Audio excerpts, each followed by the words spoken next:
edition of Fox Sports. We are Fox Sports. We are St. Louis.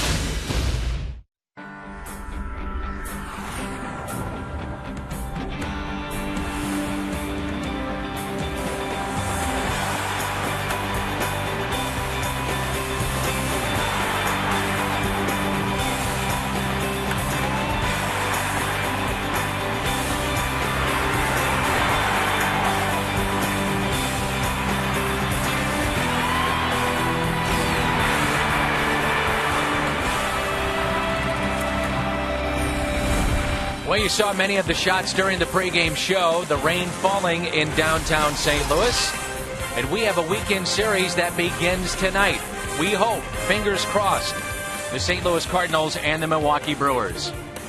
With my partner tonight, Rick Horton, I'm Dan McLaughlin, and welcome to Cardinals baseball. Whenever they do play, this turns out to be a very big series yet again for the Cardinals. And a good matchup in Game 1. Kyle Loesch going for St. Louis, and Giovanni Gallardo will pitch Game 1 for Milwaukee. The Cardinals have actually hit Gallardo very well. In fact, they played him on the 6th of April, and that was in Milwaukee. And we'll look at the video from that game, and you're going to see a lot of home runs. In fact, there were 4 of them. All the Cardinal All-Stars contributed. It was Molina in the second, then it was Beltran, Holiday, and David Freese homering in the third. So not a good outing for Gallardo, but he's one of the best pitchers, Dan, in the National League. So he has had struggles against St. Louis. We know about Kyle Loesch, and he has pitched tremendous baseball here at home. The Cardinals had the off day, so many of the regulars after yesterday's off day are back in the lineup tonight. Nice to have him back. Again, the expanded rosters are going to change how the game works in the month of September, but the Cardinals need to get their guys healthy. They really need to get production from Beltran and Holiday both. And they really need a big start this evening from Kyle Loesch. We'll see if he can do it. A pair of right-handers, Loesch and Gallardo. Rain falling here in St. Louis. We hope to have baseball at some point tonight. Back with more on Game 1 in a moment.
Back in downtown St. Louis where the rain has stopped and we're set for baseball.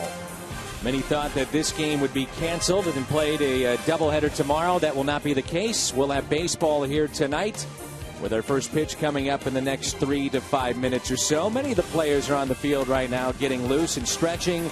Kyle Loesch is finishing up some of the warm-up tosses down in the bullpen, along with Rick Horton and Jim Hayes. I'm Dan McLaughlin. It's game one of another very important weekend series, and the final time we'll see the Milwaukee Brewers. And part of the reason why the umpires were willing to wait as long as they did to play this game, Dan. This is an important game and an important series, particularly for the Cardinals. The Brewers have played very well of late.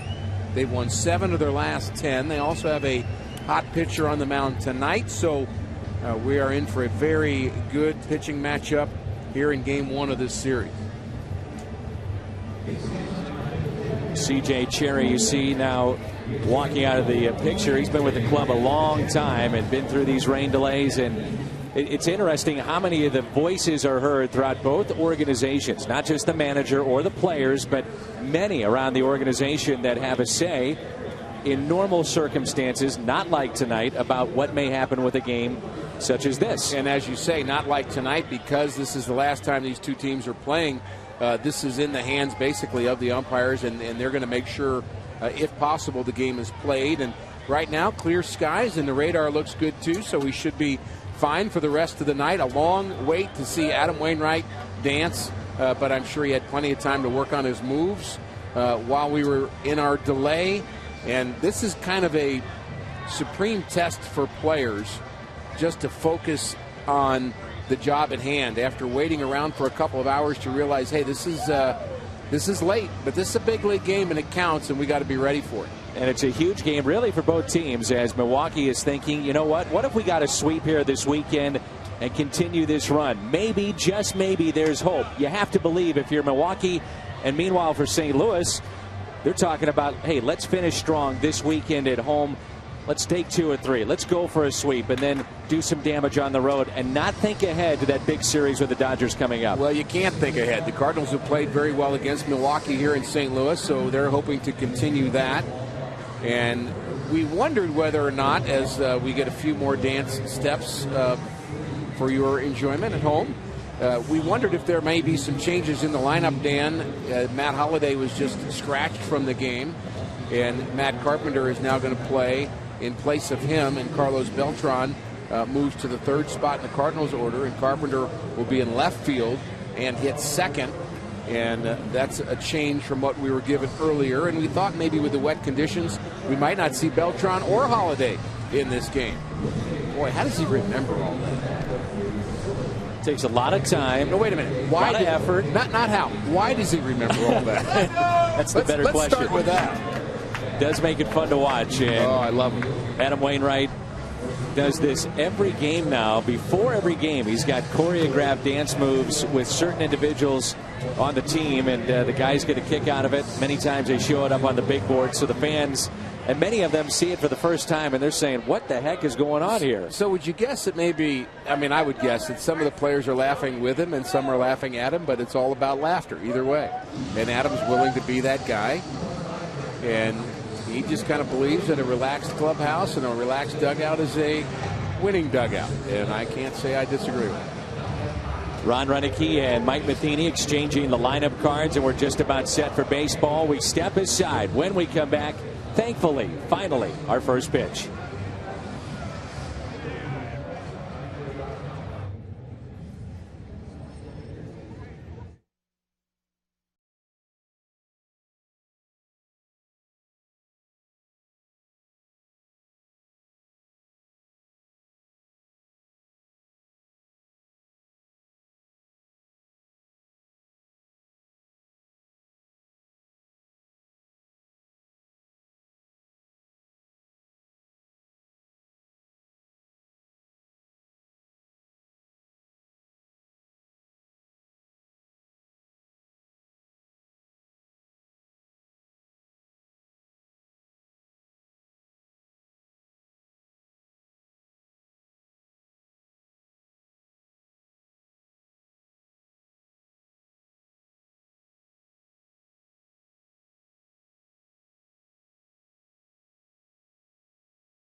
Getting set for baseball tonight.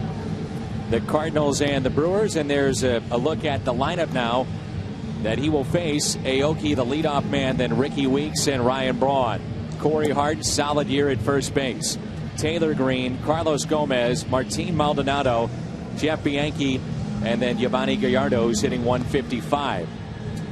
Loesche on the mound for St. Louis, and Kyle has had a terrific season. Yeah, clearly the guy in that lineup you worry about is Braun, but Kyle Loesche has had a season that not only has produced 14 wins, but he has been very, very durable. He's making his 29th start, as is Gallardo for Milwaukee, so they are not missing any turns, and Loesche has a way of getting deep into games. In fact, before a couple of games ago, he'd had 15 straight games, Dan, where he'd gone 6 or more innings, and you think that doesn't help out your bullpen to have a guy that durable and that competitive for that long in a ball game, and that's what Kyle Loesche has been. A couple things to look at early on in this ball game. Number one, Matt Carpenter normally is a corner infielder. His natural position is third base, and Carpenter is in left field tonight. Very slick field, but it does tell you what Mike Matheny and the coaching staff, how they feel about his bat. They want to get his bat in this lineup some way, somehow. So tonight, with Holiday as a late scratch, he's in there. First pitch is taken for a ball low. And also in right field, Beltran, the sore legs and the knee, and something that you have in the game of baseball. The infield is covered up, but not the outfield. So that is wet out there. Carpenter coming on, and he calls off the shortstop, and tonight that's Descalso, one away. So a look at the Cardinals defense. Carpenter is in left, Jay in center, and Beltran is in right. Freeze, Descalso on the left side of the infield. Schumacher, Craig on the right side, and behind the plate, the Gold Glover, one of the great players in the game today, Yadier Molina. Another way Mike Matheny could have gone is to put Alan Craig in left field and let Carpenter play first base. But with Craig having knee issues off and on, and he seems to be at 100% right now, and has also played very well at first base, I might add. But you almost would think that would be a more natural thing to do, put Craig in left and have Carpenter play first. So we'll have to ask Mike his reasoning on that. Rain delay of 2 hours and 20 minutes, and Ricky Weeks to the right side. That's to the bag, that's and why Loesche is there. That's it. We got our answer. Nice play.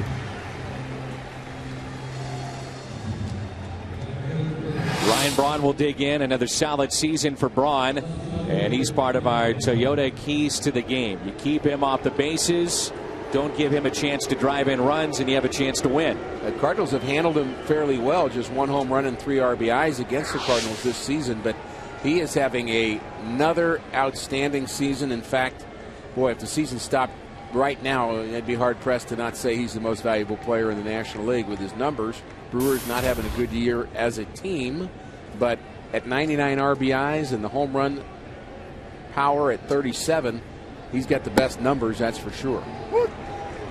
A strike on the outside corner to Braun. Cardinals have done a pretty good job with Braun this year.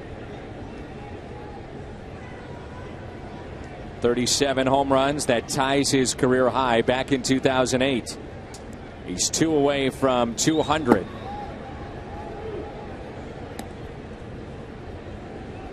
He's looking for another 30-30 campaign, which would give him 3 of those.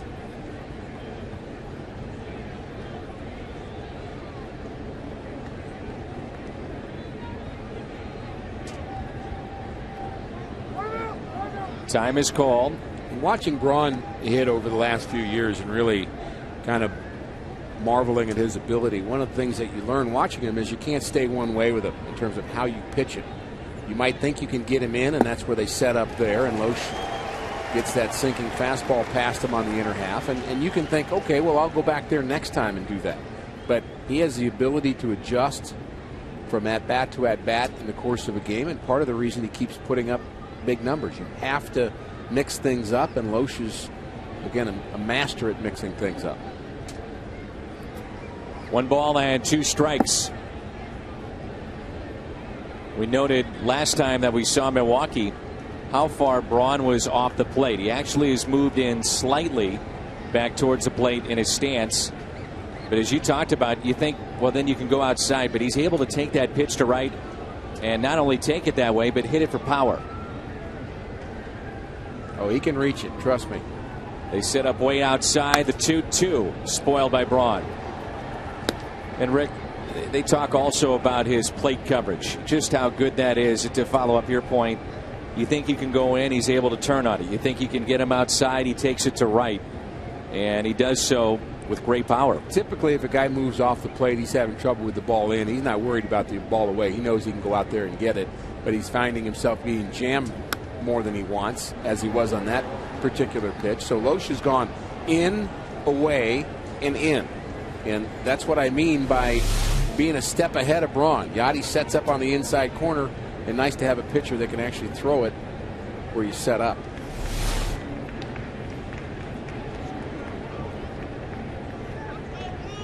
Two and two the count on Ryan Braun. On deck, it's Corey Hart. Outfield is deep. Big gap in left center. Braun chops it to short. Descalso fires to first and makes the play. It took 2 hours and 20 minutes, our rain delay, but baseball right now on Fox Sports Midwest.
Score here in St. Louis.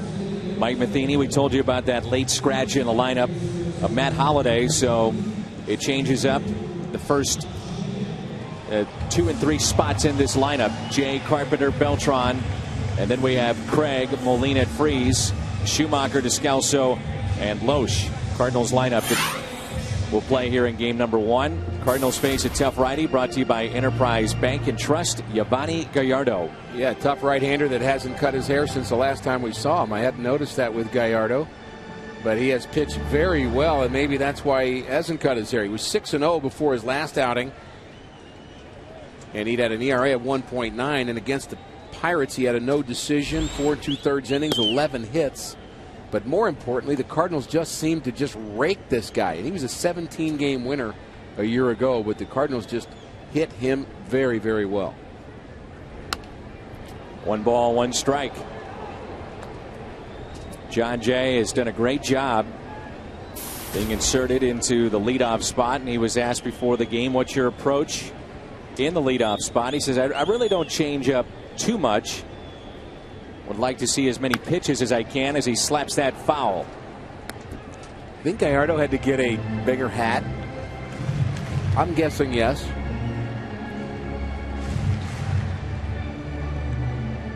That's a lot of hair right there. He can pitch. 3 years in a row, 200 or more strikeouts, and on his way to his 4th straight. At 176 so far, you figure he has 5 more starts.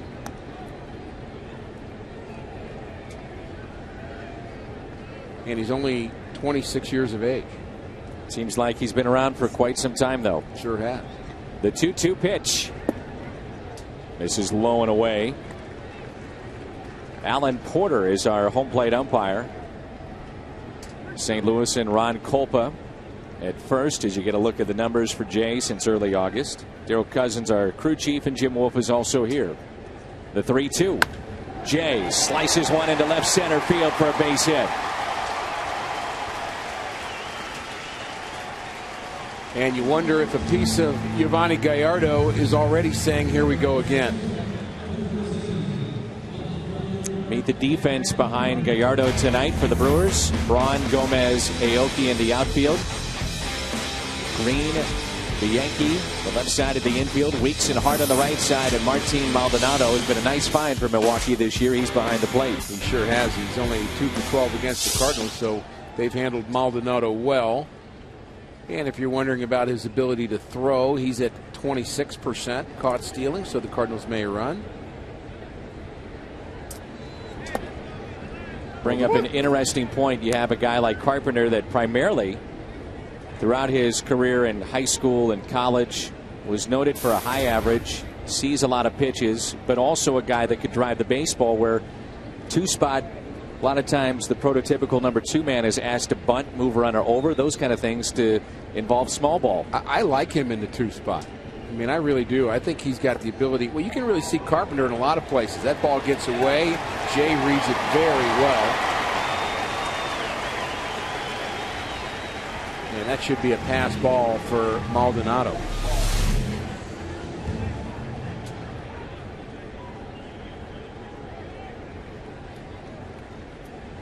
Many times Tony La Russa used the number 2 spot to get a guy going, hitting in front of Pujols, and Mike Matheny has followed suit many times for these hitters to hit in front of Holiday. And tonight it's Beltran who drops into the 3rd spot, and Carpenter late insertion into the lineup at the number 2 spot. Carpenter's had some RBIs in this homestand, but he is 0 for his last 11. Here's a 1-1. This is when good teams, though, do the little things. A Matt Carpenter pulls it to the right side, advances the runner, you bring him in. That's all he has to do. Ground ball to second base. We've seen him do that in this homestand. We've seen him get sacrifice flies to drive runners in with a runner at third base. That's situational hitting as well. And Gallardo wants him to hit the ball the other way. The 1-2 in the dirt. Matt Carpenter with most of his teammates. You and I were there the Four Seasons the other night. Carlos Beltran's event. Talking with Matt there, he said this is really an example of the kind of team we have, close-knit group. Guys like Beltran, they want to be a part of it to help out. And Matt was there for a long time. Nearly every player and coach were there. The 2-2. That is a base hit, right center field, and it's 1-0 Cardinals. Carpenter is thinking 2 on his way to second and diving in head first. 1-0 St. Louis on a double by Matt Carpenter.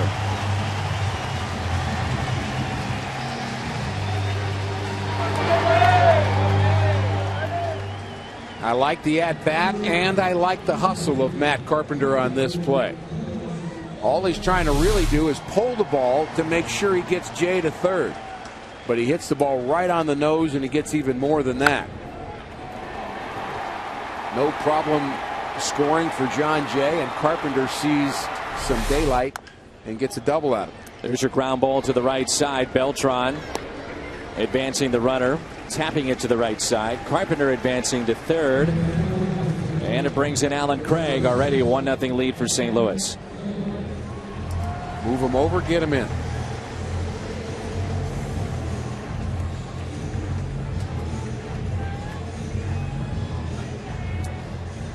Craig's average has jumped up to .310. 20 home runs, 73 driven in.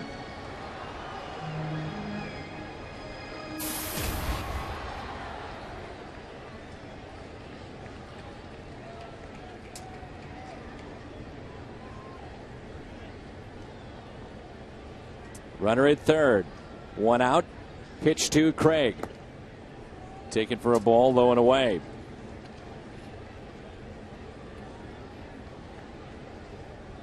Versatility for Alan Craig has been shown during this homestand. He has played right field, left field, and in the top half of the first, made a nice play over at first. 1 ball, 1 strike.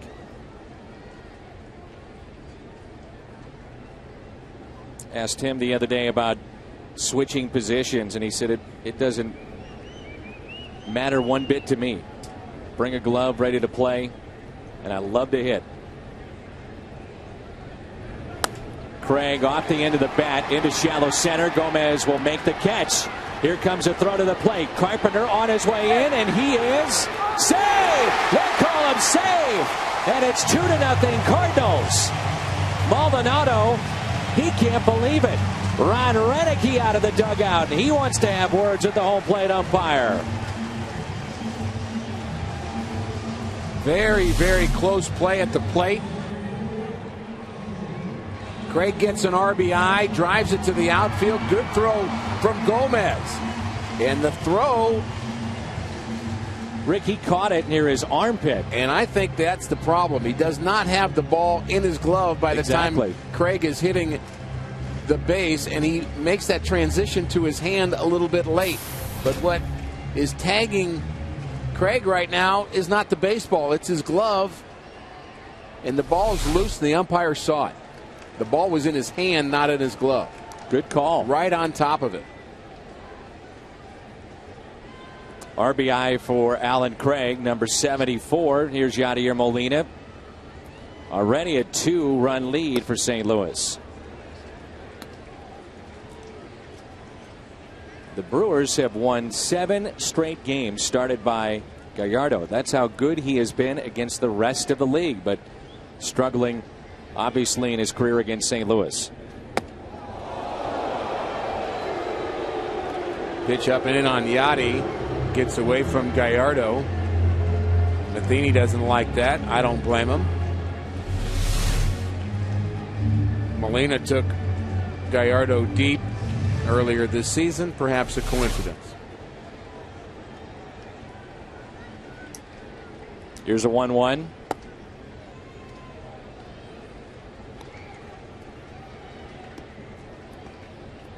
Gallardo, their opening day starter. Cardinals got to him that afternoon at Miller Park. That's tapped foul. Going back to the slide, and again the umpire in a good position to make the call. The ball is not in the glove. A very good call as Carpenter is safe. He's holding the ball against his chest at that point.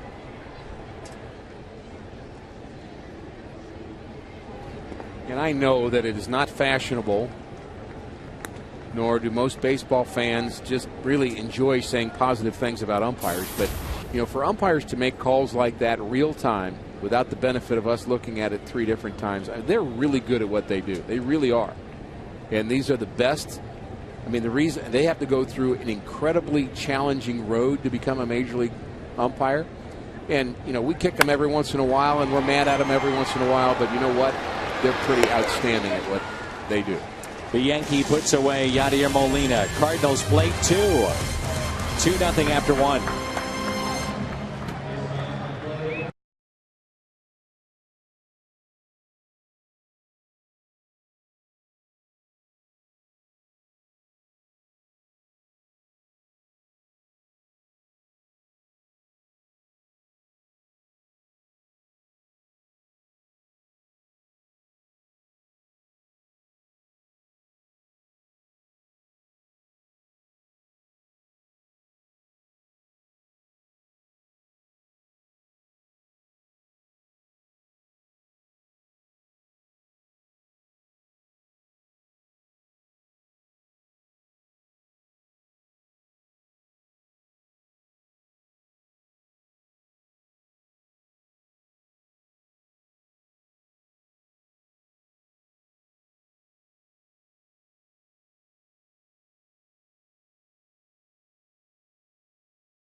Cardinals with 2 base hits in the bottom of the first and have a 2-run lead as we advance to the top of the second. Tomorrow, kids ages 15 and under entering with a ticket get the Coke and Pasta House collectible pennant. And there are $9 seats for the ball game tomorrow night, which is at 6:15. Cardinals.com to get your tickets. Here's Corey Hart, and he looks at strike one. Remember, this season began with Matt Gamble, who was supposed to be their everyday first baseman, replace Prince Fielder. Hart moved in from the outfield and is now back at his natural position. He started at in the minor leagues with Milwaukee, and he's had a solid year. 27 homers. He's driven in 76. The 0-2. And I think it makes a lot more sense for Corey Hart to be hitting where he's hitting in the lineup, too. I mean, there are times we've seen him in the leadoff spot, which I don't really think suits him. He's an RBI guy. He has power potential. He's only 2 for his last 13, however, but still dangerous with 27 home runs.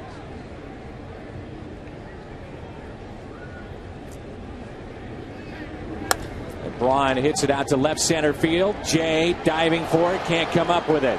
Carpenter trying to back him up before it gets to the wall. He will. And stopping at second base, it's Corey Hart.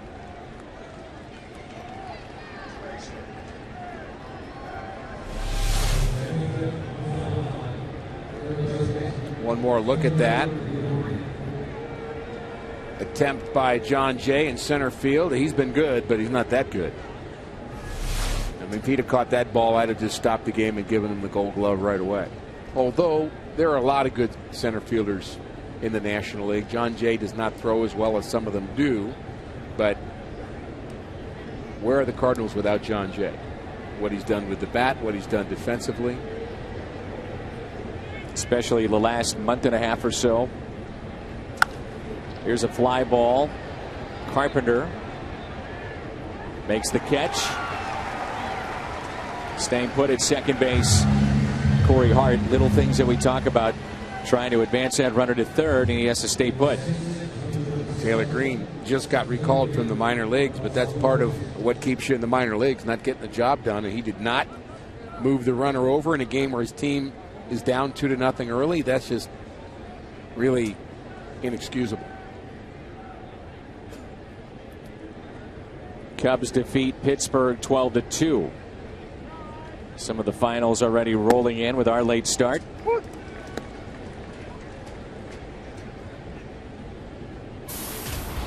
Houston over Cincinnati 5-3. Aroldis Chapman gave up a 3-run homer. First time he's ever given up a 3-run home run. Here's the 0-1 pitch. And Gomez nearly came out of his shoes. So if Taylor Green would have flown out to left field on a 1-2 pitch that was away, that's one thing. But for him to be first ball swinging and to not get the ball to the right side, it's just ridiculous. And for Gomez to be swinging at a pitch eyeball high shows a little bit of lack of discipline as well. Although he too is putting up some good numbers. 16 home runs. He's driven in 44. 0-2 pitch. Tailing in and almost caught him. Loesch this season defined by his pinpoint control and also the outstanding changeup that he's been able to use at just about any point in time in a game. Any count, any situation. Circle change. We might see it here. Slider instead. Flare down the right field line, and it's foul.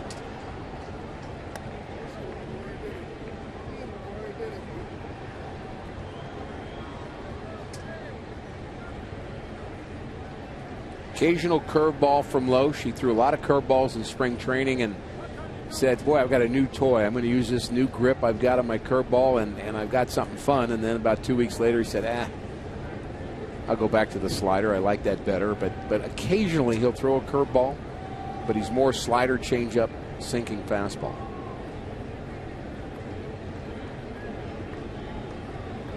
Second half has been much better for Gomez. Regular playing time. 2 balls and 2 strikes. Umpire mentioned to me how Loesch at times can be tough on a home plate umpire because he's always around the plate. Right, nibbling. Yeah. In a good way. Not nibbling afraid. Exactly. Got him to chase. Waves at it. And a strikeout, the first of the evening for Kyle Loesch. And the umpire, I should say, was very complimentary of Kyle, too. The slider was off the fastball the pitch before, going to the same spot, very close to the corner, but disguising the little slider break, and Gomez saw fastball, swung at a slider. 2 outs, runner at second. Martin Maldonado. Fastball and a strike. Prince Fielder, by the way, a home run tonight. The former Brewer, his 25th, 7th straight season with at least 25 home runs.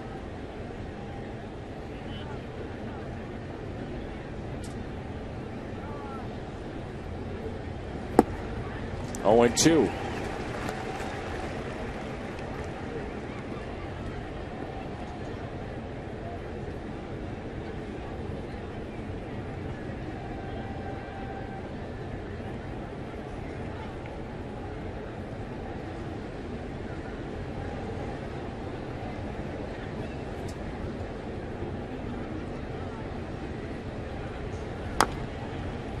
Cardinals with an opportunity here tonight with this 2-hour and 20-minute rain delay.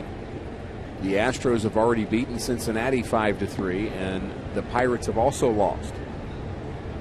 They lost 12-2 to the Chicago Cubs. We're all Cub fans right now.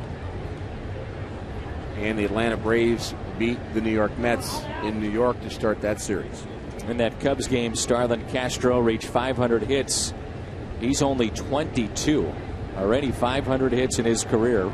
Youngest to 500 since Robin Yount. A tie into the Milwaukee Brewers. The Hall of Famer did it at the age of 21. Boy, that's amazing, isn't it? Oh, yeah. 500 hits by the time you're 21.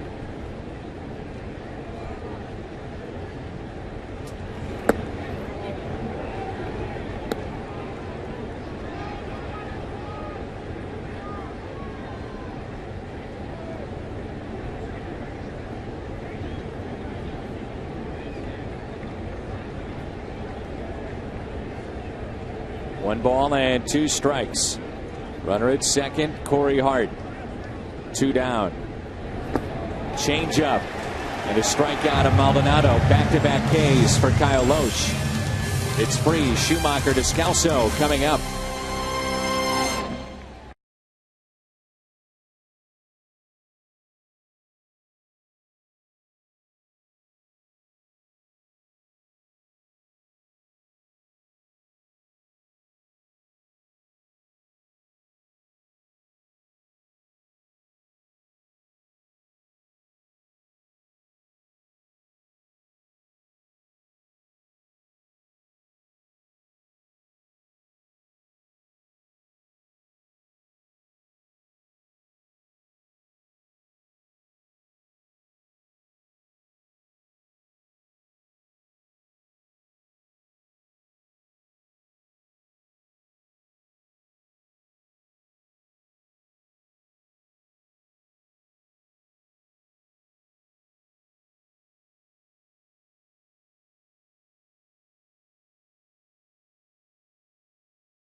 A 2-0 lead as we move to the bottom of the second here at Busch Stadium. Subscribe to MLB.TV right now, and you will get the extra new low pricing for any ball game you want to watch on your iPad, your computer, your phone.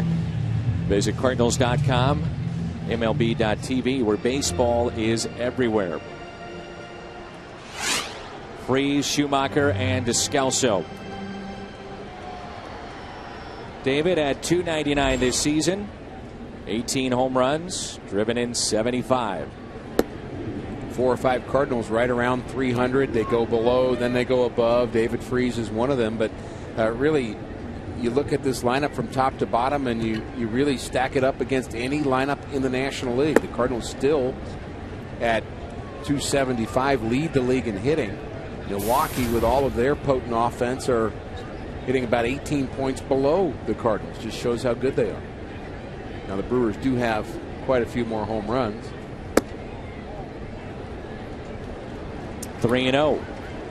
Had a long conversation, Rick, with David Freese today, and I said, you're about a full year away from being removed of that historic night, Game 6, and then winning the World Series and the unbelievable run that he had. And he said it still hasn't even sunk in. He said he still gets chills and will search it out to look at it, find it, watch it. But he said the best thing is it's really slowed the game down for him. Little bouncer up the middle. Weeks makes the play. And his point was, when you go through that pressure of postseason play and you're able to get through it and have success, and now you go down the stretch of this year's postseason, he said things just, they slow down. You relax and you have fun, you play baseball. Yeah, once you've been there, you know you can handle it. The downside potential of that is to get complacent, and that's not what you're saying, and that's not what David is. But you can see players do that. You all of a sudden you get to the pinnacle, and then you think, okay, well, I'm just going to show up there again next year, and I'm not going to feel the pressure anymore, and it's just going to be simple. Well, it's not. The humbler comes and gets you, which happens to a lot of players. That's the term players use. The humbler got me again. And you do get humbled in this game, but the fact that the speed of the game and the excitement and all the things that go around it, David's used to by now because he's handled it at its best. Schumacher flies out to left. Braun initially came in and then went back to make the catch for out number 2. Actually had a light rain falling for the David Freese at bat. It seems to have stopped again, and our understanding is that the rain is all pushed to the east. At least that's what we're hoping. Hard to imagine, Dan, 2 hours ago that we would be playing baseball tonight. There was talk of playing a split doubleheader tomorrow, and the plans were underway for that, but somebody gave a weather account that said that we think at 9:30 it's going to blow through and it'll be fine the rest of the night, and that's so far been the case. 0-1 to Descalso. 1 ball, 1 strike. Furcala's been out a week, and Descalso getting his 5th start of the possible 7 games since Rafael left the lineup. Mike Matheny talking before the game about Daniel and what he means defensively, and also they feel that because he's getting regular playing time that his offense will get a little better as well.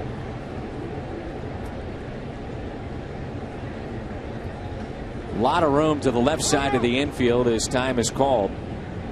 The shortstop Bianchi is near the bag at second. They play in at third, so big gap between third and short.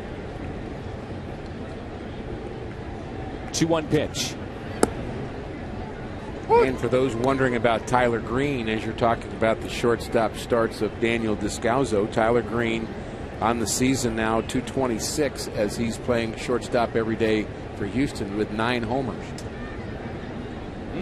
And Tyler Green was really supposed to be the insurance in case Rafael Furcal got hurt. I just don't know if it would have worked here, even if he was still here. I'm with you. And I would say the answer to that would be if Rafael Furcal would have gotten hurt in April, you give Tyler Green a chance to play every day at Definitely. shortstop. But if you're talking about a guy that is going to give you everything he's got for a month and fill in and not make a lot of mistakes and give you quality at-bats, I think Daniel Descalzo's the best choice. Count is full on Descalzo. 2 outs, nobody on. And he waves at it and strikes out. First strikeout for Giovanni Gallardo. Jim Hayes joins us. The news of the day coming up in the third.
All on Fox Sports Midwest is brought to you by the new wireless receiver from AT&T Uverse. Visit att.com/freeyourtv. Rethink possible. MyKiaSt.Louis.com. And get the All-American Jack Combo at Jack in the Box. It's a no-nonsense burger with fries and a drink for only $4.99 plus tax at participating stores. Get your pennant tomorrow here at the ballpark. Kids will take that home. And glad you're with us here for game number 1 this evening. Rain delay of 2 hours and 20 minutes, so we are only in the third. Jeff Bianchi looks at a strike. Jim Hayes has joined us here for the third inning. Rick Horton up the Emma McLaughlin. Bianchi is the 8th place hitter, their shortstop. Looks at a ball low, 1 ball, 1 strike.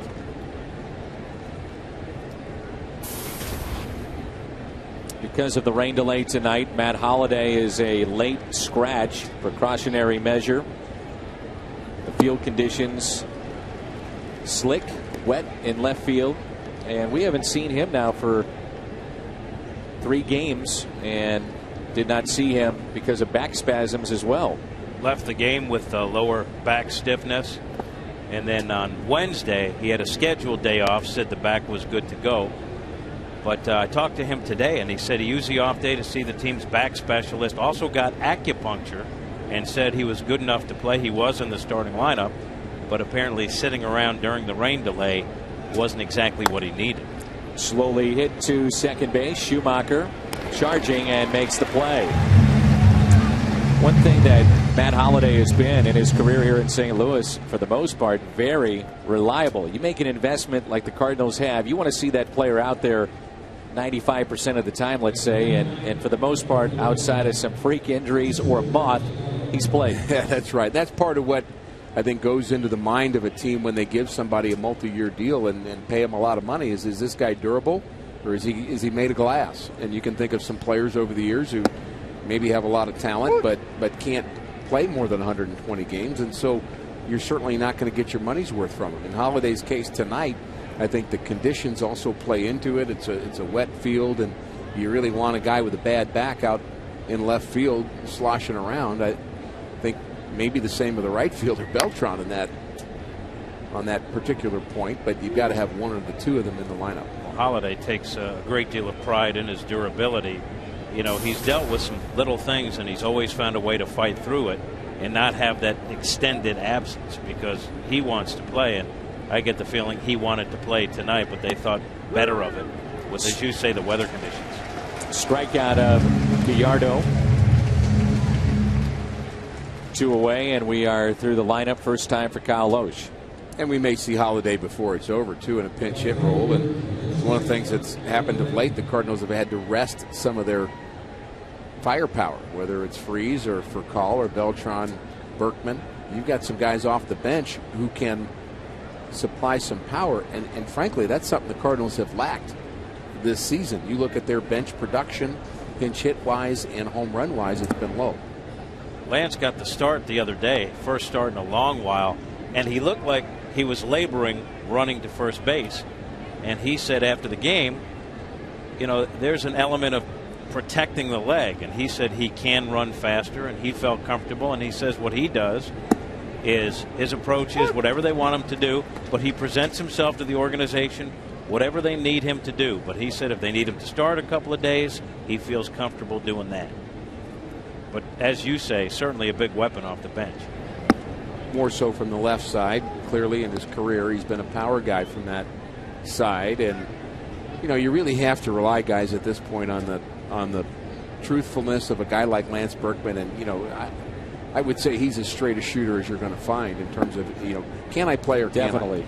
I mean, he'll tell you, and he'll say it like it is. We've seen that. We like that, and all the sound we've heard from him and post-game sound over the last couple of years, he's been a very honest guy, and I wouldn't think that would be any different when it he relates says to an timing injury. is an issue, but if he's not getting at bats, it's hard for him to get his timing. Nice play on the backhand, and he leads Loesch.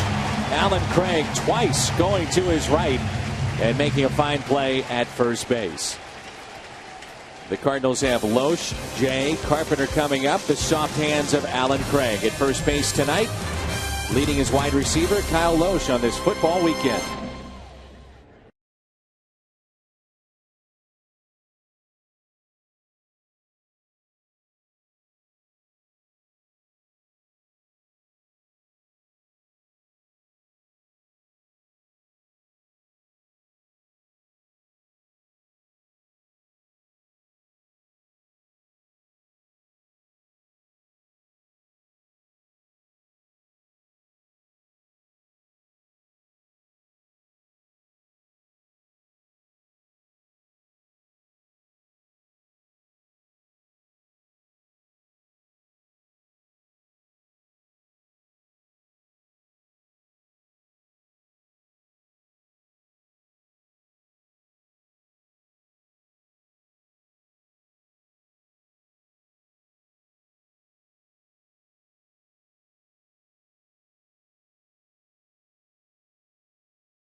Here's a look at Lance Berkman, who, as Jim mentioned, made a start the other day against the Mets. Our house at home since July 1st, and the National League ranks the record very good, 25-9, ERA outstanding. Opponent's average second best, the runs per game fourth, and the average at 287. You hit, you pitch, you win. That's what that tells you right there. Cardinals have done that since the 1st of July. 25-9, and really it's gotten them in the position they're in right now as the second wild card if the season were to end today, with Pittsburgh and the Dodgers beginning play a game and a half out, but Pittsburgh's already lost tonight. 0-1 pitch to Loesch. Just saw that shot of Lance Berkman On Thursday, he told Fox 26 Sports in Houston that he is open to the idea, potentially, of heading back to Rice. There's a ground ball where he was the 1997 College Player of the Year, and returning to finish up some studies that he'd like to get done, and also helping out the baseball program as a coach, not the head coach, but helping out with the program. And he said that would give him a better idea if he really wants to get into coaching. Does he want to do it at the collegiate level? Does he want to do it here? But he is a very good communicator, and as you talked about, Rick, a guy that has great knowledge, will shoot you straight, and you would think he'd be the perfect fit if he wants to coach. Well, you also see the way he has a responsible kind of mindset towards wanting to get his degree, and very few players kind of get back and find the time and the effort and the heart to do it. Andy Bennis went back to college. Local guy here went back to St. Louis University, and we applaud him for that. I see him on the side of buses talking about SLU. He does. He is their poster boy. But it's really I think a testimony to the way these guys want to kind of be responsible and finish what they started. And the fact that he was not able to finish his degree, I think probably just eats at him a bit. He wants to get back, and if he's going to get into coaching, why not be professional about it? Jay fights it off and a base hit. John Jay is 2 for 2. Yeah, there weren't many student assistants around college baseball with the kind of with a World Series ring wallet that Lance has, yeah, so it's not a World about Series ring. It's not about the money, clearly, for Lance Berkman. John Jay taking that pitch on the inside half, little inside-out swing. His hands have been a little more quiet of late.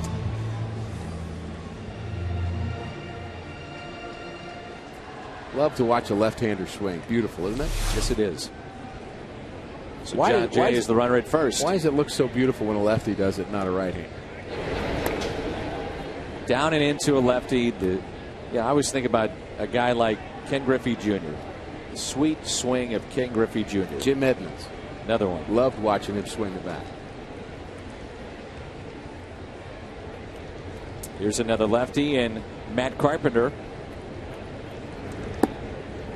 picked up a double, RBI, and a run scored back in the first. You guys were talking about Matt's versatility. Before the game, Mike Matheny said he wouldn't rule out putting Matt at second base at some point for the rest of the season. That's versatility. And because he's such an athlete, they feel a guy like Matt can get away with it. Mentioned earlier how much they love his bat, contributing and talking about guys going back to school and having that education. Matt, TCU, and then played for his dad. You're talking about a guy that knows how to play the game the right way. 0-1 pitch. Carpenter into center, base hit. 2 for 2.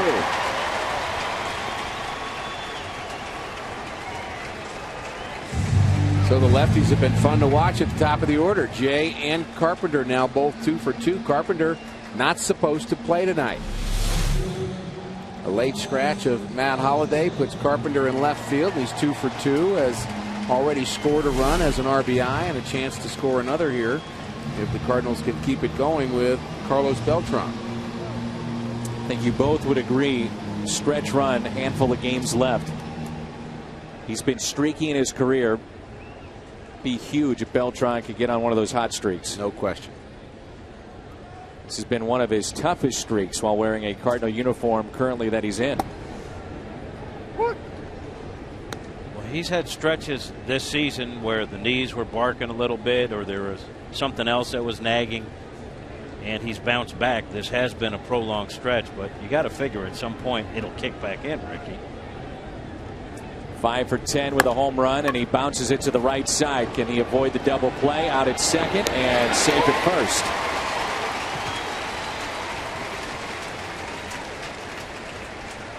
We've seen him have, Jim, a couple of other slumps throughout the course of the season they got out of quicker. I think this one's a little more prolonged for him. And, he's so hard to judge because he's so smooth.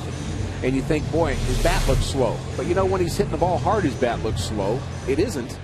but it just looks that way because he's so smooth. Carpenter does a nice job of going in hard at second base, tripping up the shortstop, literally, by kicking him in the shins. Good hard baseball.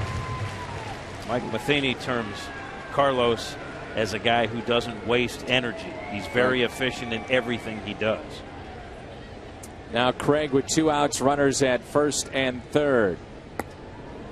Alan Craig already a couple of nice plays defensively over at first. And Jim, we were talking about versatility of guys. Daniel Descalso has shown his versatility at shortstop, and Mike is sticking with him. He says comparisons to Rafael Furcal defensively for Descalso are unfair. But he says that Descalso does a very good job. He has 2 young guys he can also plug in there. He says at his best, probably second base for Daniel Descalso. But in terms of Ryan Jackson or Pete Kozma, he says both guys have a lot to offer. But at this point, he feels more comfortable with Daniel Descalso. I liked Descalso at third last year. I thought that's where I like him too. His late inning play at third base when he was filling in for David Freese was pretty good. Popped up right side out of play. And the filling in for Freese, which, you know, Tony La Russa was very quick to point out last year, that was as much a matter of resting David Freese's ankles and giving him some innings off. But, you know, you've got a guy that's fielding as well as Descalso at third. You also want him in there the last couple of innings, so maybe a little bit of both. And clearly, you know, shortstop is his third best position. He could play first base. And, you know, to be versatile also now, the backup catcher. Got to throw that in. Emergency catcher. You're going to go with 12 pitchers and you're going to be a bench player. You better be able to play 3 or 4 positions. The 2-1. 2-2.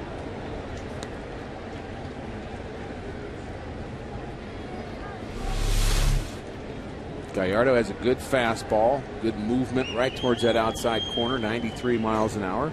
And that's a pitch that Craig can't really hit well, so why not take it and hope he makes a mistake on the 2-2. The 2-2 on its way. Blocked by Maldonado. Makes me think of Tommy Herr. Used to preach to younger players. Hitting is all about hitting the right pitch in that at-bat. And the wrong pitch for Alan Craig would have been that 2-2 pitch. If he hits that, I mean, that pitch was painted by Gallardo. Nothing good's going to happen there.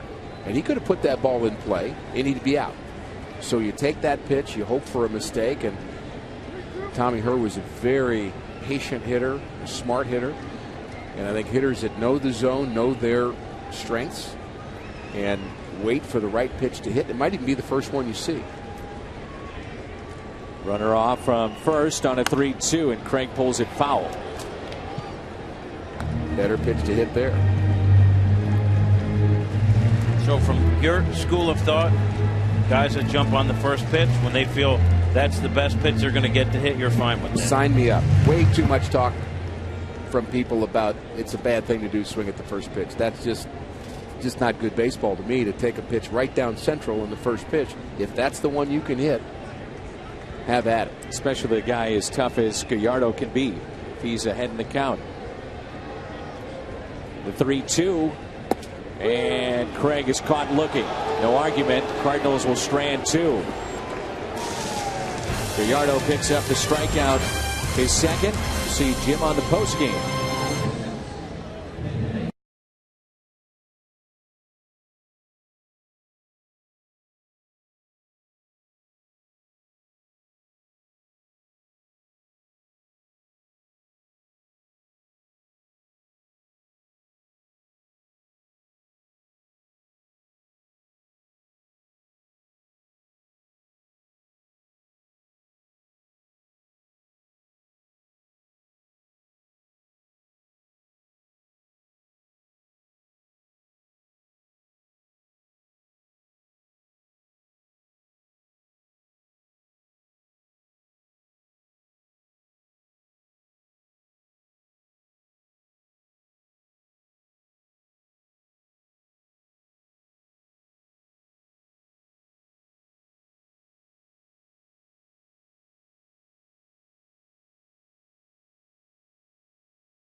MissouriMo.com to start planning your next Missouri getaway. Welcome to the state capitol and Governor's Mansion in Jefferson City. Missouri State Capitol was completed in 1918, covers 3 acres in downtown Jeff City. Make sure you take the tour, take in all the sights, and find out more about the Missouri State Capitol at visitmo.com. That's our final presentation of the year from the group at the Missouri Tourism. And we thank them very much for all their participation and helping us throughout Cardinals baseball on Fox Sports Midwest. Visit mo.com to find out about all those great places to go to. Ricky Weeks with a base hit into right center. Beltran is over, backhands it, and throws a strike into second base. Holds Ricky Weeks to a single, and he's 1 for 2 on the night.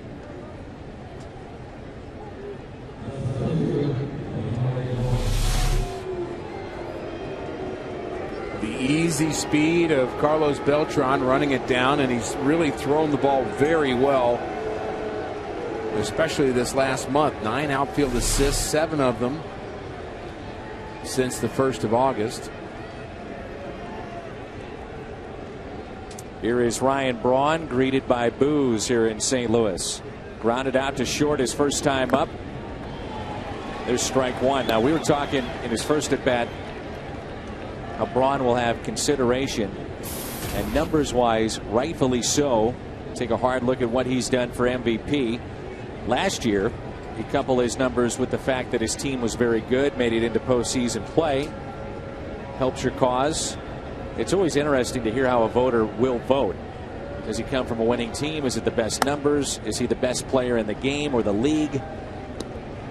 But this year, you had the controversy in spring training, and that was overturned, and you wonder if that's in the back of the minds of voters this season. Well, I'm sure it's in the back of the mind of a lot of voters. Yep. I don't think they're going to ignore that, and you know, I can't say beyond a shadow of a doubt whether he's guilty or not. I know that basically his suspension was overturned. That's all we really know, but certainly the shadow of doubt out there on the other side from the writer's point of view that are going to vote on that MVP to say, well, I'm just having a hard time voting for him because I'm not sure. And so that's going to be out there. There's no question. Human nature, isn't it? No doubt about it. 1-2 the count on Braun. And the argument about whether or not he needs to be on a team that's playing well or not is still a raging argument. Yeah. And you can make a case both ways, and you'll find 2 very, very good baseball people that have been around this game a long time that will be on opposite ends of the spectrum on that.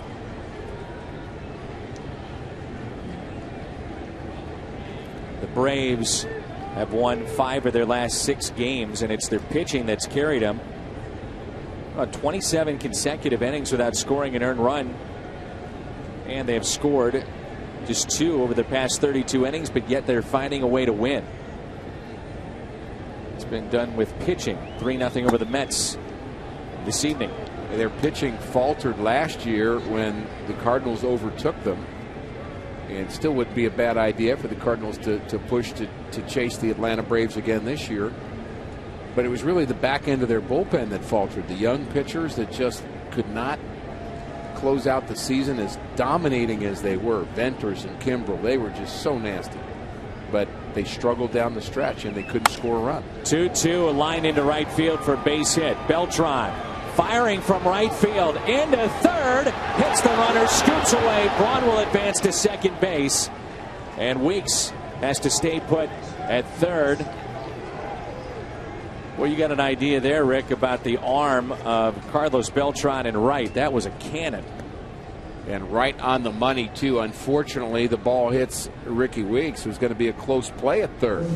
Trying to get outfield assist number 10. Weeks runs very well, and he's going to test Beltran. And the throw hits him right in the back and gets away. And Loesch was a little late backing up third. He's still on the run right now, but fortunately that ball doesn't go into the dugout. Otherwise, it'd be 2-1. The bad news is by throwing to third base, you're allowing the tying run to get to second base in Ryan Braun. Ball 1 to Corey Hart. It was ruled that he went to second on the throw. I don't agree with the ruling. It should be an error on Beltran because he wasn't going to go. The throw was low. It was a good throw. 2-0. But Descalzo did a nice job of convincing Braun that he was going to cut that ball off, so Braun wasn't going to go to second base. Ball got away, and he did go.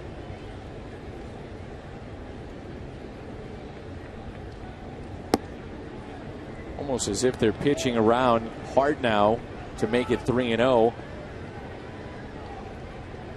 Green is on deck. First base is open, but nobody out. 3-1.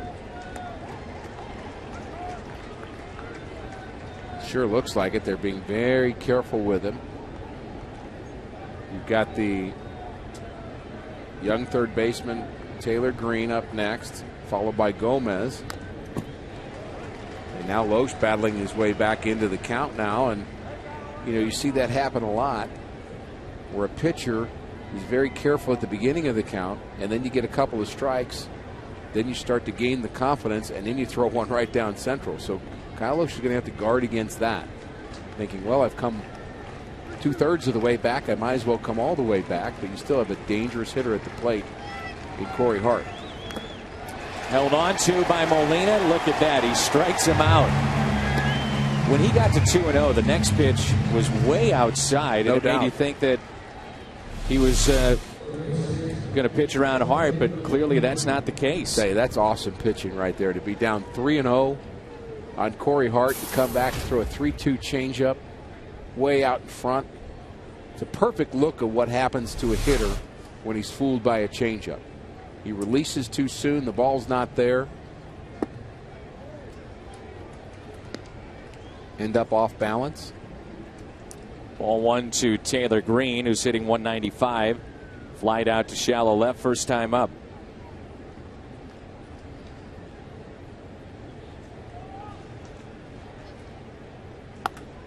Hit sharply but foul. 1 ball, 1 strike. Give these fans a lot of credit for sticking around. 2 hours and 20-minute rain delay. Start this series on this Friday night. And it's starting to rain a little bit again now. Just a slight drizzle here at Busch Stadium. Second time we've seen that since the game started.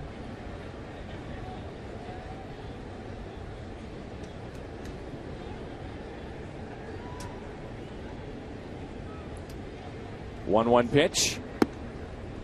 2 balls and 1 strike.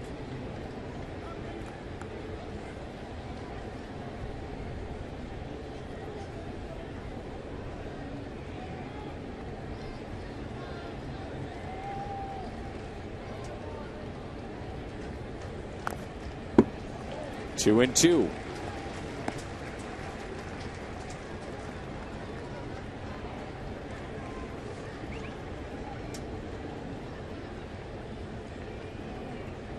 Brewers minor league player of the year last season. 22 home runs, 91 RBIs between AA and AAA. The 2-2 pitch on its way. Full count. And he hit .336 that led all the minor leaguers a season ago for Milwaukee. So he's been on their radar for the last couple of seasons. Didn't get the job done last at bat. Ground ball produces a run here. Ground ball slowly hit, and Craig will step on the bag for the out. Brewers get on the board. RBI for Green, his 11th. And it's a 2-1 ball game. The fundraising finish line for the Cardinals Cares 6K just around the corner. Get your friends and family involved. It's a week from this Sunday. And if you've already signed up, remember to make sure and get your friends, coworkers to support you. You have until September 9th to go past that goal of $75, and it all goes to Cardinals care. And again, Gomez nearly coming out of his shoes on that swing. Cardinals cares has raised over $18 million, 100% of that going to children in St. Louis since 1997. Gomez doesn't get cheated, does he? No, he doesn't.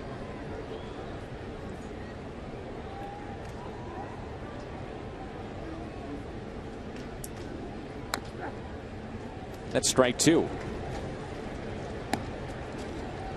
Inning started with a single by Weeks. A single by Braun. Hart struck out, ground out by Green, but picked up the RBI.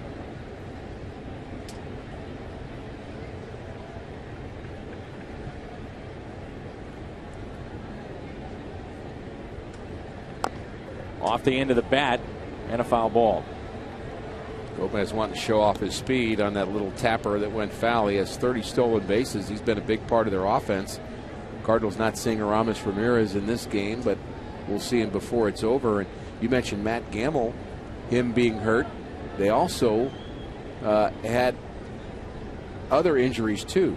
Their shortstop, Alex Gonzalez, who was coming over from the Atlanta Braves, and we think as good a fielding shortstop as we've seen in the National League the last couple of years. He got hurt in the early going, so he's out. Slowly hit to the right side. Schumacher is there. Gomez retired, and he's 0 for 2. Yadier Molina leads it off when we come back.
Lions, then an America's game on Fox. The 49ers battle the Packers at Lambeau Field. Coverage begins this week with the Built Ford Tough Fox NFL Sunday pregame show at 11 a.m. Good luck to the Rams.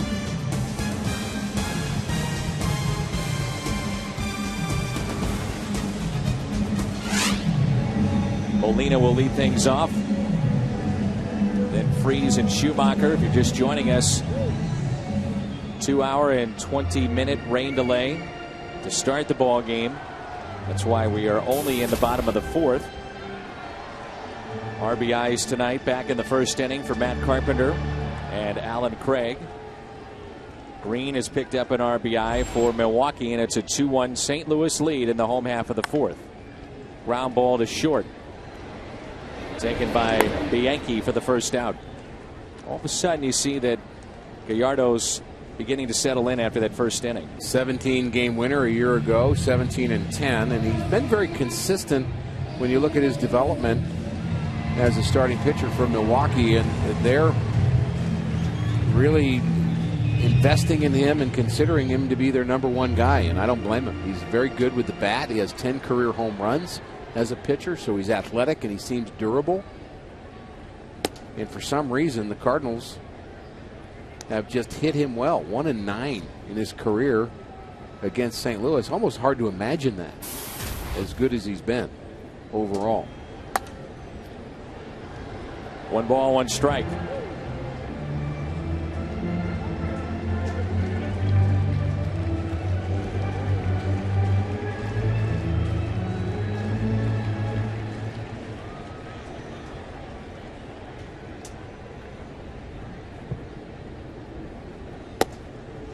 Strike 2 on David Freese. Mentioned that David is part of a fundraiser coming up here at the ballpark to benefit Johnny Venus, who is a drummer for a local band called Greek Fire. They will be here performing for the ball game on September 18th. And Johnny Venus dealing with cancer right now, so David has decided to step up. The Cardinals have as well. $20 tickets for that game. Half of those proceeds will go to the recovery for Johnny and also cancer research as Freese grounds out. 2 outs, and it brings in Skip Schumacher. Find out more about that. The tickets at Cardinals.com. Only $20 tickets. Benefit the local Leukemia Foundation. Research for treatment. Benefit Johnny's recovery. We hope that fans take part in that. Discounted seats. Cardinals.com to find out more. And if you know about the band Greek Fire, Story of the Year will be here. Cabo will be here. All performing acoustic sets in the Ford Plaza. These are local bands that travel the country, travel the world. Well known in many circles, so should be a very special night. Again, that's Tuesday, September 18th. We hope to see you here at the ballpark. 0-2 on Schumacher.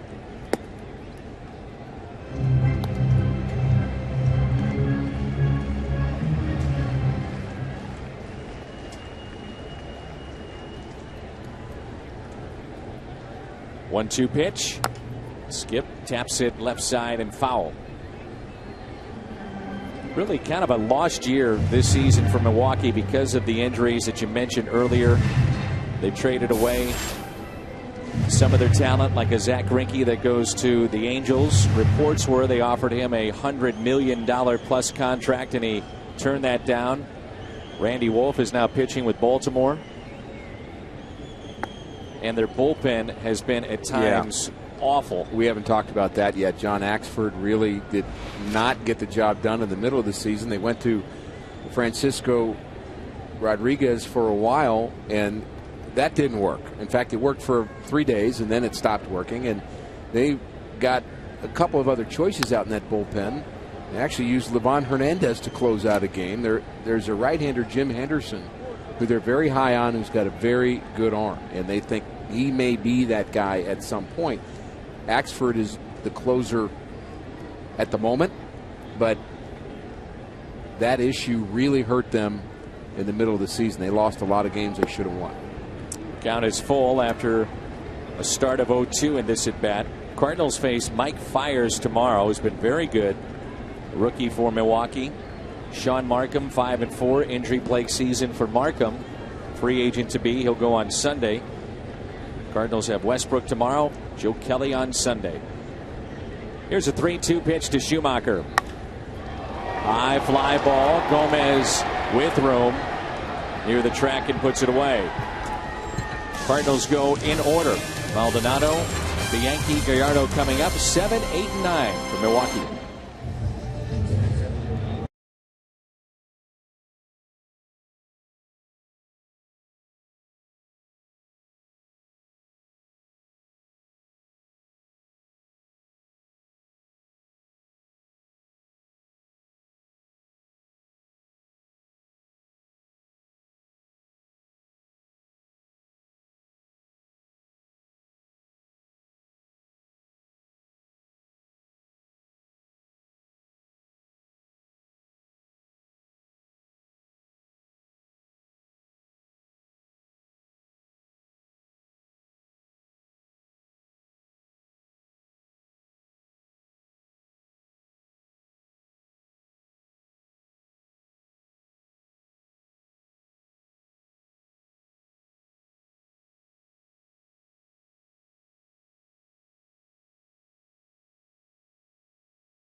Macland, will they get a souvenir tonight?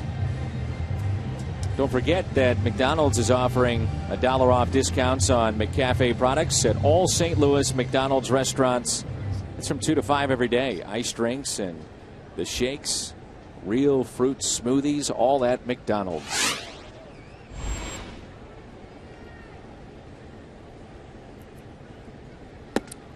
There's a strike at the knees to Maldonado, underway here in the top of the 5th.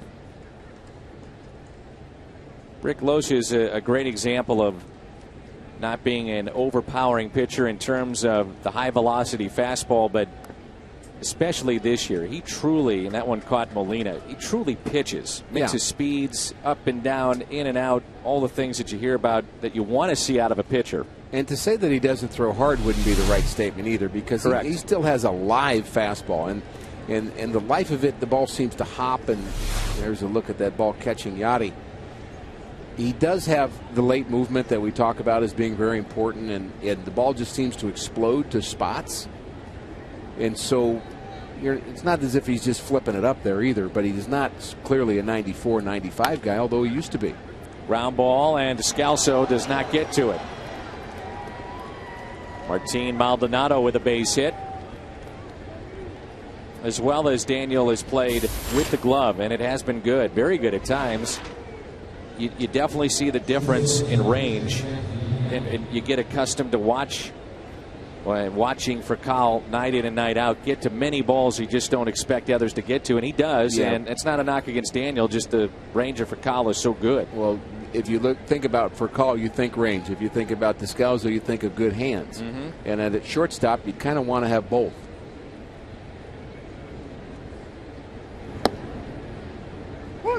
Strike to Bianchi.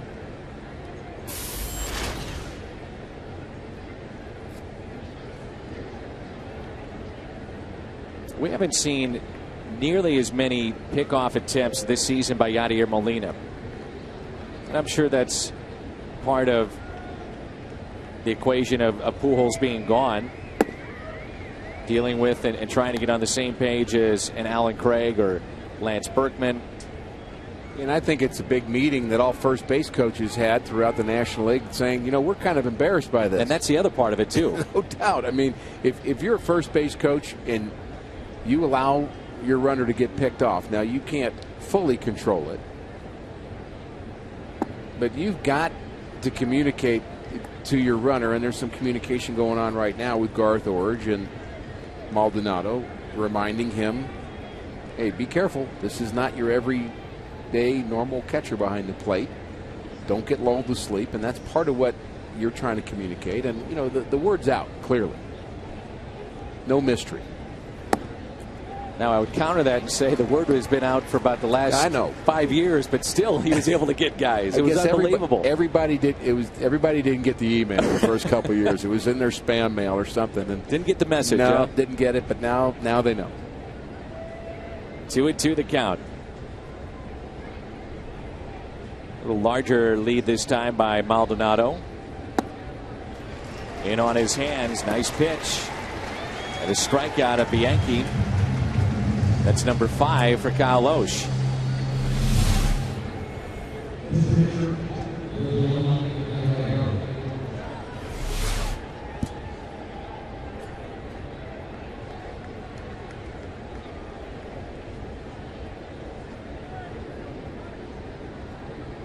Gallardo, and as Rick said, you have to be careful with him. He does have a home run this year, and he's driven in 8, squaring around a bunt, and pushes it foul for strike 1. A strikeout back in the 3rd inning of Gallardo. Not many home dates remaining after this weekend. Cardinals come home after a West Coast swing for 3 against Houston. You got the Ice Cream Sunday this weekend. Also, kids can run the bases on Sunday. Gallardo gets the bunt down. Loesch to Schumacher, who's covering at first base. Runner advances into scoring position. Potential tying run is at second. A 2-1 game.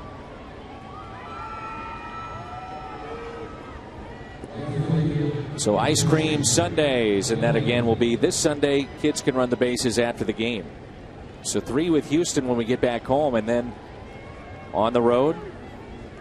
And the Cardinals wrap up the season, the regular season, with Washington and Cincinnati here at Busch Stadium. It's what you hope for when you leave spring training. You want to have meaningful games in September. Every team wants that. Then you'd like to follow it up with meaningful games in October.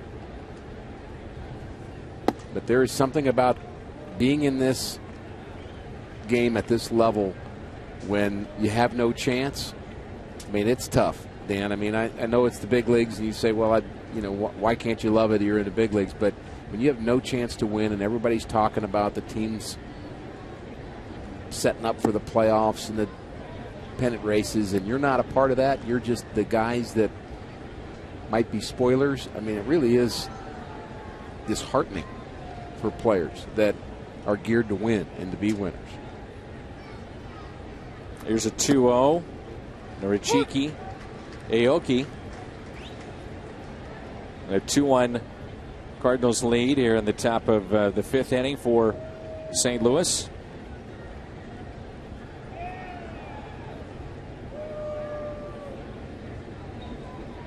Two-one pitch.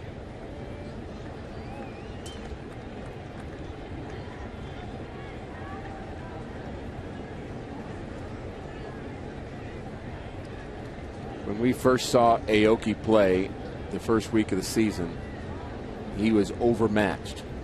I mean, big time overmatched. But he certainly has figured it out. He's having a nice season.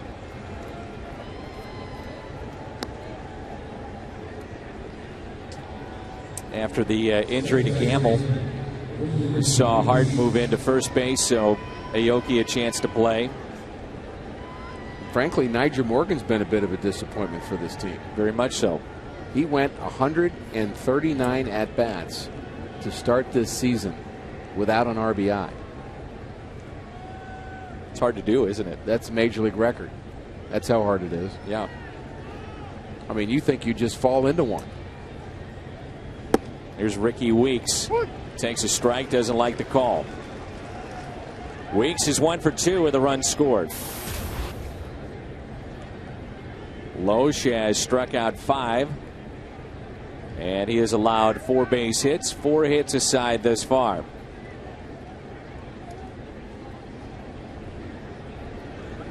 Ground ball sharply hit to Freeze. Force play at second, and somehow Schumacher stays on the bag. No argument from Aoki.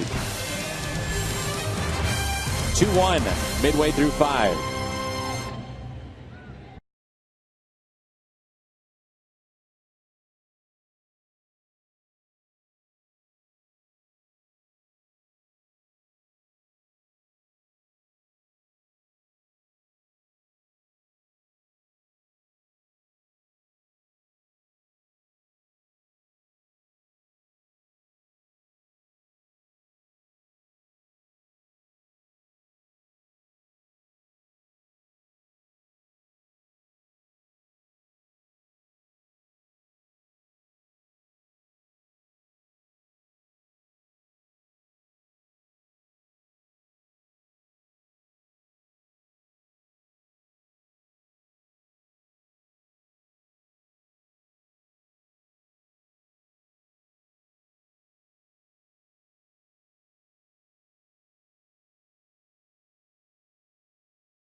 What's on tap in a 2-1 lead? Don't forget we have Game 2 tomorrow here on Fox Sports Midwest. Will come your way at 5:30. Presented by Budweiser. Fires 8-7. The rookie against Jake Westbrook. The veteran is 13-10 this year. What's on tap brought to you by Budweiser. Descalso looks at a breaking ball and a strike underway here in the home half of the fifth.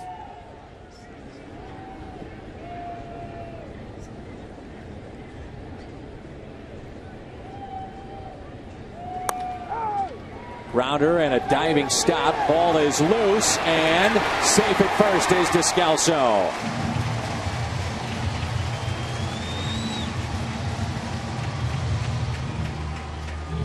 Kind of good work all the way around right there. Corey Hart almost makes a very good play diving to his left, but Descalso hustling all the way smelled a hit.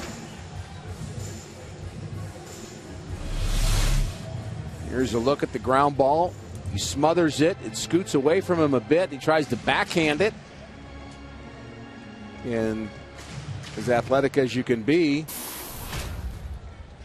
tough play. Is he safe? Yes, he is. Good look on our Plaza Tire Service Foxmo. Strike on Loesch. First time up, grounded out to second base. 0 for 1.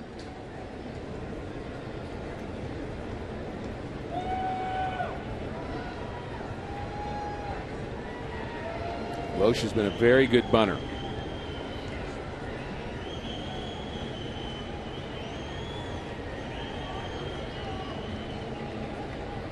The 0-1 pitch. Shaking his right hand. That's strike 2. Yeah, and the goal here is the third baseman's going to be charging harder. You're trying to bunt this ball to first base if possible. That ball kind of bearing in on him and tips off his bat and seemed like it might have jammed his finger a bit. He'll be bunting again, 0-2, I would imagine. And again, the first baseman has to hold the runner on, so bunt it to first if you can. Pulls back at the last second, 1-2. Also want to announce, Dan, that it is our favorite day of the week. It's Friday, and on Friday we have our Hungo Award, which is the most important part of our week. And we're going to kind of open it up to Cardinal fans on Twitter to vote for the Hungo this week.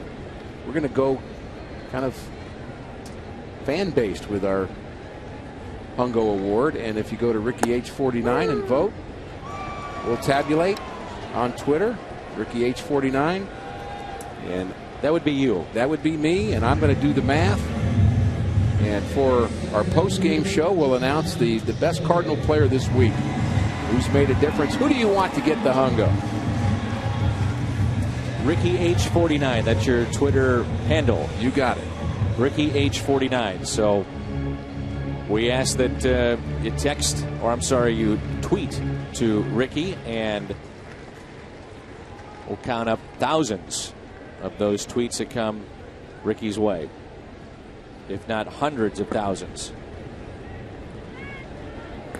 All down low to Jay.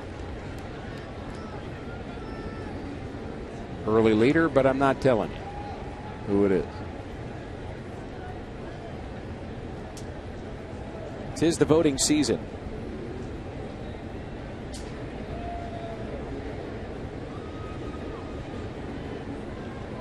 Runner goes, and a liner to center field. Jay is 3 for 3. I know who's got my vote. Hey, your vote doesn't count unless you get on Twitter. I'm sorry. Jay is 3 for 3.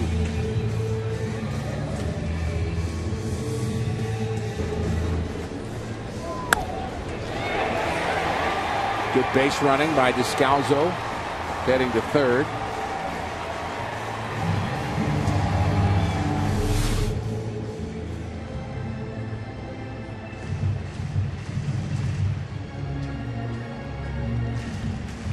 One out, and here is Carpenter. Top of this lineup. John Jay and Matt Carpenter are 5 for 5.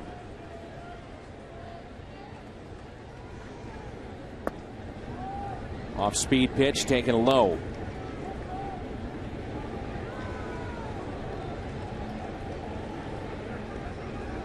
Key in this ball game tonight, what these teams have done with runners in scoring position.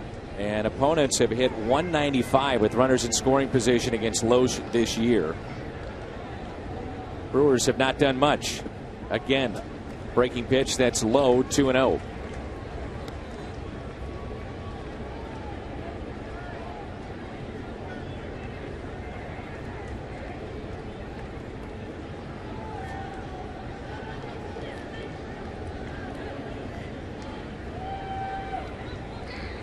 And you get the bunt down, and it's 3-1. 2-0 pitch. Taken for a strike.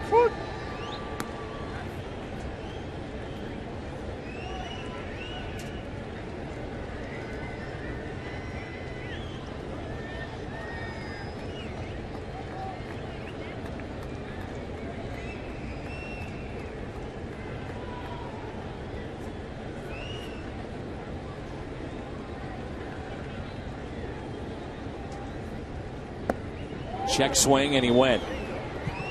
Should remind folks that when they tweet to Rick, he will read most of these, so please try to stay within the parameters of the baseball diamond for your Hungo winner. Getting some funny answers. You're amusing me, but we do want to know who you think your favorite Cardinal is for the past week, and we appreciate your votes. And we'll let you know during the postgame show. 2-2. Carpenter, a swing and a miss. Big strikeout for Gallardo. That's number 4. And it's up to Beltran. Really just a fastball right down the middle. It was up. And good riding fastball from Gallardo. He mentioned he's a strikeout pitcher.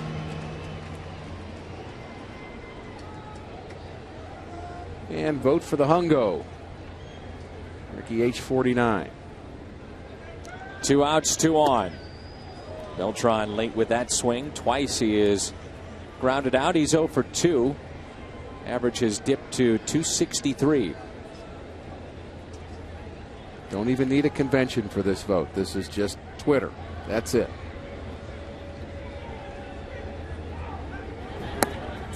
Just missed inside. 1 ball, 1 strike.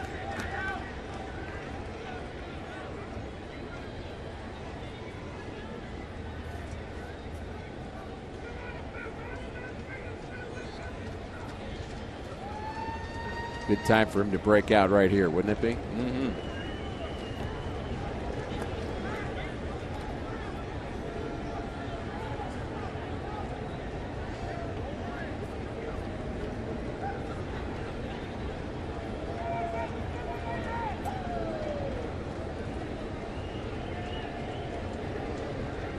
Runner goes from first, and a stolen base for John Jay.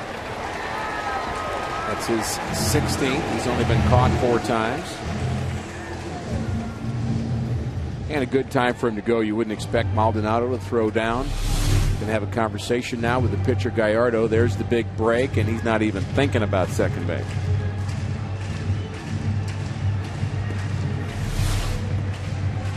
We even had some votes coming in from those in the sports world that cover other sports that would like to see some former players of the Gridbirds as a part of this. 2-1 pitch. Boy, Beltran would love to have that back up in his eyes.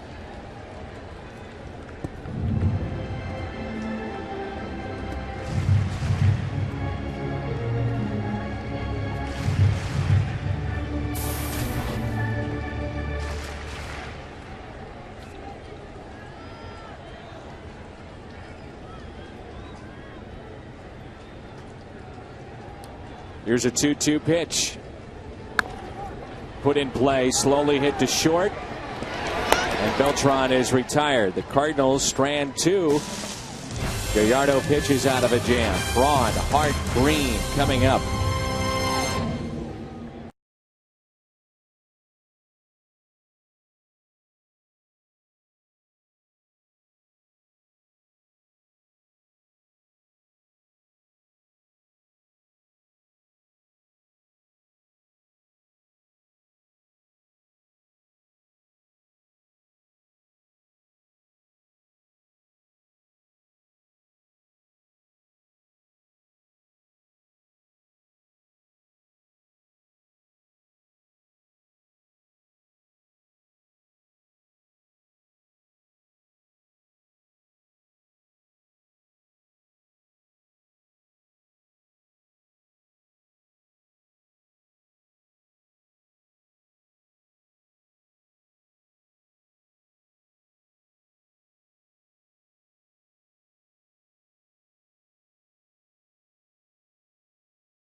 West is brought to you by AT&T, the nation's largest 4G network. AT&T, rethink possible. And by Ford, the official vehicles of the world champion St. Louis Cardinals. Tweets have been rolling in for the Hungo tonight. Ricky H49, Ricky H49, and send in your tweet. It's Braun, Hart, and Green.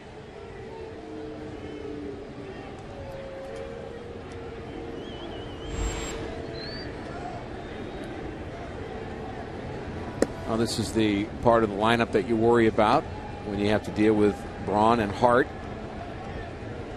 You figure to have to face him one more time, but batting here in the 6th inning, a big inning for Kyle Loesch to try to protect this 1-run lead. He's only given up 4 hits through 5. Been very typical Kyle Loesch tonight. After a 2-hour and 20-minute rain delay, both he and Gallardo came out ready. What's amazing is that every time you do call for a vote, it doesn't matter what it's for concerning the Cardinals, you will get some votes for Stubby Clapp and Bo Hart. They both are on the list. It's popped up. Molina is over and makes the catch. Big out. You may remember a couple of years ago, following a rain delay, the Cardinals used to pull off that rubberized area that would be the on-deck circle. I do remember that. Slippery. Very slick, and Molina looked like he stepped on it. And Tony La Russa made it a point. You'll see it right here. This looks to be dry, though. They may have pulled that off, and he didn't step on it, but that was a cause of concern in that area. No doubt. Almost seemed as if Molina was aware of it and kind of steered away from it a bit, too. Yeah.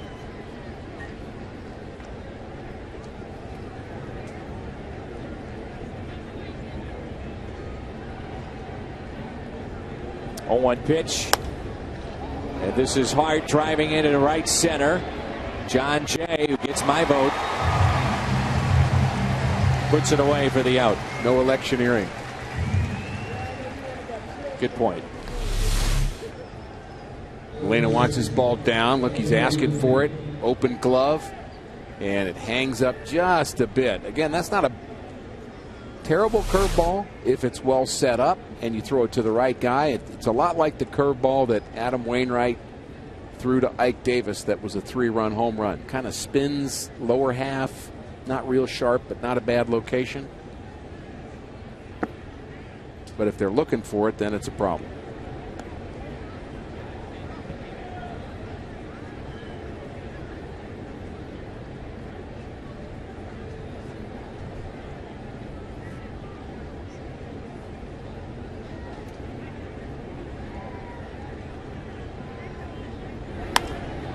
Fly ball.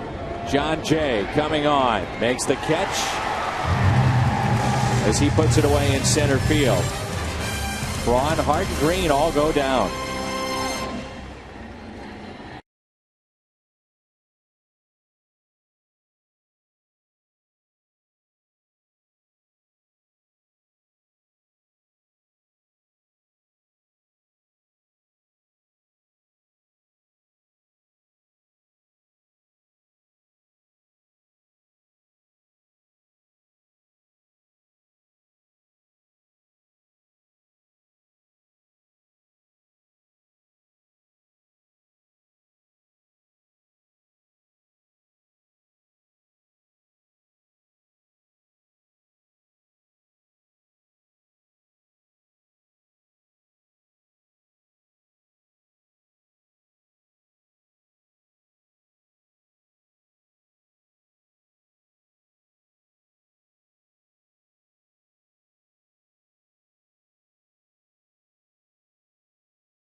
Cardinals with a lead of 2-1. Welcome back to baseball on Fox Sports Midwest. Let's go to our studio. Pat Paris standing by with a Bommarito Sports Update. Pat.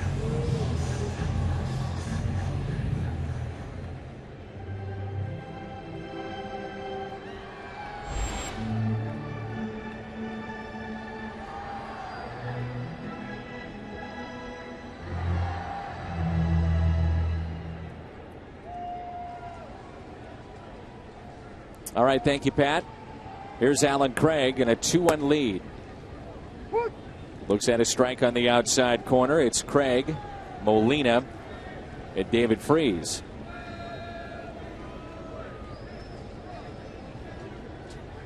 Gene Steck-Schulte has gotten some votes. Eric Pappas. Even the one and only Jim Otis. Look at the standings. Cardinals. This is updated. The records and the standings. Atlanta. A lot of people thought maybe they're falling off and could we see a repeat of last year, but they picked things up just a bit. Jason Hayward with a home run tonight in their 3-0 win. That's 2 strikes on Alan Craig. Craig with a sac fly and RBI back in the first and was called out on strikes with 2 runners on in the third. We talked about the 6th being an important inning for Kyle Loesch because he was facing Braun and Hart.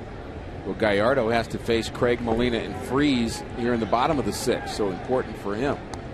This lead feels very tenuous at 2-1.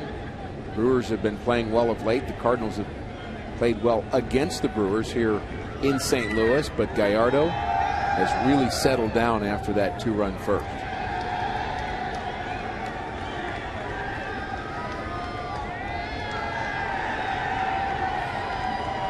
The 2-2 pitch outside.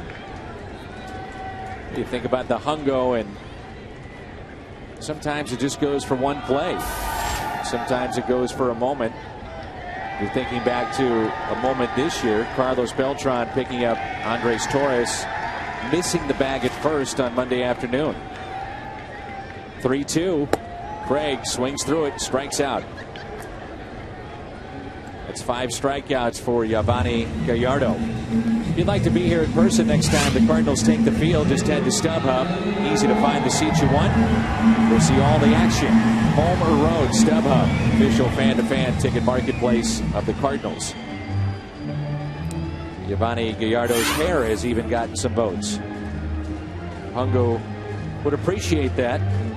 He sure would.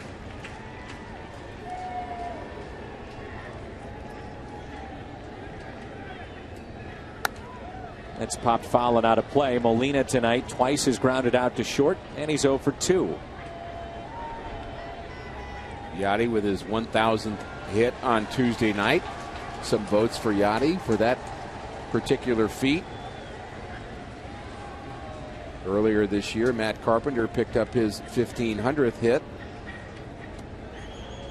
So a couple of milestone hits for the Cardinal All-Stars.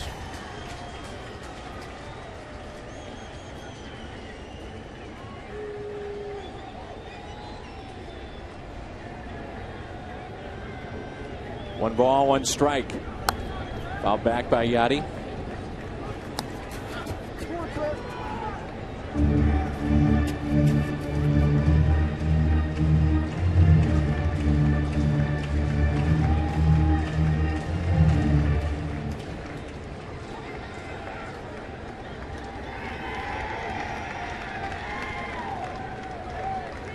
Big gap into left center field for Yadier Molina. The 1-2 late on that swing.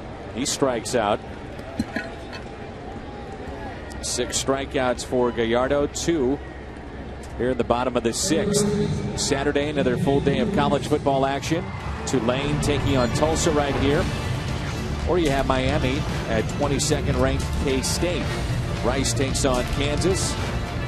Wisconsin heads to Oregon State on FX. Coverage of college football continues on Fox Sports Midwest and FX tomorrow. Here's David Freese. Dan, I'm struck by how nice this field looks after all the rain that we had this afternoon. In fact, a vote for the grounds crew for the Hungo Award for allowing us to have Cardinal baseball tonight. It really does look good. The infield looks great. And we had a ton of water here this afternoon. That rain was nasty.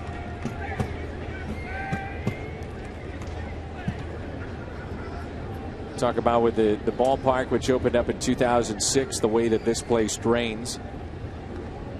What they have underneath the grass.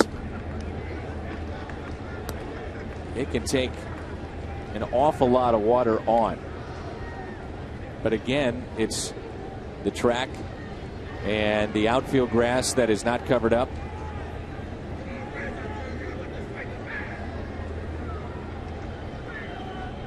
One-two pitch. Concern is probably more than anything the pitcher's mound and the hitting area. Yeah, and you just hope the area around the bases for players that are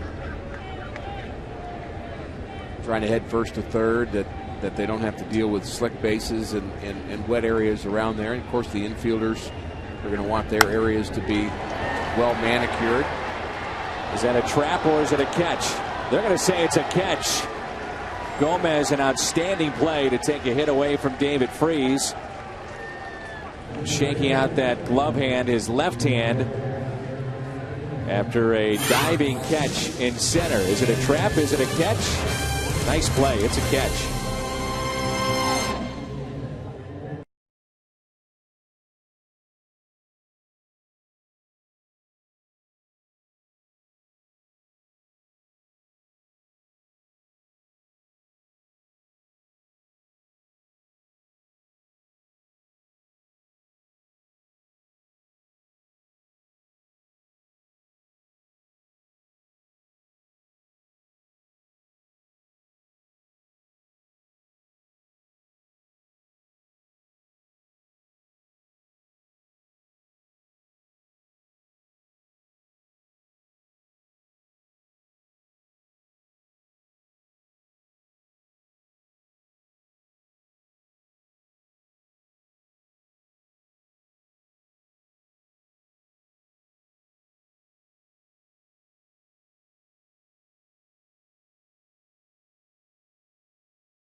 8,000 Americans die each year from smoking-related illnesses, including cancer, heart disease, and stroke.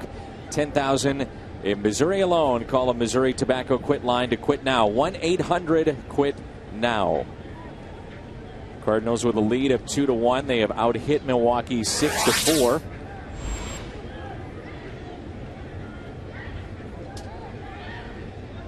And here is Carlos Gomez. See if that wrist is okay. High fly ball out to center. That could be your Hungo Award winner, John Jay, as he puts it away. One away to start play here in the top of the 7th. Again, vote for the Hungo.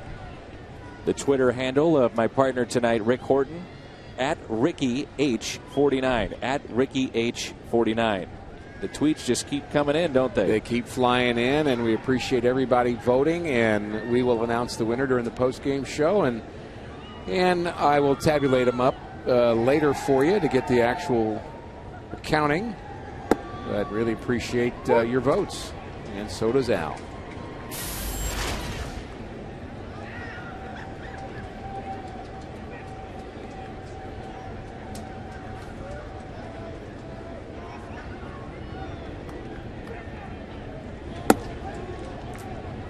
Mentioned earlier how the Cardinals have had their opportunities against Yovani Gallardo. Redbirds have stranded 4. The runs that they picked up were back in the first. Inside to Martin Maldonado. 2 balls and 1 strike. Mejica, who's just been terrific, getting loose in the Cardinals' pen. 92 pitches tonight for Kyle Loesch.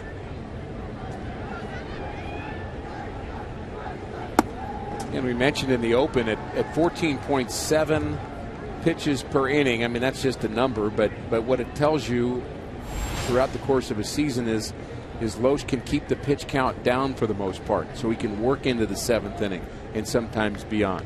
The 4th best pitcher in the National League in terms of pitches per inning. You throw 20 pitches in an inning, you're basically a 5-inning guy. Taken just a bit high.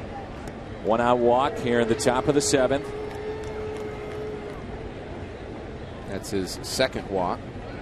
Had a walk of Aoki back in the 5th. That's a month's worth of walks for Kyle Loesch. 94 pitches.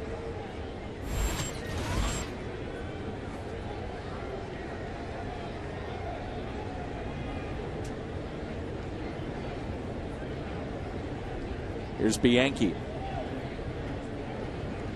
It's grounded out to second, also struck out in the 5th.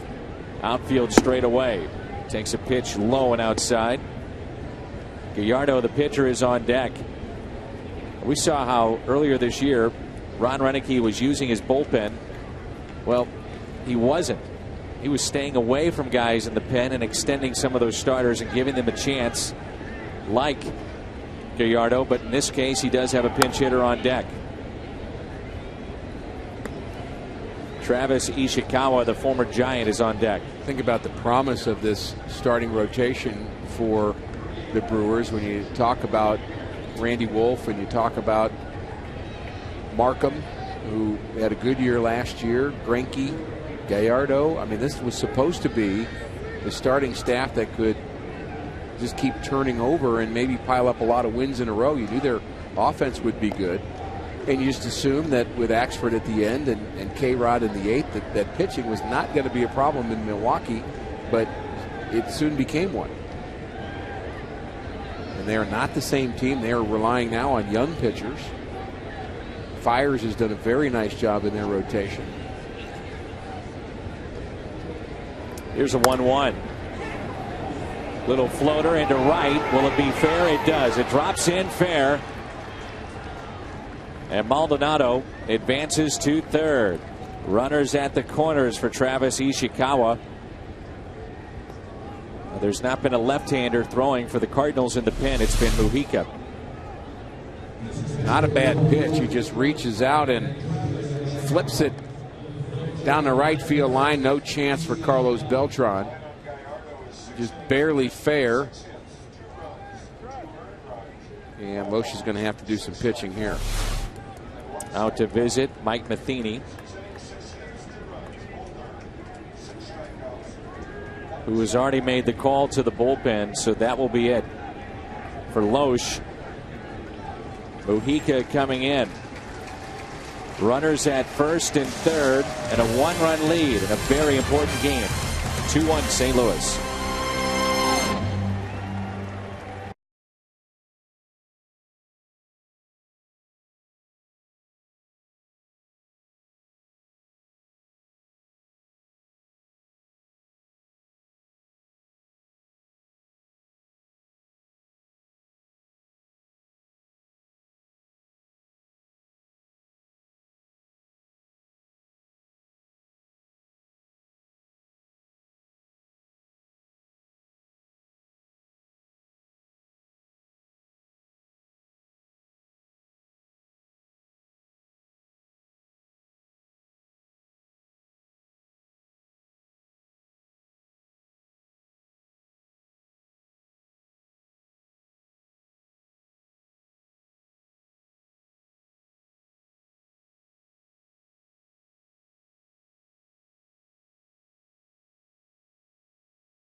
Ninth of September. That's this Sunday. Receive a free hot dog and Coke with the purchase of select tickets. Cardinals.com/values. I want to remind everyone that there are $9 seats available for tomorrow and Sunday. Mojica is into the ball game and essentially the game on the line right here. And he's been solid as a Cardinal. Our Mid-America Chevy dealers called to the bullpen. Mojica, a 7th-inning pitcher, and has yet to be scored upon as a Cardinal. 57 games, ERA at 3.15. The Cardinals gave up a first-round draft choice to get him,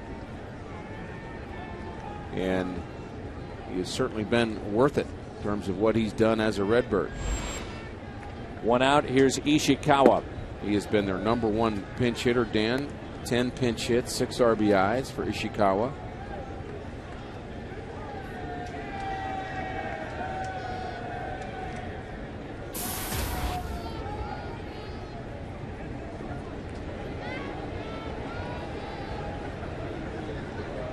One-0 pitch. Ripped into right field. Beltran coming on. Can't make the play. Scoots by him. A run will score. Ishikawa on his way to second base, and he delivers. It's tied up at 2-2. And with that play in right field, both runners advancing to a second and third.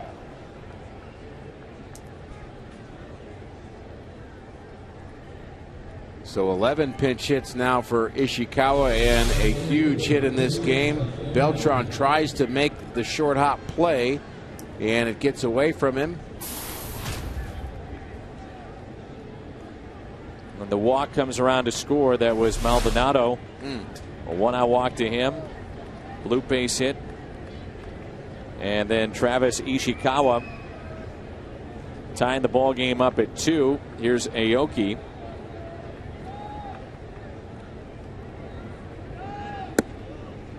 And again, no lefty even throwing in the bullpen.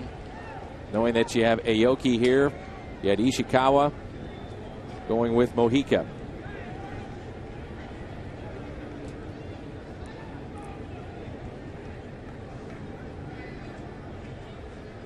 Infield is drawn in. Runners at second and third. Now, if you bring in a lefty to face Ishikawa, you probably would have to deal with Aramis Ramirez instead.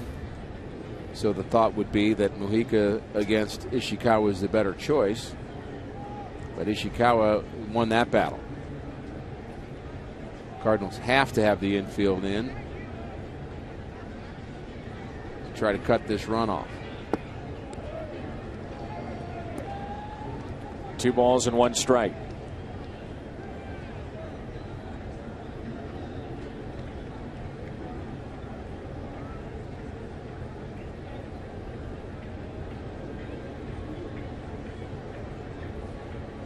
Big gap in right center.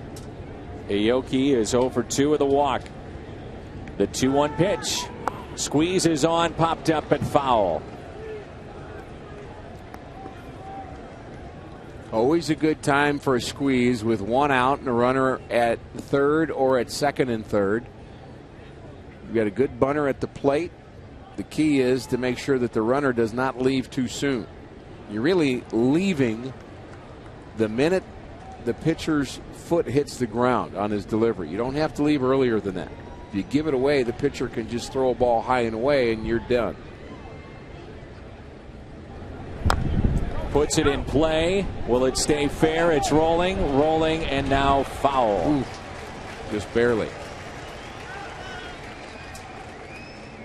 Rick, today is the 30th anniversary of the passing of one of the legends in Cardinals history, and that's Ken Boyer. Dearly missed. Passed away at an early age. From Liberty, Missouri. Former MVP Kenny Boyer. And I also want to tell you, Rick, that it's beginning to rain. Third time tonight. And this one a little bit harder.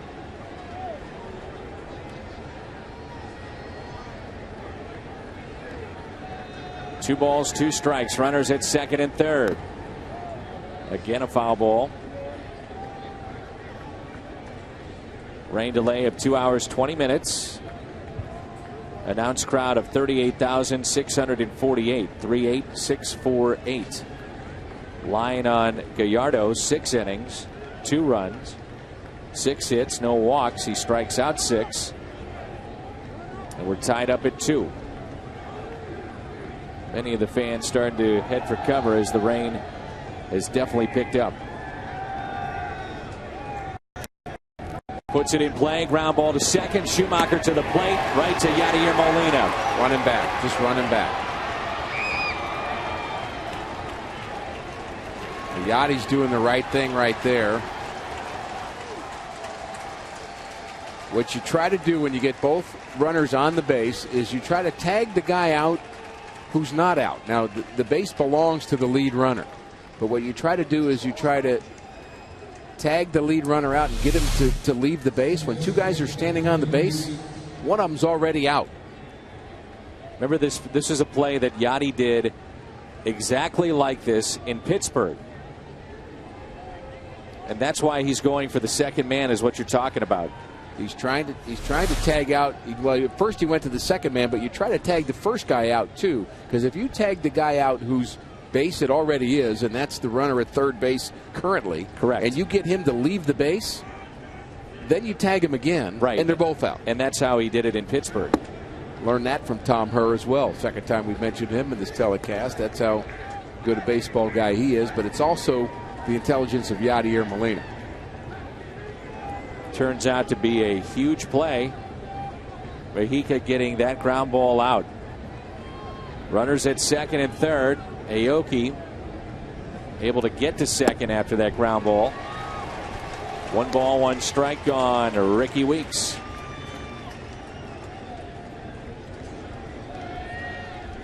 Not a spectacular play, but a solid play by Skip Schumacher.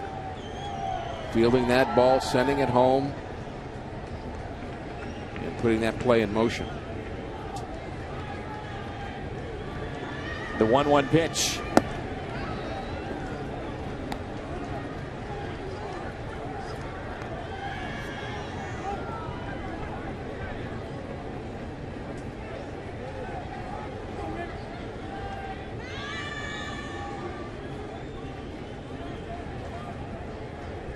Weeks has singled and scored back in the 4th. Rain continues to fall. Ground ball that's foul. And the count is 2-2. Mahika can get out of this jam with only 1 run scored. He's done his job.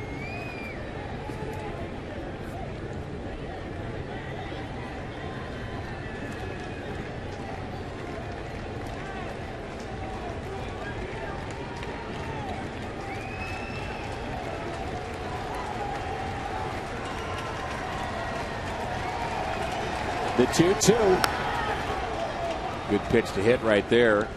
Up in the zone a bit. Mujica has a very good split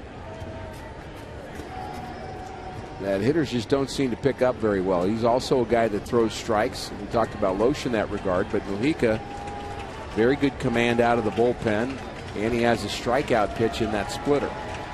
Weeks strikes out a lot. Right here would be nice. The 2-2.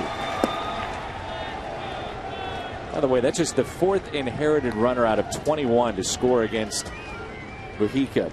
Take that all season, wouldn't you? No doubt. It's a shame Kyle Loesch will not pick up victory number 15. He's pitched well enough in this ball game to get that.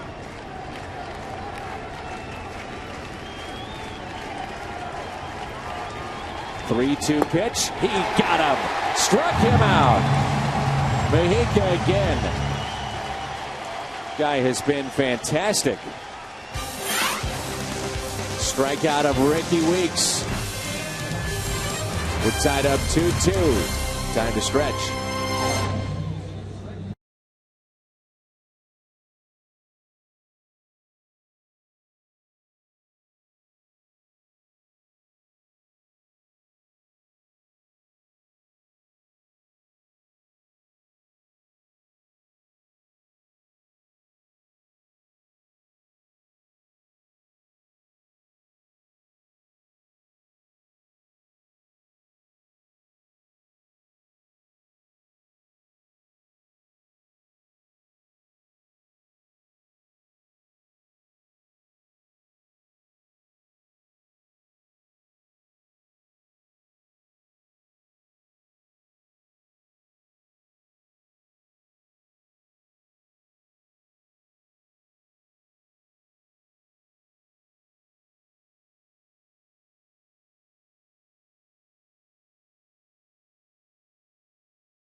Rain continuing to fall here in St. Louis. A 2-2 game as we move to the bottom of the 7th. Game 1 of a 3-game set. Cards and Brewers. Heads up play yet again from Yadier Molina. And again, Rick, explain exactly what he wants to do here. Well, there's 2 runners on the base, so one of them's out. And the one that's out is the guy that's the trail runner. So what he does is he tries to tag Bianchi and get him to get off the base, and then he would tag him again, and then they'd both be out. But the minute there's 2 guys on the base, the trail runner is already out. And this play happened May 7th, 2010. And there's Molina again, and there's 2 runners on the base. So what he does is he tags the lead runner, then he tags him again, then he's out. That's LaRoche. It's LaRoche's bag, not the trail runner's bag. So when he tagged LaRoche, he's just trying to get him to get off the base, which he did, and then he tags him again, and he's really out. You have to be fast thinking to make that play work. Here is Schumacher to lead it off against K-Rod. Rodriguez is into the ball game.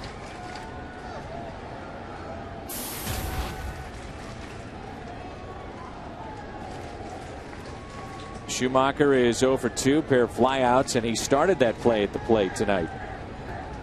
Rodriguez had a rough series after being given the closer's job in Chicago. He just couldn't get anybody out in that role against the Cubs, and so he ended up giving that back. Certainly has a lot of saves in his career, so he knows how to pitch late. The 3-0. Remember, Axford struggled against St. Louis last time we were in Milwaukee and was demoted. They tried to get him right, put him in some non-pressurized situations. So K-Rod was given that chance. He did have back-to-back games in which he pitched, but both were adventures. 3-2.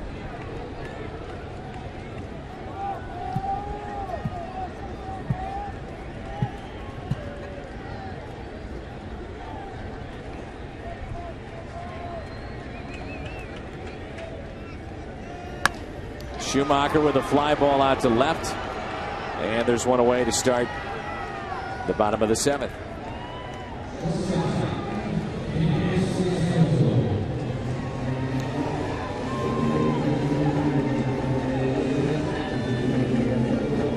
Rain has slowed a bit.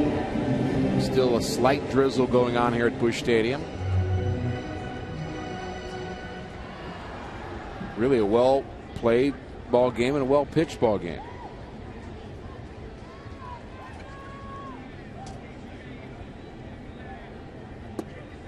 It floats in there for a strike. Gallardo threw 100 pitches, gave up 2 runs in 6 innings, no walks, 6 strikeouts, and Loesch 2 runs in 6 1/3. So his ERA is at 2.81, still up among the leaders. Here's the 0-1 pitch. Descalso rips it into right field. 1 out base hit. 2-hit night for Daniel.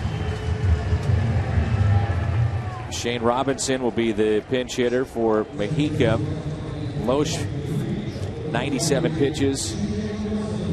And again, only the 2 runs that you talk about, Rick, and then Gallardo on the other side, the 6 innings, 2 runs. We expected to see a pitcher's duel between the two tonight, and that's what we got. Yeah, they didn't disappoint. They both pitched very solid, both good enough to win. And Descalso again with 2 hits tonight. He's now 6 for his last 14. Starting to swing the bat better. Much better.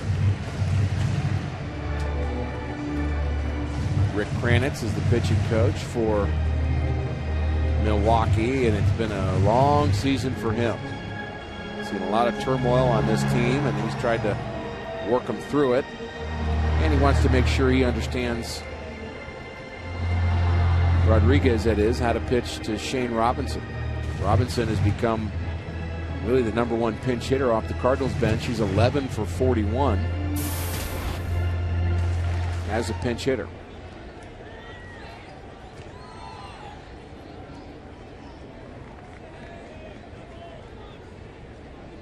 One out and a runner at first. Robinson looks at a strike.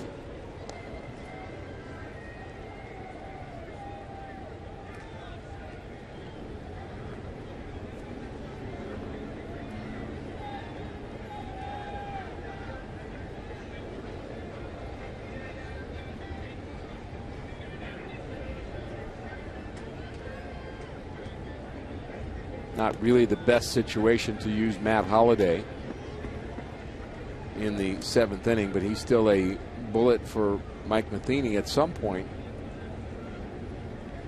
You just wonder how stiff his back really is and whether or not he's even available. Again, we point to the violent swing of Matt Holliday.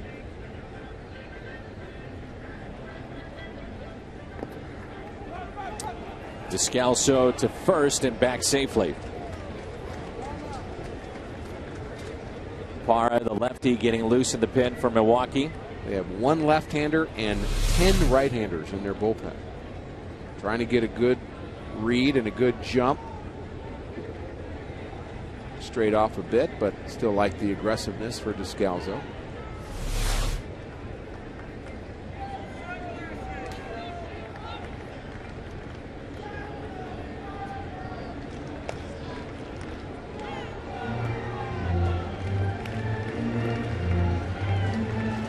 San Francisco in the top of the 8th, leading the Dodgers by the score of 4-2. I like that news. Cardinals definitely have an opportunity tonight. We mentioned that the Pirates have already lost, and so has Cincinnati. And with LA losing in the 8th, creates an opportunity for St. Louis. That ball gets away, and that's a good jump by Descalso. He read that very well. Maldonado jumped on it as quickly as he could, but Descalzo took that big secondary lead, Dan, and he just took off right away. Almost looked as if he wanted to steal initially, and you could see Rodriguez slip here, and then Maldonado kind of boxed it a little bit, and I wonder if Descalzo with that initial jump may have got him to jump a bit. And you wonder too if he actually may have read the kind of the unorthodox delivery of K-Rod, who about fell down on that pitch, which made it an errant throw, and maybe anticipation was part of that for Descalzo. Go ahead run in scoring position. 2-1 pitch. Robinson hits it sharply to Hart.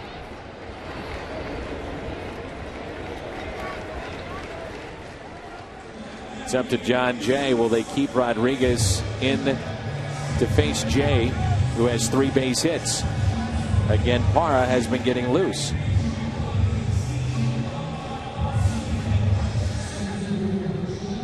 Three hits tonight. His average has jumped up to 323. With one left-hander in your bullpen, you've got one chance to use him. If he's going to be your situational guy, and if now's not the time, when is it? Facing Jay, and then you mentioned Carpenter to follow. Parra's ready. Who's he up for?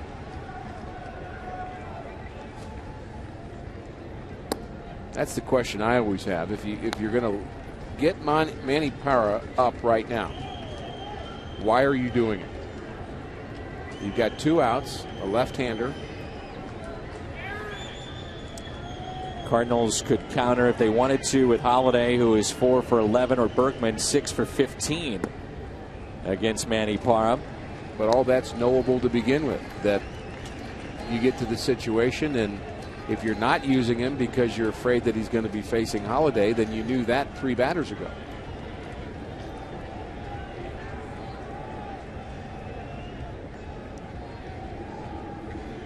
Two-0 pitch. Take a look at our Schnucks difference maker tonight. John Jay with 3 base hits, all singles. Good to see him go the other way. That time up the middle, also a run scored. Hitting the ball hard too, isn't he? Yeah.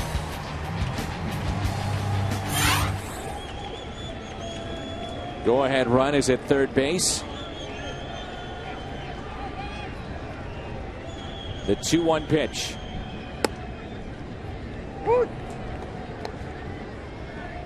Matt Carpenter is on deck, the top of the lineup for St. Louis tonight.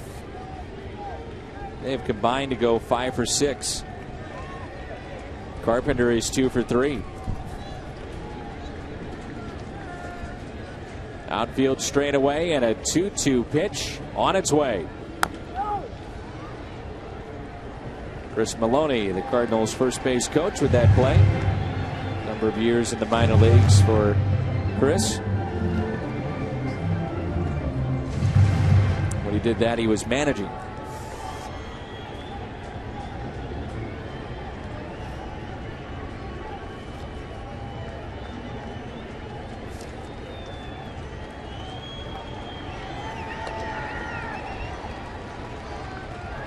The 2-2.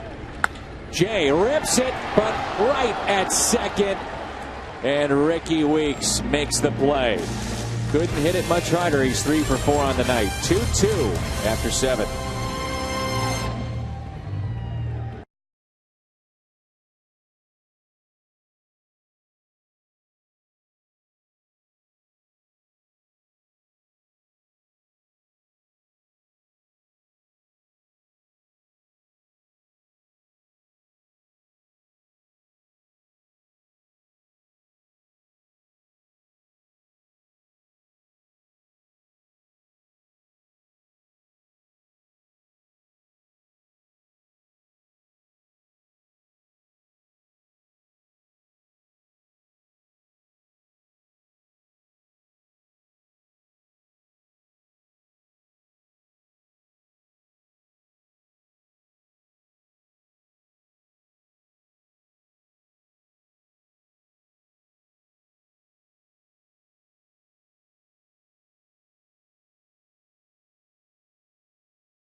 importance of that game is both in the National League West and the wild card. Dodgers are 4.5 games back in the West. Cardinals holding on to the second spot in the wild card.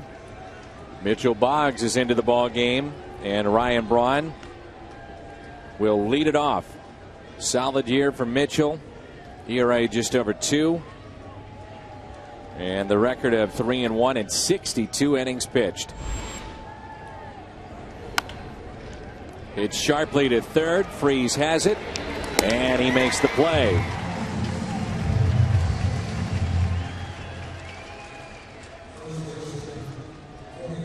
Turn to our trivia question tonight. Presented by AT&T. Was the most home runs and RBIs against St. Louis since 2008. I would say that's a hint. No question. And there are Cardinal fans that would say, how is that not Pedro Alvarez? But since 2008 is the key part of that. Big numbers for Corey Hart. And, there have been some times where the Cardinals have actually just made bad pitches to Corey Hart, but he's also a guy that, he's going to hit bad pitches, but occasionally he'll hit one that's a pitcher's pitch as well. But if you think of the kind of the body of work, they just seem to make mistakes to him. Base hit into center with one out here at the top of the 8th. In many ways, too, Rick, he's overlooked. When you had Prince Fielder in that lineup, Ryan Braun, the MVP last year, but Corey Hart has had a very solid career with Milwaukee. He's the longest tenured Brewer. Wide stance. Has good power. 27 home runs we talked about. He's 2 for 4 tonight. He was on a 2 for 13 streak on this road trip. So be careful not to let him get hot. Here is Taylor Green as an RBI back in the 4th on a ground out. That tails away at 95. You think about some nasty stuff coming out of the bullpen, and Mitchell Boggs has filthy stuff, doesn't he? Well, he has the velocity and the movement, and then you've got kind of the plus fastball of Jason Mott. You now have Trevor Rosenthal out of your bullpen who throws hard, and Shelby Miller now throwing 94, 95. Cheese at the knees. Jay with a catch. That's the way his manager described it. Brings in the center fielder Gomez.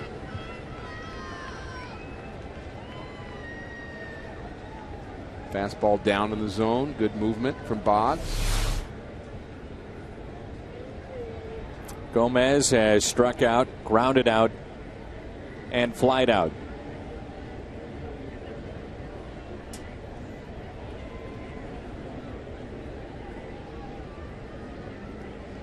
I asked you the question, Dan, before the game, and I'm going to revisit that right now because we actually may need the answer to this question.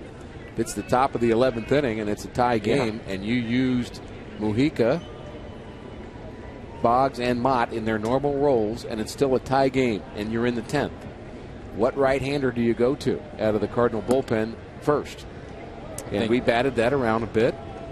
I mean, there was a time that would have been an obvious answer, but right now it's not so obvious. I think some fans would say, after watching Shelby Miller, obviously very small sample size, but strikes out 4 in 2 innings the other day against the Mets, intriguing.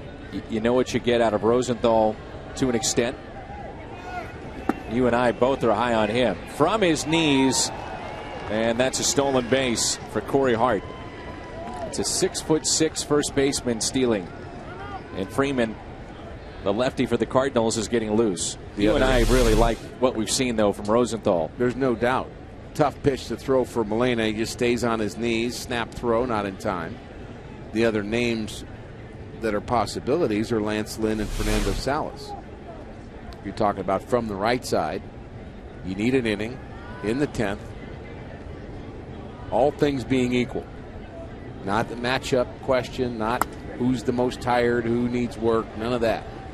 I just think that question is an important question for the Cardinals over the next 3 weeks. And maybe even tonight. and maybe even tonight.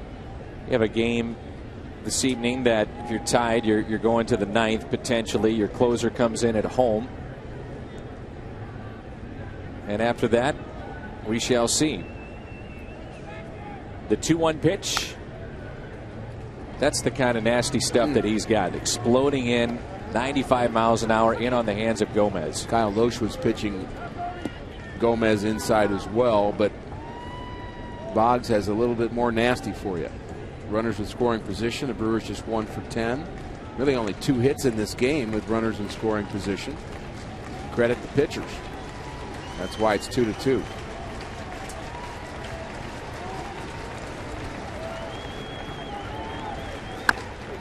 Little chopper. Hurry. Has to hurry is right to first, and the ball scoots away. Boy, you could see that coming, and now Hart will score. And Milwaukee has taken a 3-2 lead here in the 8th. And Aaron Descalso. Run scores, no RBI on the play. And Milwaukee has a lead of 3-2. And that's what speed does for you. This ball just beat into the ground. And Descalso has to wait back, and the strong throw, I don't think he gets him anyway. I think that's a hit in an error to me, because he's beating that throw anyway. Alan Craig trying to just stop that ball, and unfortunately, by not picking it up, that allows the run to score. So not, I would say, terrible defense by the Cardinals tonight, but there have been some plays that have hurt them. The ball that hit in front of Beltran, that play there. A Beltran throw to third base that got away, that hit the runner Weeks in the early going. That could have led to more damage. So not a lot of errors for the Cardinals, just one, but I would say below par defense in total. 2 outs, run rate first. That's Gomez not running. And a strike. And you add allowing a stolen base, which you could pin on Mitchell Boggs, not Yadier Molina, for Hart getting a good jump. Maldonado having words with the home plate umpire. Walked and scored back in the 7th. That was the tying run. RBI by Ishikawa. Milwaukee has added another to make it 3-2.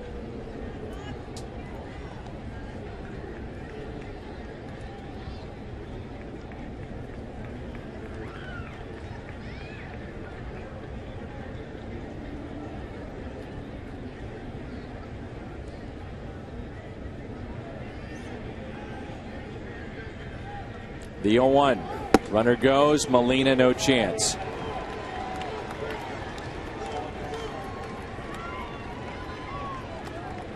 It's 31 stolen bases for Gomez. And stolen base number 126 now for Milwaukee. They're third in the National League in stolen bases. So first in power, third in stolen bases. Pitching, not so much, especially the bullpen, as we've talked about, and that steal could prove to be big. Gomez being waved in, the throw to the plate. Molina to second, and is it in time? Yes. Run scores, it's 4-2 Milwaukee. Maldonado is second base hit, and we move to the bottom of the 8th. A disappointed crowd right now. It's 4-2 Milwaukee.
Cardinals baseball on Fox Sports Midwest is brought to you by Bud Light Lime-A-Rita, the ready-to-drink margarita with a refreshing twist of Bud Light Lime.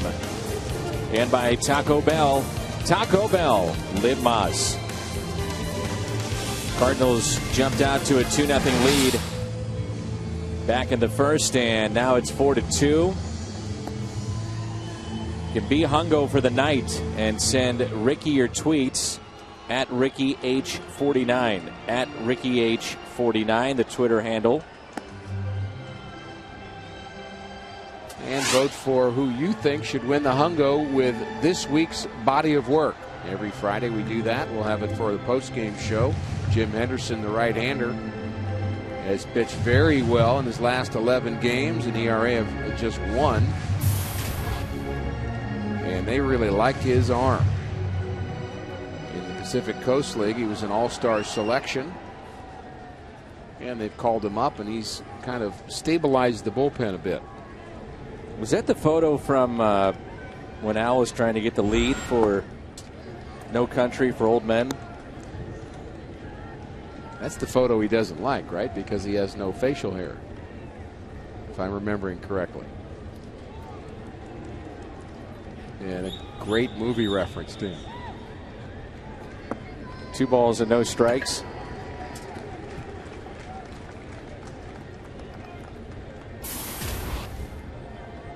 Carpenter, Beltran, Craig in the 8th.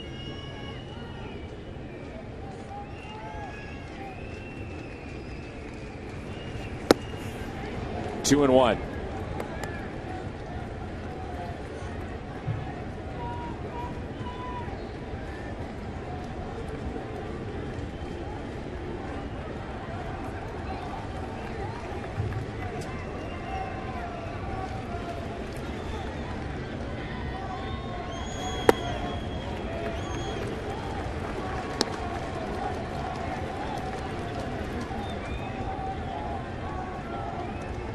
We'll take a walk.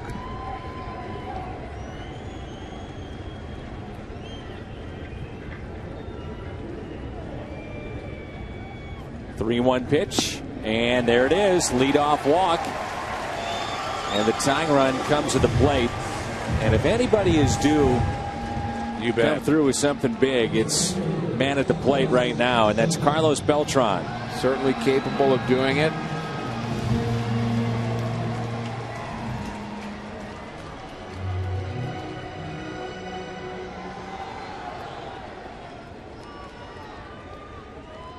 For 3. We just love to see him launch one right now. Beltran with the 28 home runs. You have Alan Craig on deck. The Cardinals still have at their disposal Matt Holliday.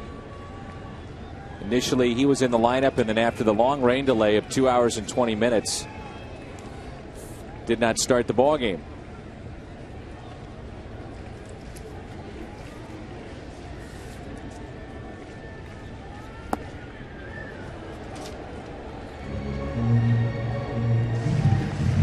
Without the facial hair, Al is just it's just not as menacing. No, and that's why he doesn't like that photo.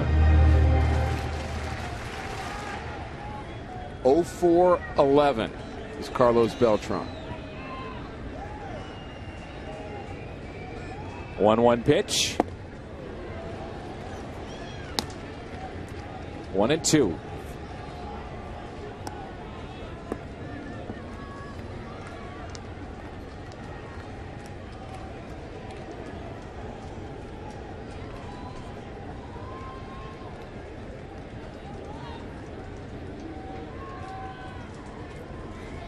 Beltran with a fly ball into shallow right. Hits it a mile high.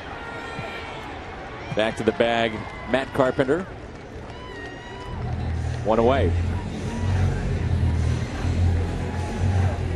This copyrighted telecast is presented by the authority of the St. Louis Cardinals. It may not be reproduced or retransmitted in any form. And the accounts and descriptions of this game may not be disseminated without the express written consent of the St. Louis Cardinals.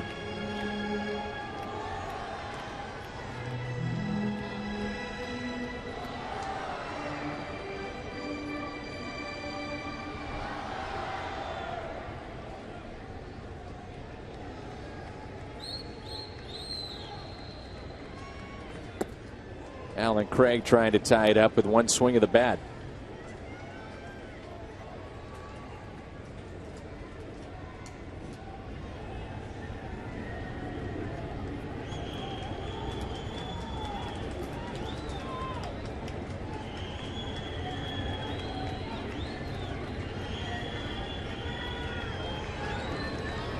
Oh, 1 to Craig. Late with that swing. 0-2. And you can vote for the Hungo.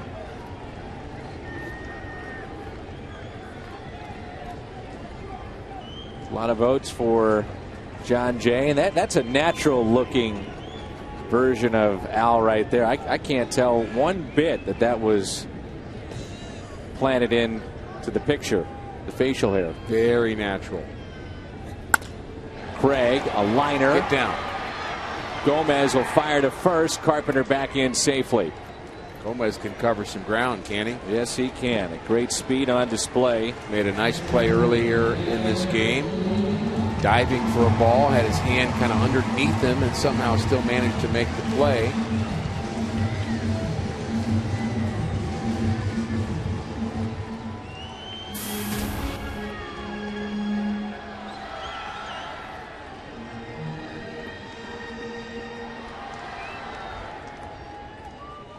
It's amazing with the advancement in technology to be able to come up with the likeness that our guys in the truck just put together on that facial hair. Top notch. Yachty is the tying run. Taps it foul. And that's the one thing, Dan, about the Cardinals' order is, and we've not seen a lot of home runs late in games, but you've got Molina with 17, Craig with 20, Beltran with 28, David Freese on deck with 18. You've got a lot of players up and down the lineup that with one swing of the bat can change the complexion of a game. Yachty with 17 home runs this year. Ooh, looks at a ball just outside. Evens it up at 1 ball and 1 strike.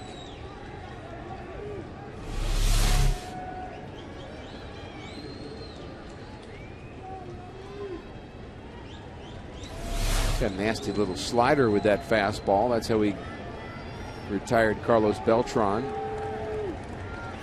Alan Craig with a good at-bat, came up empty. 1-1 pitch. Good cut by Yachty. You bet it was.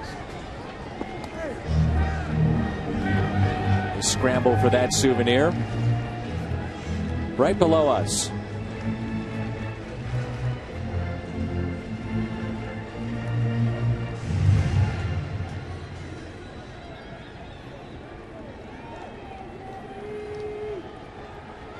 A couple of 5-year-olds were punished going for that souvenir by a couple of 40-year-old men.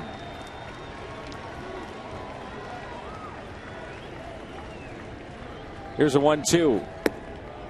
2-2.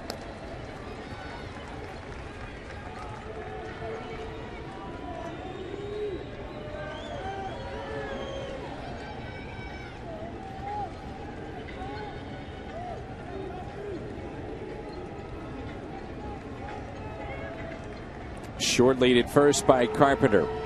Started the inning with a walk. The 2-2. Yachty has tied it. Ho! Out to left. Goodbye. 4-4 and a home run by Molina.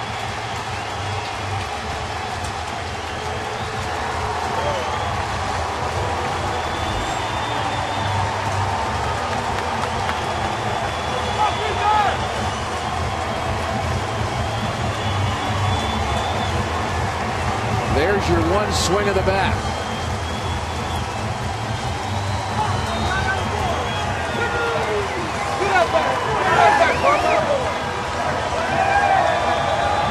I may have to change my vote.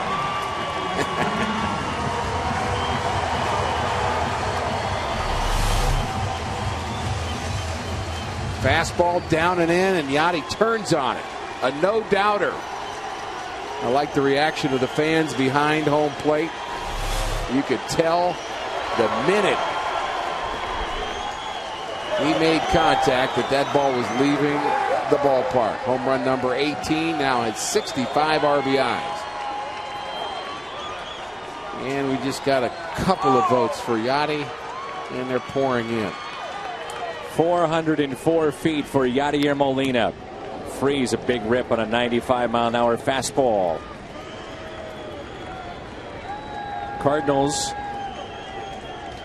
led the ball game 2-0, trailing 4-2 until just a moment ago. With one swing of the bat, he's tied it up at 4-4. What a year it's been for Molina.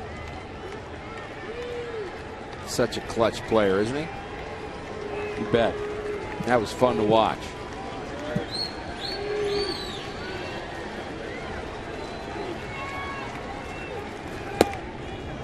And the bullpen woes continue for Milwaukee.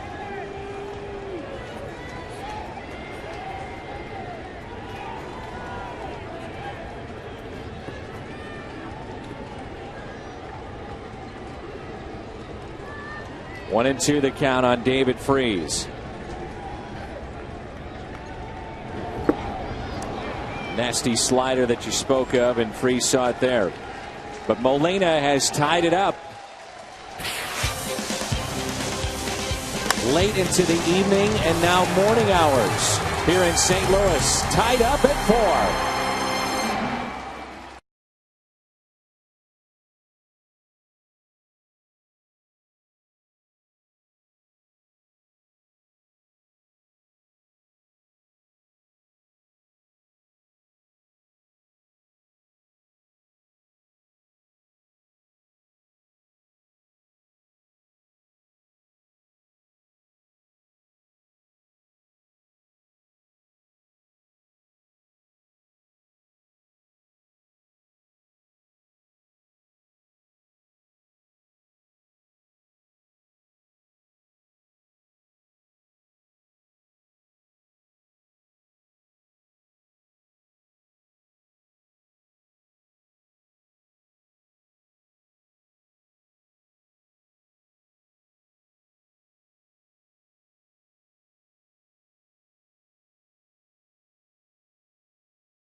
Thanks to Yadier Molina, we head to the 9th in St. Louis. Coming up after the game on the post-game edition of Missouri Lottery Cardinals Live, Pat Paris and Lil Dunk are standing by. Another solid outing from Kyle Loesch.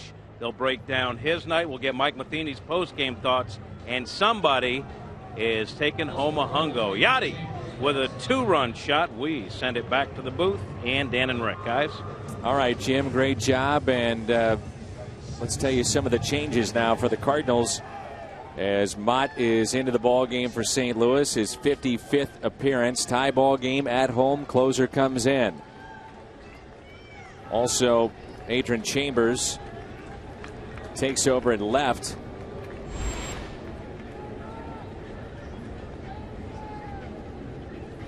And the first pitch to Bianchi is a strike.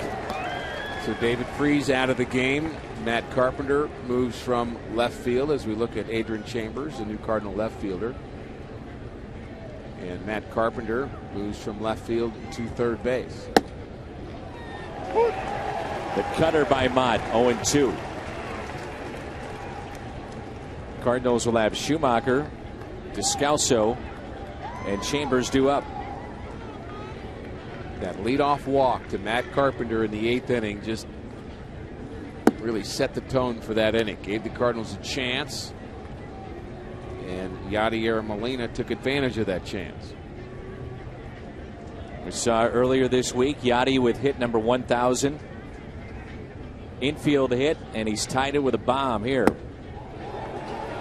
Looks back at the home plate umpire as if to say, go ahead, you can do it. Call it a strike, and let's move on. How about that? Yachty just looked back at the home plate umpire as if to say, okay, yeah, it's a strike, right? He wanted the call. He wanted the call on the check swing and got neither. How about that time? You bet. It's a strikeout, and that's how we start the ninth inning. 98 miles an hour from Jason Mott.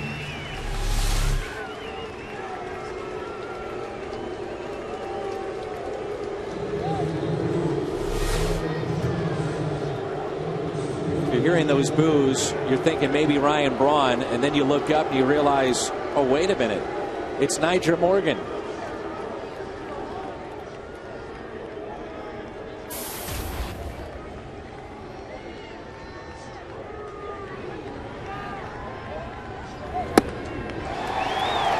'97.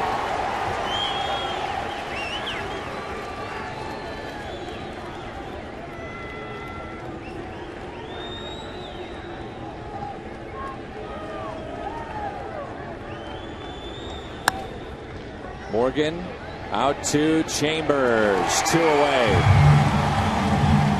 Just sent a jolt through this stadium. A home run by Yadier Molina. The fans that have stuck around having some fun. It's a unique experience late in the game like this. Late hours to the long rain delay. It was an exciting moment, no doubt about that.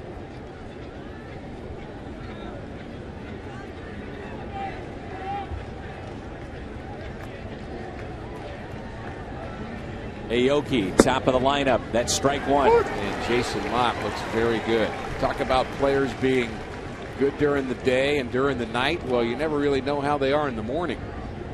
That's where we are, and Jason Mott's throwing 98 miles an hour in the morning.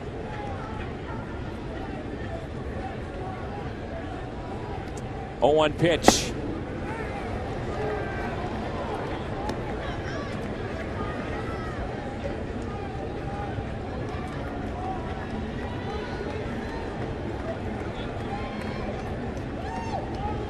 Pitch number 10 on its way from Mott. Popped up. Chambers coming on and makes the catch. Can the Cardinals win it? We're about to find out. Great work by Mott. Schumacher, Descalso, Chambers coming up.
Bottom of the ninth rolls in. Yadier Molina tied it up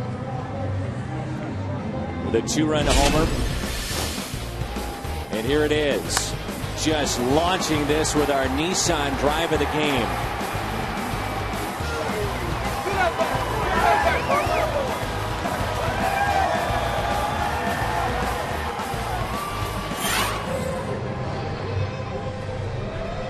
So there's a lefty Parham. Manny Parra is 1-3 this year. 52 innings of work. He's been back and forth bullpen and rotation over the years for Milwaukee. I think right now an interesting question for Mike Matheny is, what would you do with Jason Mott? He only had 10 pitches in the ninth inning, and for Mike, if this game goes to the 10th, sure, the idea, you at least flirt with it. Do you stick with Jason Mott one more inning? And at this point, nobody getting loose in the Cardinal bullpen. Yeah, there's no action yet, but you have so many pitchers out in the bullpen, Dan, and with Mott being your closer, I like the idea of keeping him at one inning unless it's absolutely necessary. You may want to use him tomorrow and the next day, for that matter. And there are a lot of choices out there, and that's our question. Which one is first? Matt Holliday leads it off against Parra. Mott does not look like he's out of this game right now, though. He has that sense of maybe wanting to go one more inning and maybe being able to. Matt Holliday did not start the game, so pinch hitting for Schumacher here.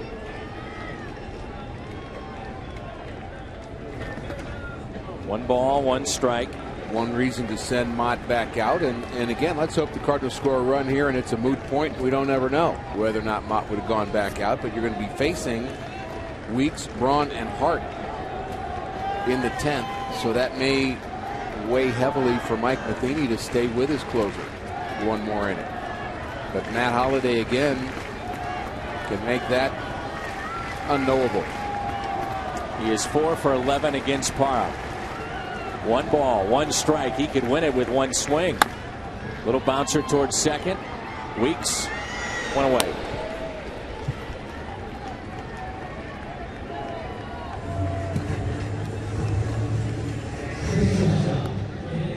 You posed the question prior to our first pitch tonight, and you said, well, what if you used the exact guys that we've seen here tonight? What do you do in the 10th?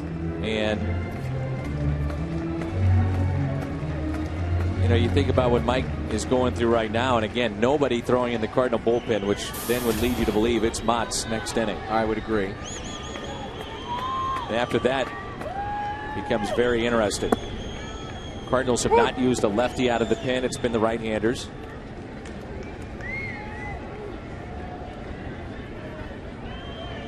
I think I would, if I had to pick all those right-handers I asked you about earlier, Rosenthal, Miller, Lynn, Salas.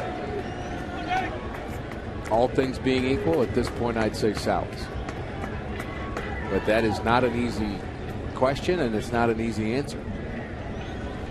One ball, one strike on Daniel Descalso. Pair of hits in the ball game tonight. Part of that answer is just Rosenthal and Miller both being rookies. They both certainly have great upside for the Cardinals down the road. Maybe both of them as starting pitchers, in fact.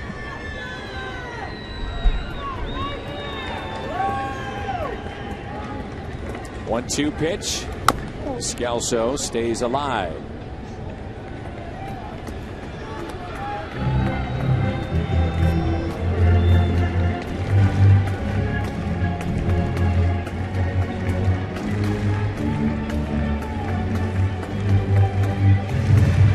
Now a final. Giants over Los Angeles 5-2.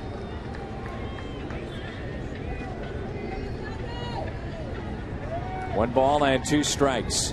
One out, nobody on. 2-2.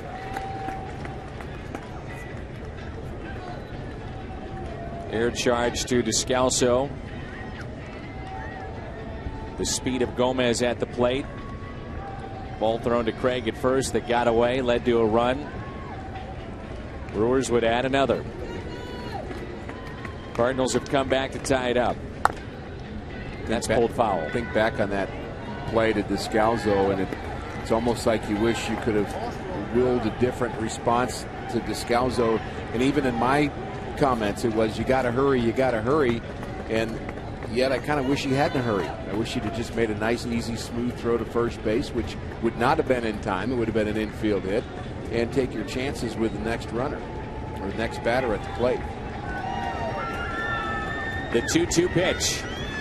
Descalso fights it off, and Weeks backhands it and makes the catch. So there's 2 down. Adrian Chambers will hit with 2 outs.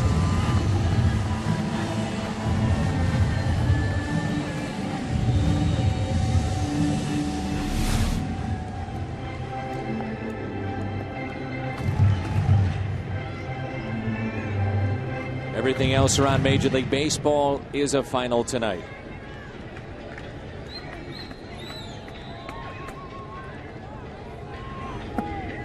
The slider that's taken low and away.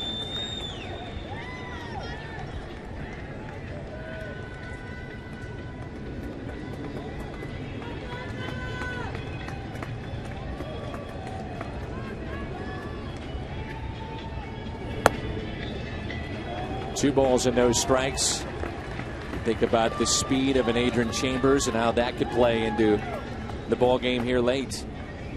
Clearly the fastest man on the roster right now for St. Louis.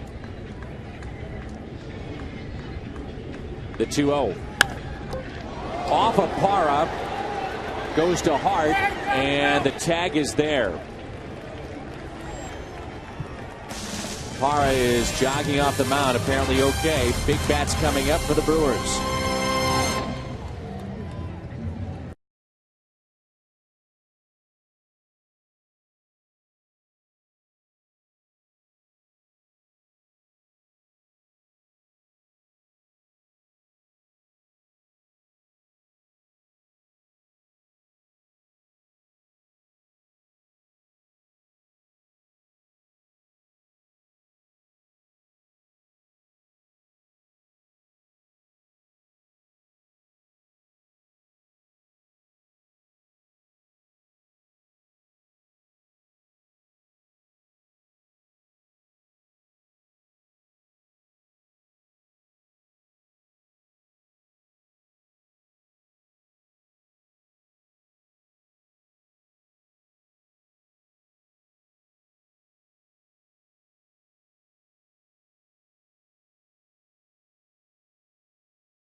Beef jerky all season long. Jack Link's beef jerky.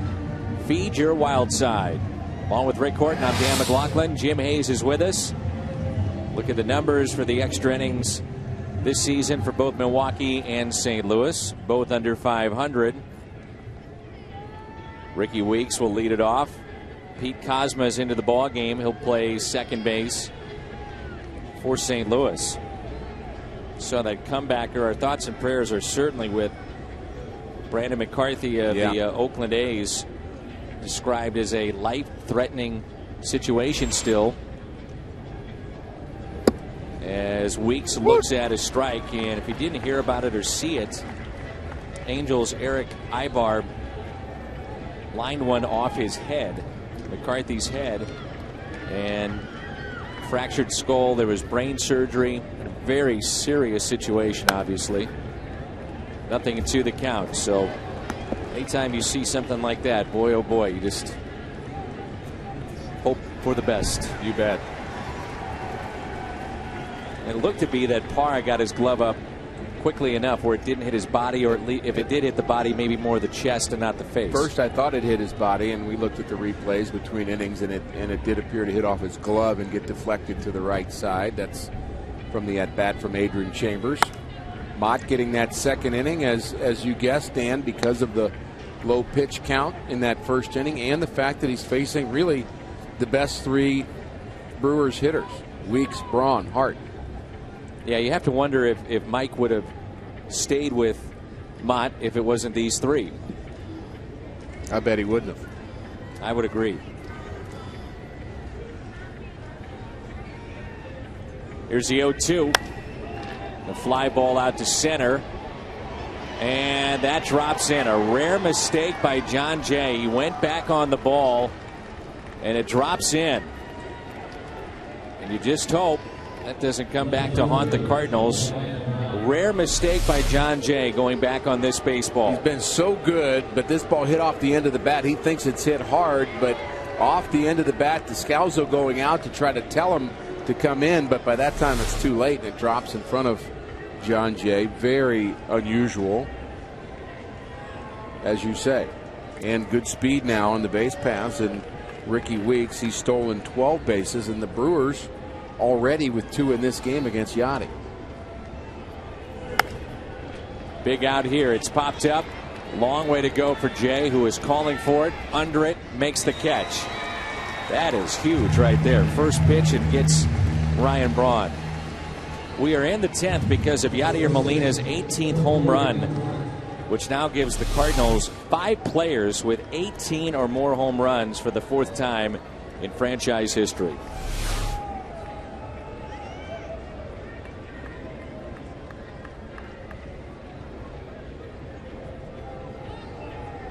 Another tough out, and Corey Hart, good fastball hitter. Mott has a good fastball.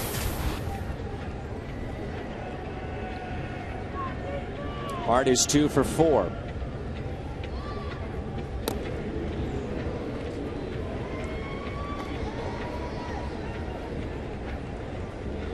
After this weekend, we are in San Diego, and then 4 with Los Angeles. Luke Gregerson gets his 5th save of the season. The former Cardinal farmhand, part of the Khalil Green deal. Runner goes. Yachty fires to second. Oh, he got him! Remarkable again. It didn't look like he had any shot to get Ricky Weeks, and somehow he gets him. I mean, this is perfect. Right on the bag. I thought he was safe. The call from Darryl Cousins goes a different way. Cosma on the tag, and he's safe.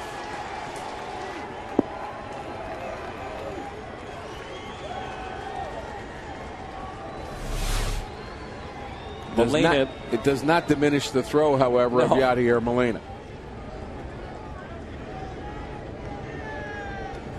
This will be pitch number 17 coming up for Mott.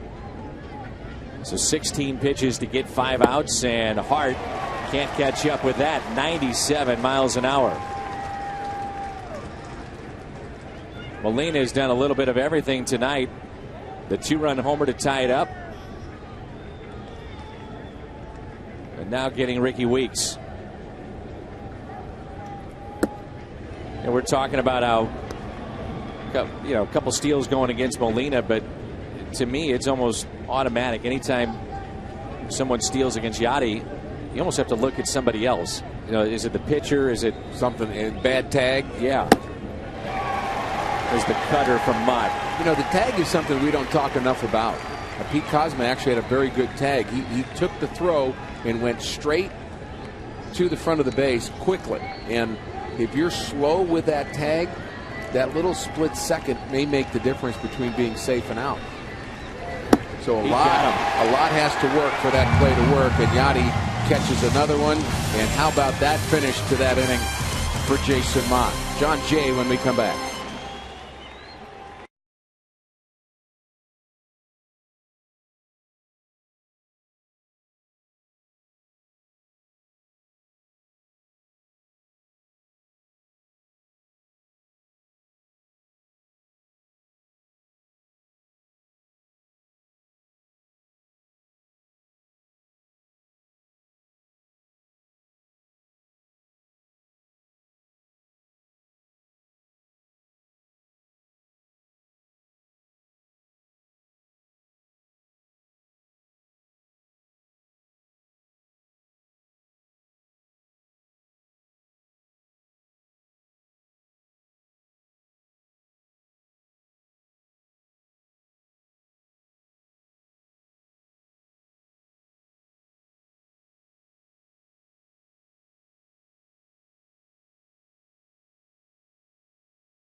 He was part of the Casey McGee deal. This right-hander takes over for Milwaukee. One of 4 Brewers relievers with more than 60 appearances on the season, so he's been busy.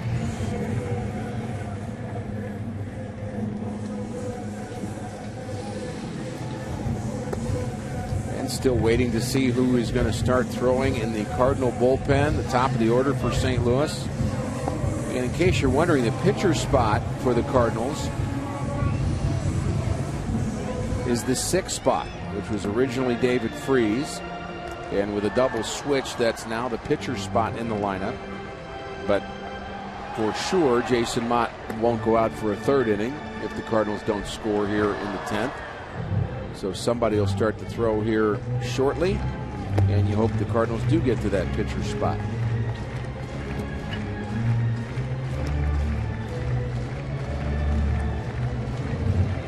At Ricky H. 49. At Ricky H. 49. Voting for the Hungo. A number of vote changes,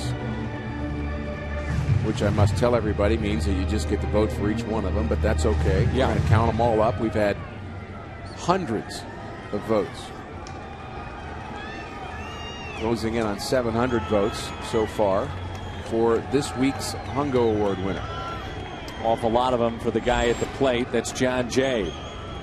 3 base hits and a line out tonight. The first pitch is a strike. With the 3 base hits, John Jay is now batting .322. Jay, then Carpenter and Beltran.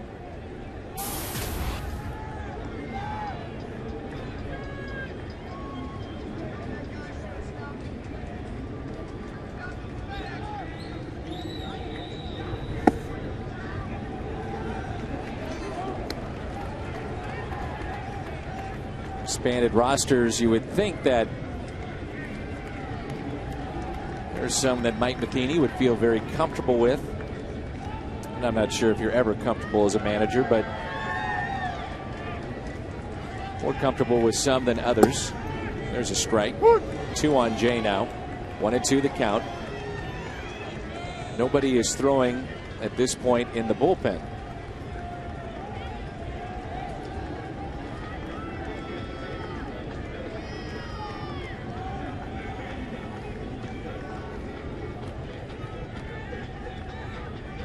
One-two pitch. Put in play and pulled foul. Well, the other reality here is whoever it is, and it could be kind of a cast of characters at this point that could be coming into this game, and they don't really need to start throwing yet. You can start getting loose with probably 2 outs, maybe with 1 out and still be ready, especially if you've been playing catch some during the game and are somewhat loose. I mean, you don't have to go through the whole inning to get loose. You can probably start after John Jay's at bat.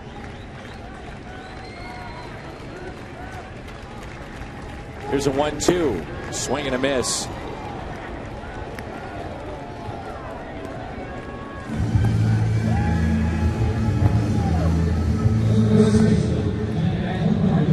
So there's 1 out, and looks like Salas. And it is. Fernando Salas will start to throw in the pen and get loose.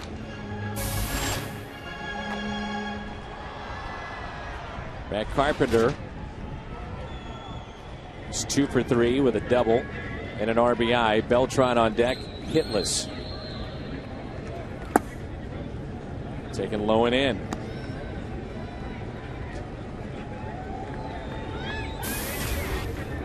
Carpenter has shown the ability to hit gappers, and there is a big gap in right center field right now.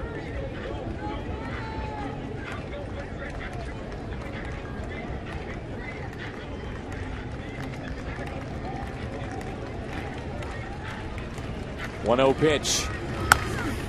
Good rip by Carpenter. Very good swing. 1 ball, 1 strike.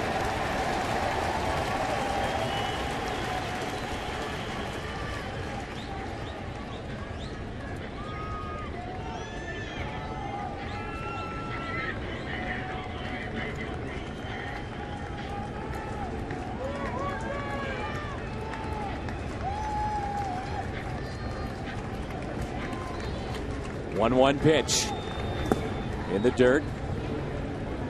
Yadier Molina's on the cover of the latest edition of Cardinals Magazine, so there is no curse of Cardinals Magazine when you're on the cover. So Yadi is being looked at in the magazine as the best all-around catcher, and to read some of the quotes from some of the biggest names in baseball, it's very interesting to hear their take on it or to read about it. That's at Cardinals Magazine this month.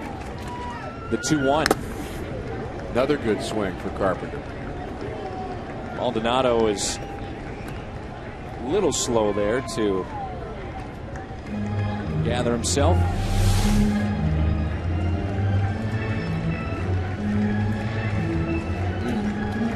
Maldonado has the fingernails painted. He also has tape around the fingers, so should be no way that a pitcher doesn't see what he's putting down.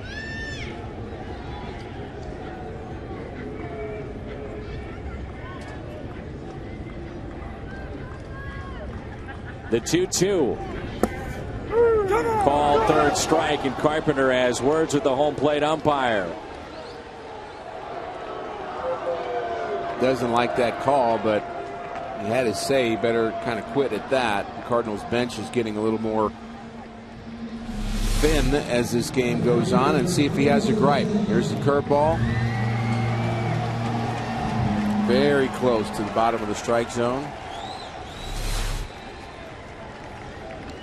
Here's Carlos Beltran, hitless tonight. He is 0 for 4. A lot of room to the left side with the shortstop near the bag at second. Well off the line at third. You mentioned the tape on the fingers. The first catcher I ever worked with that did that was Tony Pena. Tony used to give really fast signals, and in a place like New York and Chicago, those are the two that come to mind, where the lights were not great from the pitcher's mound to home. And if you had a gray uniform and you were just flashing those numbers down, sometimes they were hard to see. So the point is that the tape on the fingers give you a better indication between a 1 and a 2 and a 3, because you don't want to get crossed up at 10 minutes to 1 in the morning. Could be the difference in the game. The Cardinals, by the way, Dan, we mentioned just 3-9 in extra inning game, but they've also had trouble winning one-run games and close games. A chance to do a little bit better here tonight in both those categories. 1-0 pitch to Carlos Beltran. Here it comes. 2 balls and no strikes.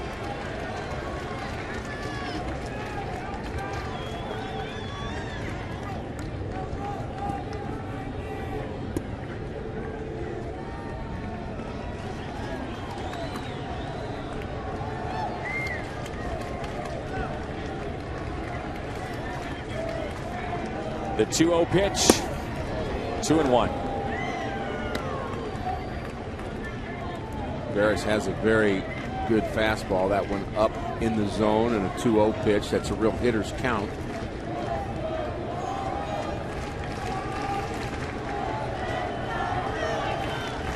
He is due and sitting on 28 home runs. Beltran taps it foul, and it's now even at 2 balls, 2 strikes with 2 outs and nobody on.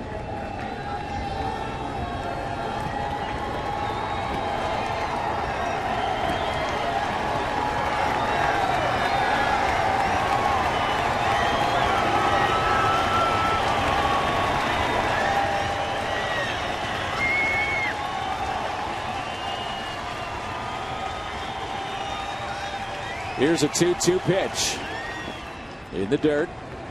Alan Craig on deck. How about these fans that have stuck around? It's nearly 1 o'clock in the morning. Amazing. And we appreciate all of our viewers sticking around. We'll have some college football scores for you shortly. Just about set to kick them off, huh? Here's a 3-2 pitch. Pulled foul.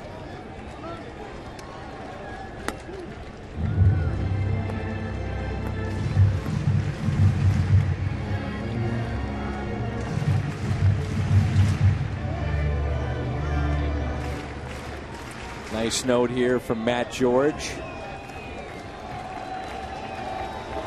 Big Cardinal fan, big fan of our broadcast.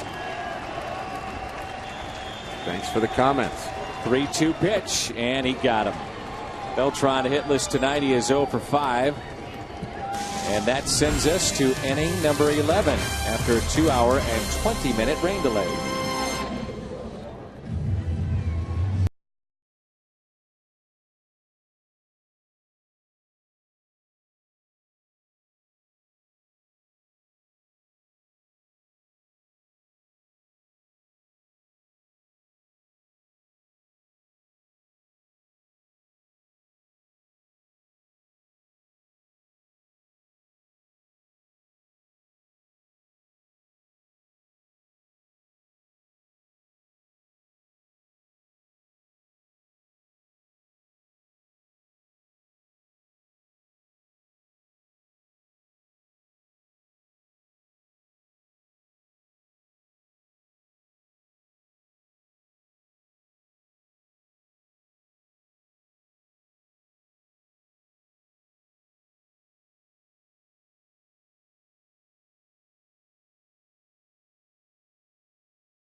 All season long, Jack Link's beef jerky.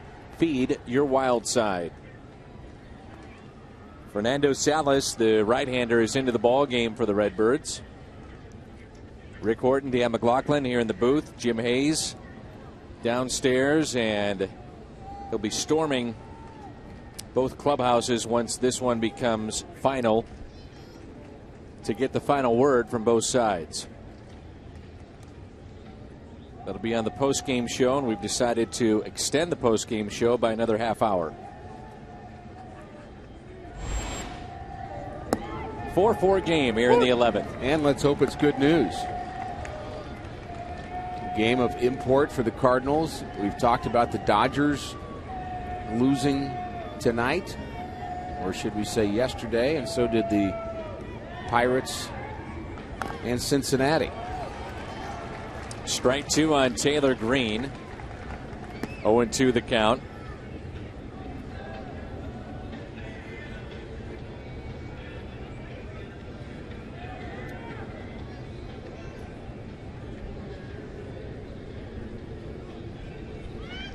Oh, 2 pitch, and that's tapped foul again. A lot of fans in a game like this try to move up, get as close as they can to the action.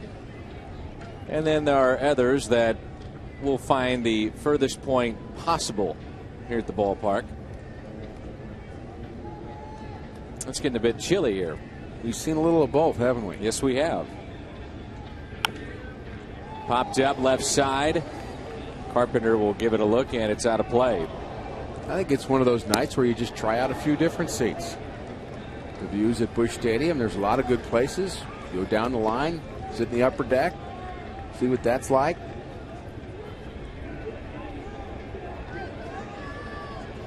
Fans came prepared tonight, didn't they? Yes, they did. Here's the 0-2. 1 ball and 2 strikes.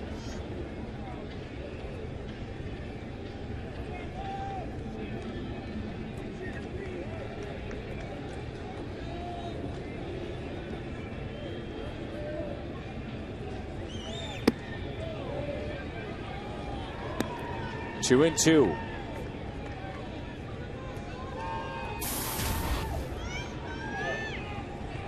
So Fernando Salas is the answer to the question that you and I talked about 10 hours ago.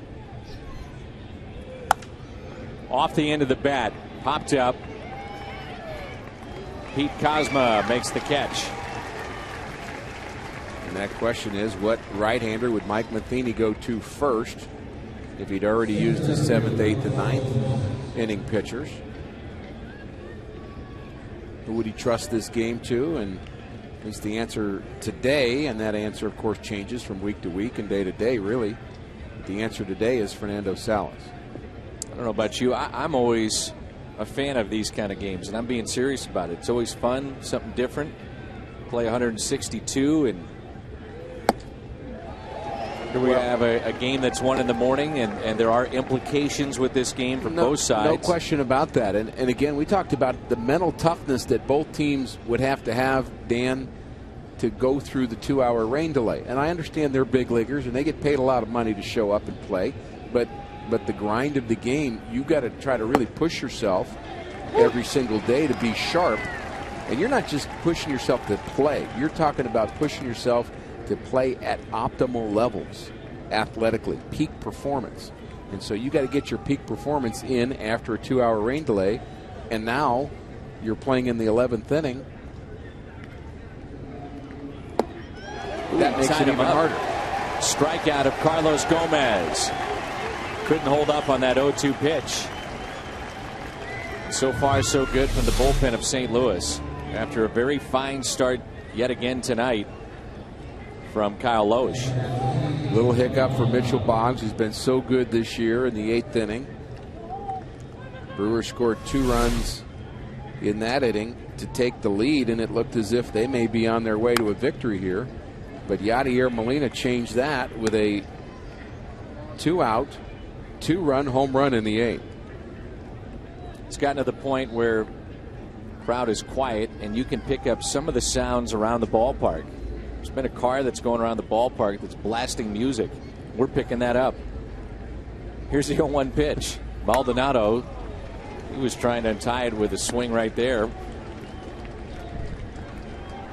And you think I'm kidding. You're laughing at me. No, I heard loud and clear Matt Carpenter's comment to the umpire on the low frustration. He was not happy with that. Right. And he didn't say any words that his parents would be embarrassed to hear him say on TV, but he was not happy with it, and we heard him all the way up here. Yeah. So you're getting some tweets about that Cardinals magazine that we were talking about with Molina on the cover. Cardinals.com/publications. That's how you get that. Cardinals.com/publications. 1-2 pitch. And he just couldn't hold on. Cardinals, Steve Zesh and his crew that put together the magazine also did the top 25 moments ever in Cardinals World Series history. Good, bad, great, astonishing. Had the Freeze home run, and they said, is that the greatest ever? This is well hit out to deep left. Chambers is back. He looks up, and it's off the top of the wall. Fires it back into second base, and they got him! Oh! It goes from a near home run to being thrown out at second base. Big time throw from Adrian Chambers. Right on the money.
and a bat.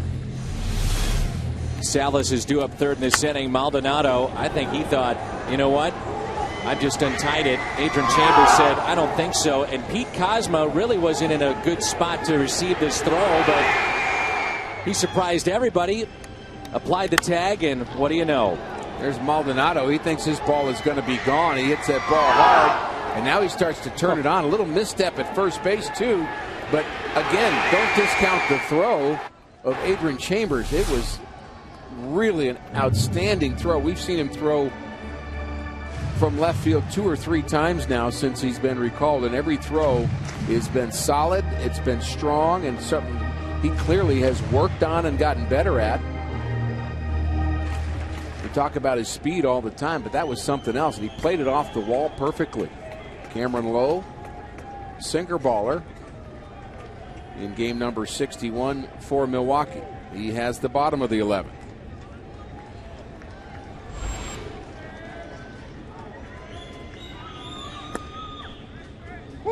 Strike at the knees to Craig. Underway.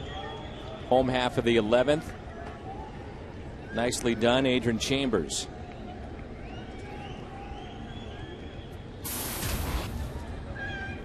Craig is 0 for 3.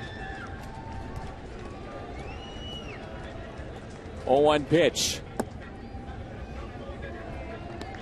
Expanded rosters, and last time we were home against Pittsburgh. So the 19-inning game with no expanded roster. So tonight, why not? No problem. Shouldn't be.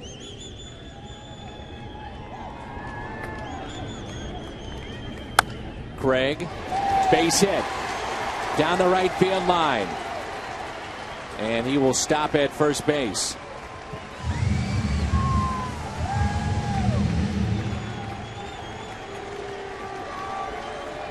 And look who it is coming up. Yadier Molina.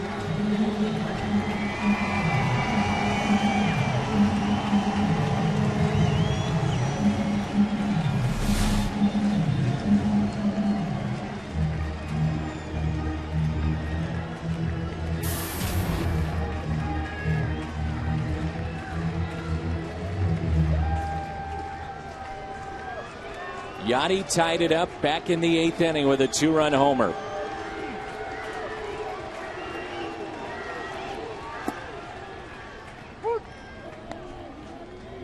That home run was number 18.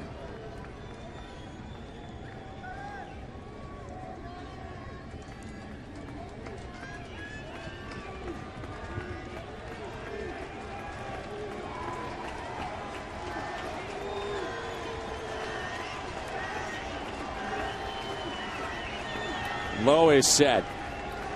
0-1 pitch to Yadier Molina. He was trying to win it, wasn't he? He sure was. Good swing there. Yadi's had a very nice night. This home run in the 8th inning tied it for St. Louis. And then he showed his defense behind the plate. This came in the 10th inning. Strong throw to second. That nailed Ricky Weeks. And Yadi, always a difference maker. The 0-2. Molina shoots it into right center field. Craig to second, and he will stop there. Winning run is in scoring position.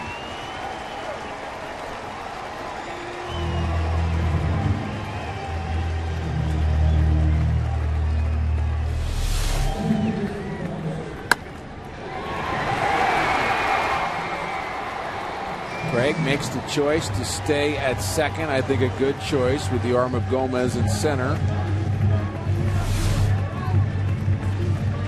And Ryan Jackson is now called upon, and this should be a bunting situation for him.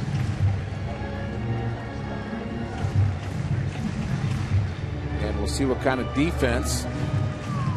Ryan Braun is actually making the calls right. I'm sorry, not Ryan Braun. The third baseman is Green. Been a long time since Ryan Braun played third base. He makes the defensive calls on what bunt play the Brewers will be using. Jackson, by the way, did have 12 sacrifice bunts at Memphis to lead their team. Everybody charging. The wheel play was on. The real key with this is initially just trying to keep the runner close to the bag at second to give yourself a chance to get the force at third. No doubt. And Jose Oquendo giving a verbal sign to Ryan Jackson. And a lot of times what Oquendo's saying is, look, if they're going to put the wheel play on and you see it, just hit a ground ball to short. That's the negative of the wheel play.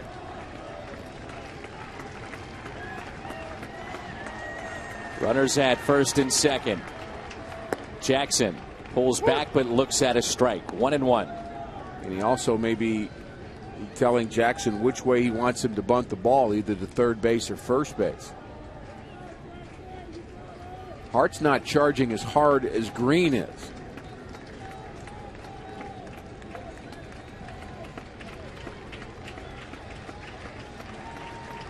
One ball, one strike. Craig, the runner at second base. They're charging again. Jackson takes a ball outside. 2-1.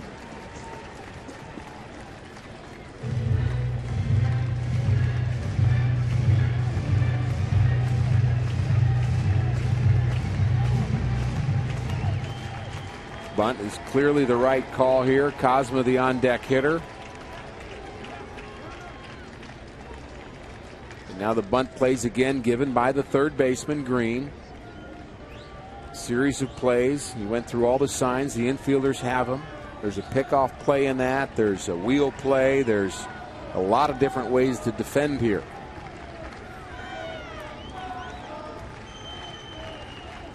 Jackson gets the bunt down. They spin to third and out. Aggressive, and it pays off.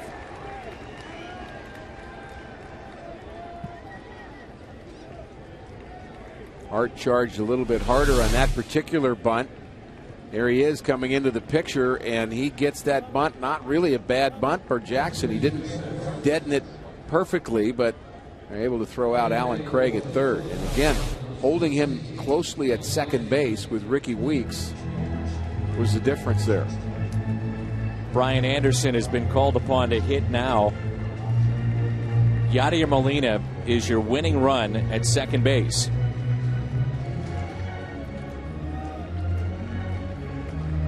I know where you're going.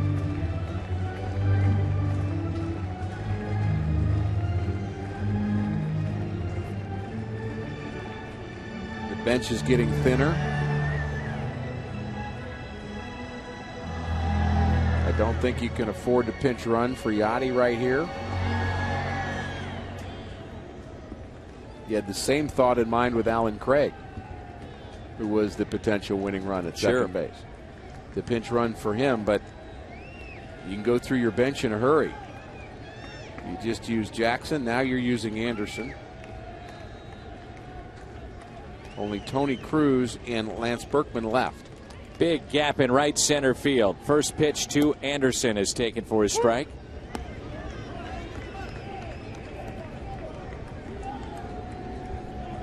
I have a feeling Anderson's going to win it right here.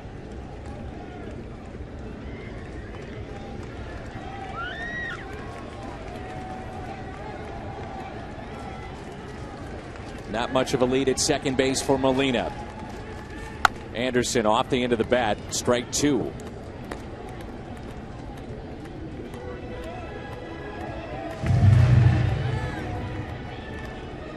Descalso on deck, and with all the call-ups, the Brewers have used their lefty Manny Parra.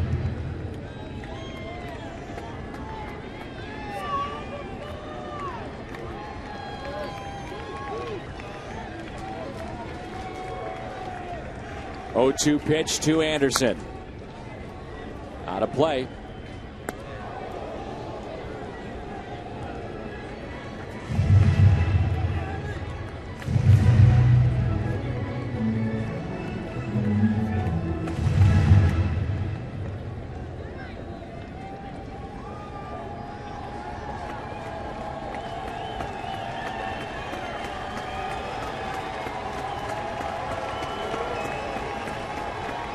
Here's the 0-2. Yachty is going to try for third. He is safe. Somehow he is safe at third and avoided the tag. How does that happen?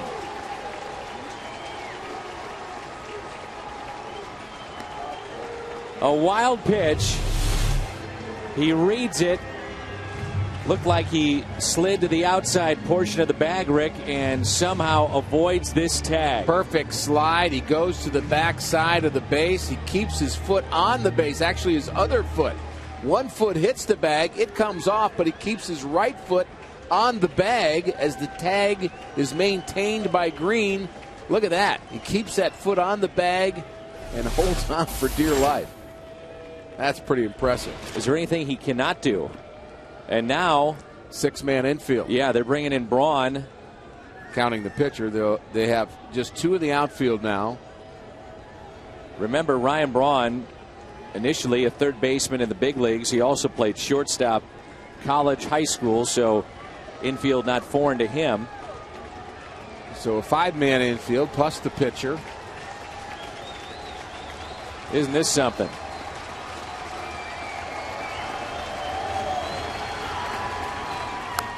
Fouled back and a good rip by Anderson. Fun at bat here.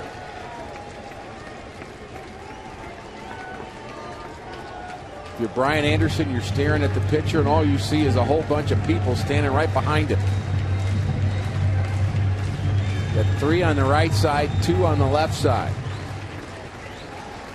Winning run. Molina at third. One out. 1 ball, 2 strikes. The next to Anderson. Tried to go inside and he fights it off. No, we talked about it a lot. Brian Anderson, the last cut out of spring training. Obviously, that's a frustrating situation, but a night like tonight, if you can go home with a game winner, it takes away, I'm sure, some of that. All the Cardinals on the top step of the dugout, poised for something good to happen here. It's another 1-2 pitch. In the dirt. 2-2.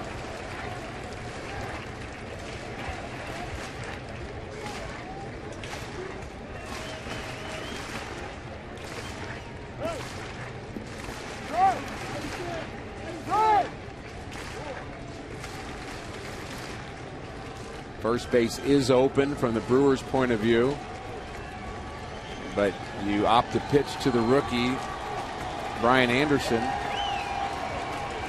with the winning run at third base. The 2-2 pitch, and he got him. Strikes out Brian Anderson, and now with 2 outs, a chance for Daniel Descalso. Backdoor slider. Just catches the outside corner, and boy, you hate to see a strikeout looking in that situation, no matter what the pitch is.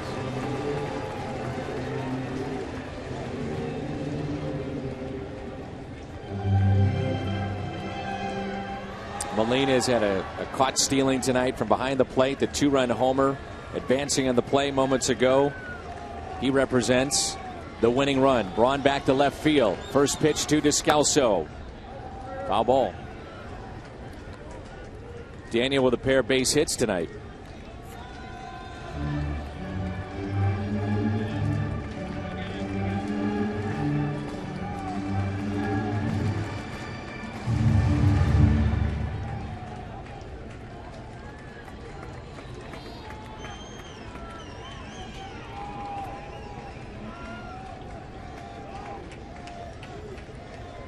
A 1 pitch. Oh. Found it very interesting that they did pitch to Anderson.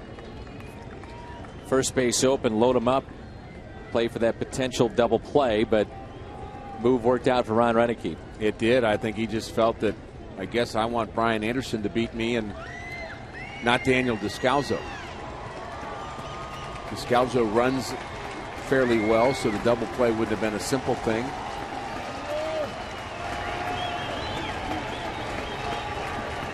The 1-1 pitch.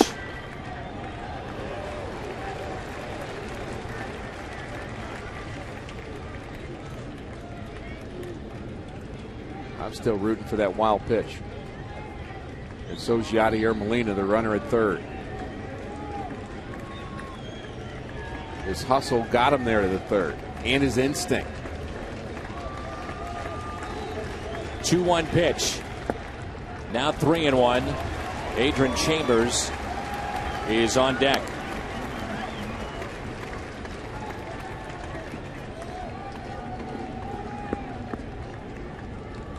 Chambers with a strong throw into second base to end the top of the 11th after Maldonado thought he had put the Brewers on top. Ball that did not leave the ballpark and thrown out at second. Here's a 3-1 pitch. Misses outside and the base is loaded.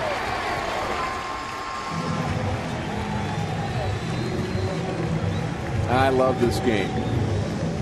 Bottom of the 11th. 1:22 in the morning. Adrian Chambers. Chance to win it for the Cardinals. And Rick, Chambers hit .413 with runners in scoring position this year at Memphis. Let's hope that translates to the big league level. 2 outs, bases loaded. Think about the speed of Chambers and how that may play into this ball game too. Beat out a hit. Room left side. First pitch to him. Ball inside. Almost take a strike here, don't you? I was about to say the pressure certainly has to be on the shoulders of Lowe.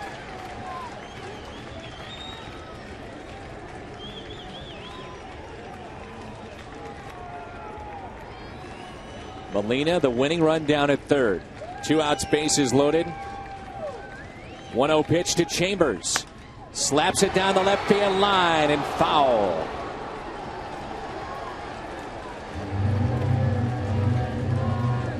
Even the ball boy or the ball man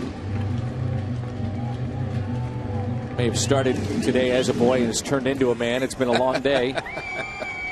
Makes a tremendous play off the sidewall. He's still into this game. I like it. And so are the fans here. They've been great tonight.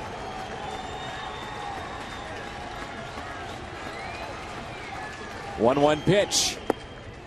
This is low and away. 2 balls, 1 strike.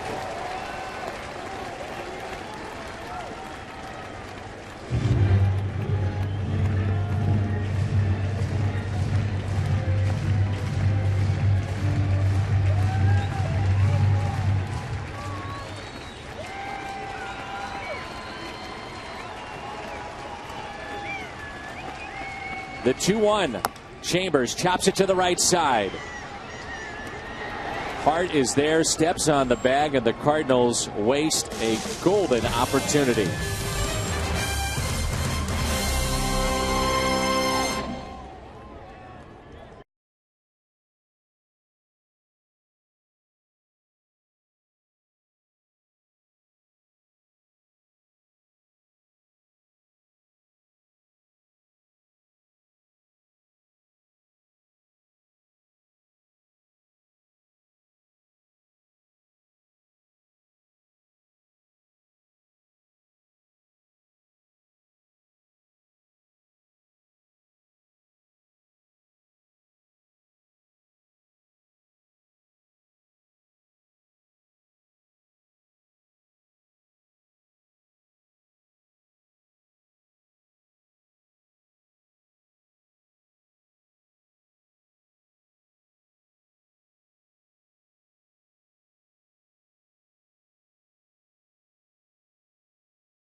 Well, 4-4 game here at Busch Stadium. We are now into September the 8th and approaching 1:30 in the morning here at Busch Stadium. And Lance Lynn is the second answer to the question of what right-hander will Mike Matheny go to. He already used Fernando Salas after he went through the big three. Now it's Lance Lynn's turn. He will pitch the 12th inning.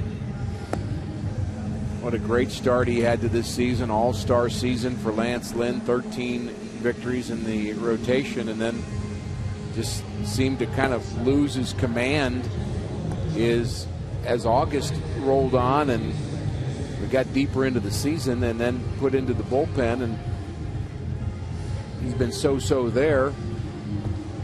Boy, it'd be nice to have him back on track. Position players left for Mike Matheny: Tony Cruz, Lance Berkman. Jackson is staying in the ball game after trying to sacrifice, and he's at second base now.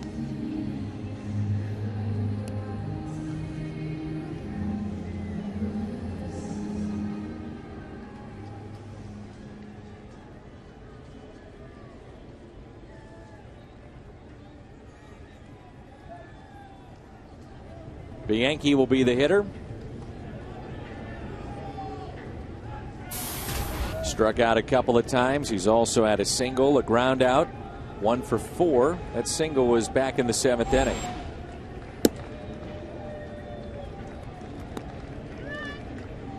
With the September call-ups, this game has a different flavor for both managers in terms of worrying about innings out of their bullpen. There's plenty innings left. Plenty. That's not an issue, but how they use their extra men is a different story.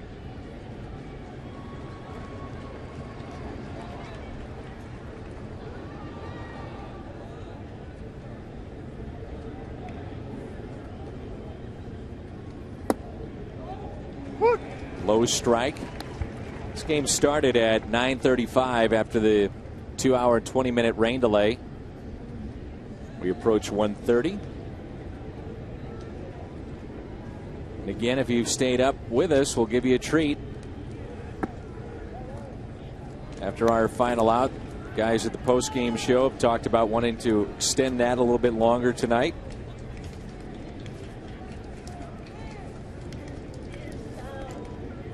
And why not? A lot of situations to talk about.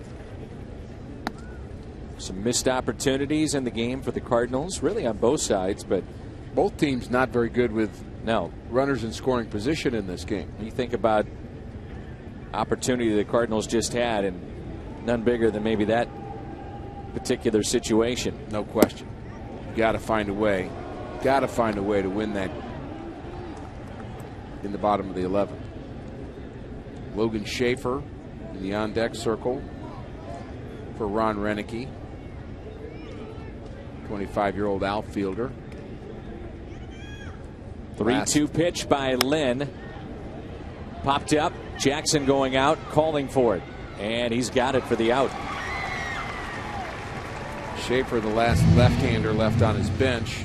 He's going to hit for low. So we'll see another reliever for Milwaukee.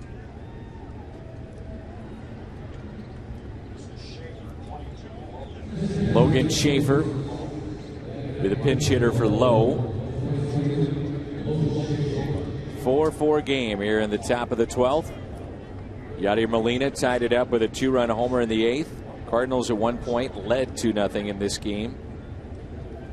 Gallardo and Loesch made the starts. The respective teams. First pitch from Lance Lynn is a strike.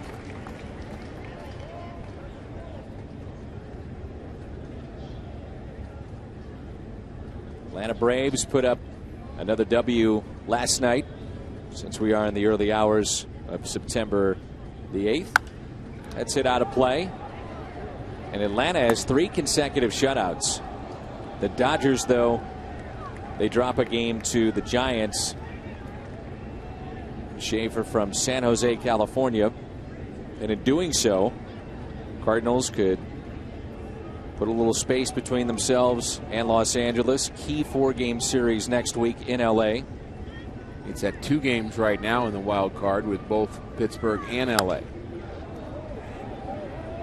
So the swing goes either way. Cardinals can prevail here in extra innings. keep pace with Atlanta. Really break down the Dodgers' remaining schedule. Pretty tough, including the 4 with St. Louis. They've got more games remaining with San Francisco. A positive for the Cardinals will be the 6 games remaining with Houston. They also have 3 with Chicago. Here's the 0-2. Got him. And Molina will argue this. And now Mike Matheny coming out.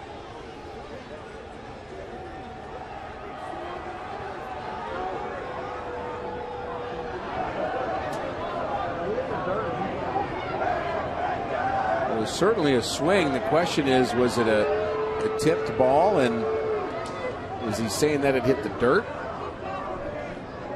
We'll have to look at that on the replay, but right now, Molina has at least succeeded in getting a discussion. Here's the swing. Or he's saying he completely missed it.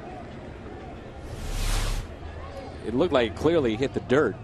Well, it definitely hit the dirt, so if he tipped that ball, it is a foul tip, and right. It's just a strike. Foul ball. I think Yachty was saying that he completely missed it. And in that case, strikeout.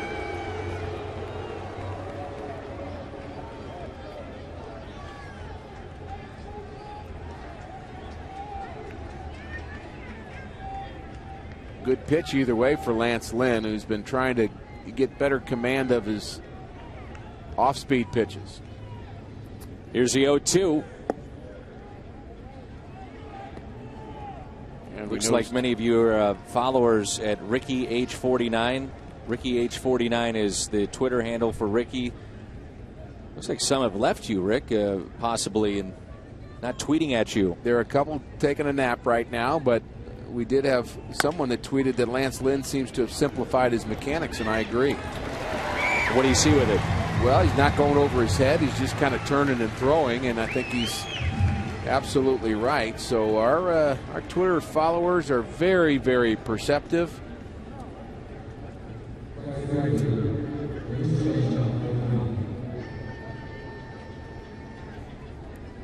And so far, so good for Lance Lynn. Aoki, and back to the top of the lineup for Milwaukee. 2 outs, nobody on, and a ground ball to short. Descalso makes the play. Can the Cardinals do it in the bottom of the 12th? We're about to find out. Cardinals baseball on Fox Sports Midwest.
Is out to hit St. Louis, 11-10. Cruz, Berkman.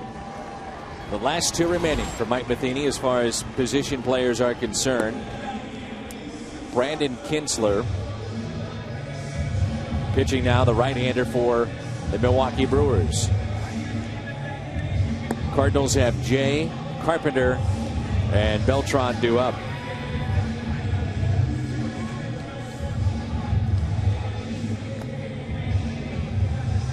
Last inning, Cardinals wasted a golden opportunity. First two had reached against Lowe, couldn't bring him in. John Jay has had a solid game. Schaefer stays in the game. He's in right field. Kensler is your new pitcher.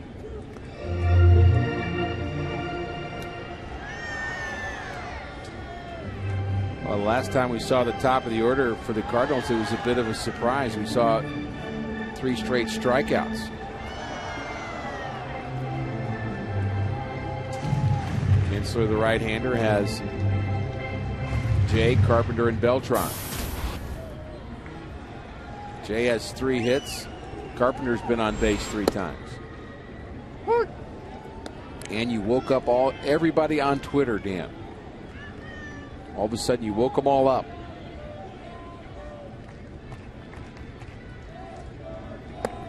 Swing and a miss. 0-2 on Jay. We appreciate them hanging with us.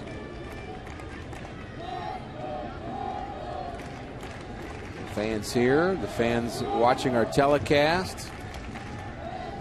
0-2.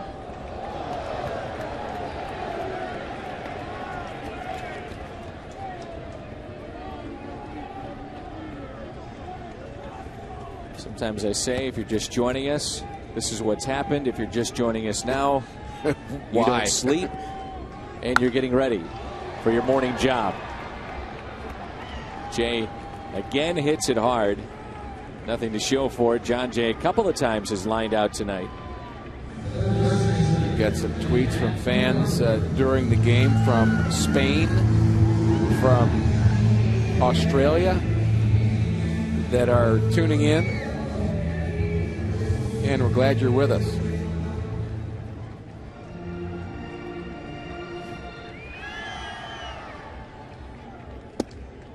Taken outside by Matt Carpenter. The top of the lineup has done a lot of damage in this ball game. John Jay and this man, Matt Carpenter. 2 balls and no strikes.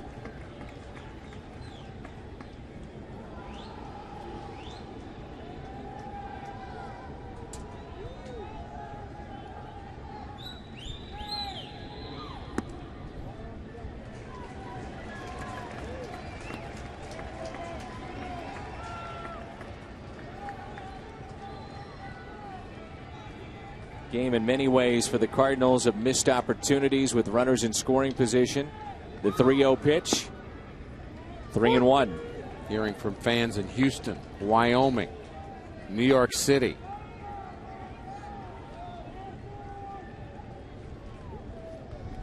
Iowa. 3-1 pitch. And the winning run is on Matt Carpenter.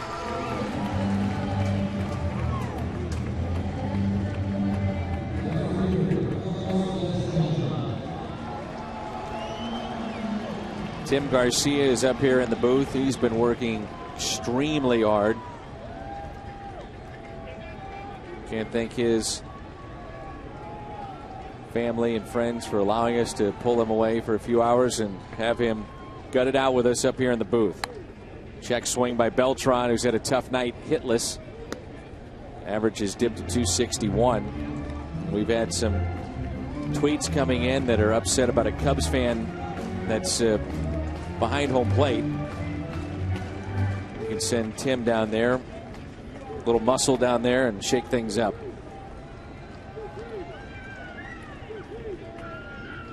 Oh, 1 pitch. Make it 0-2. Alan Craig on deck.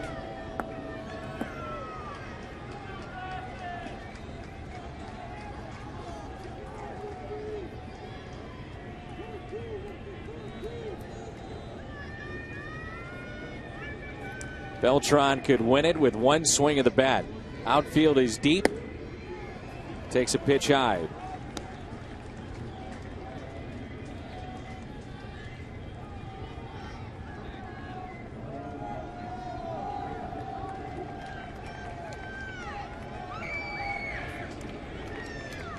Beltran sitting on the 28 home runs.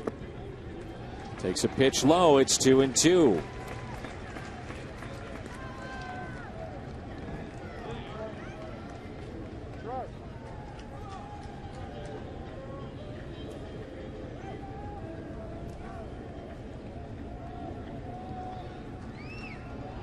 Carpenter, the runner at first.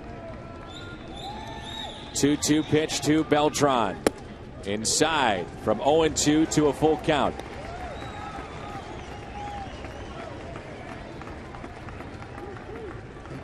Don't think the Cardinals will send Carpenter here, but it's at least an option to stay out of the double play. You got a 3-2 count. Decent lead off of first. And Carpenter is running, and the pitch is taken for a ball. The throw nearly into center field, and Carpenter ran off the bag. But he's all right. He's in scoring position.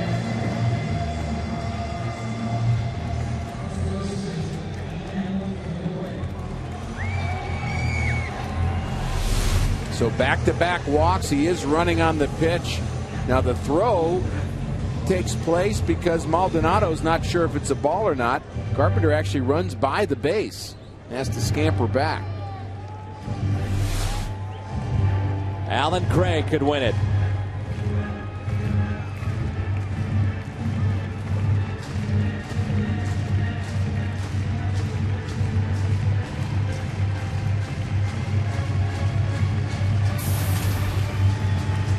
Craig with a base hit. Back in the 11th inning. He's 1 for 4 on the night. Carpenter, the winning run. He's at second base. First pitch is taken low. Most of the team is out near the top step of the dugout, watching very intently. Game Kyle started Loesch. with Loesch. And he's still out in the dugout. How about that?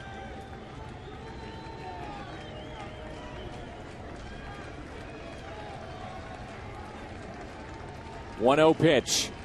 Craig bounces it slowly right side, out at second and out at first.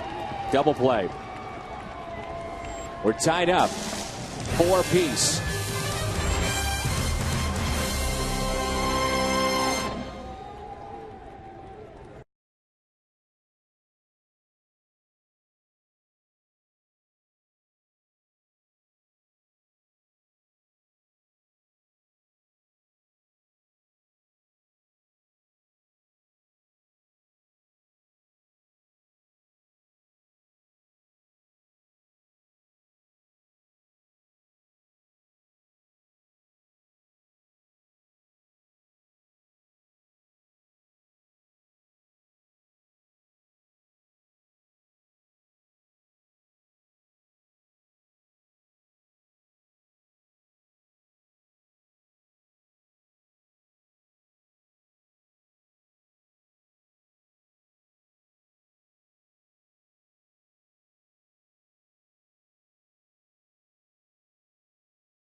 Taking advantage of opportunities tonight. Milwaukee 3 for 12 with runners in scoring position, and St. Louis is 1 for 12. It's 1:45 the morning here of September 8th.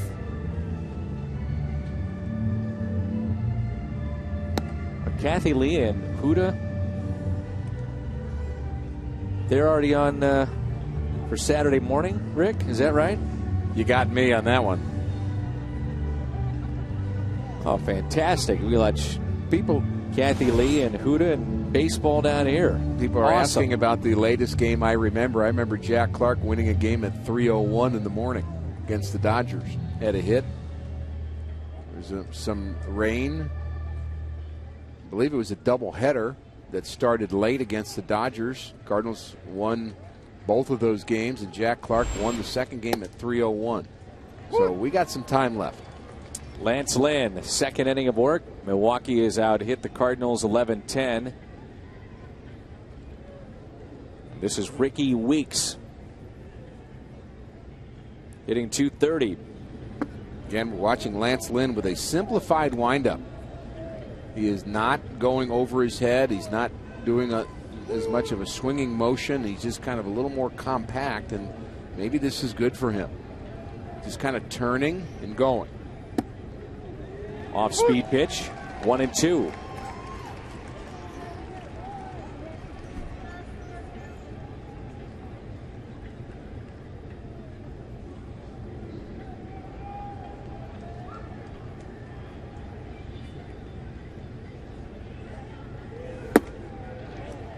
Two balls and two strikes. Look at the delivery of Lance Lynn.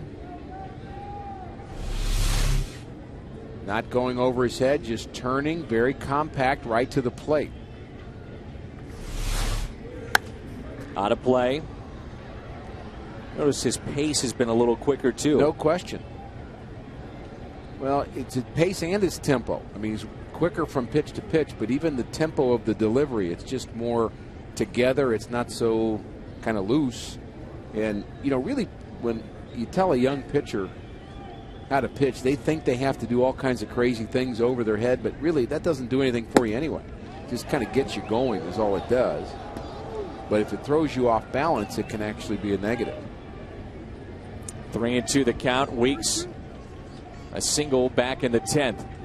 Also had a base hit in the 4th and a run scored. 4-4 game in the top of the 13th. 3-2 pitch by Lynn. High fly ball out to center field. Jay with room. Weeks just missed it.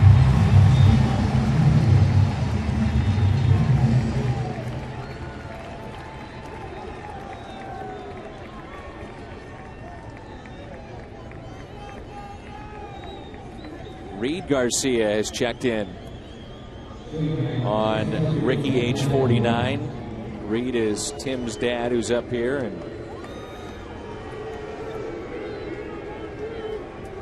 Kerry Garcia, excuse me, his dad. Tim is with us up here, his uncle. Either way, he's lived to talk about it. Strike at the knees to Ryan Braun.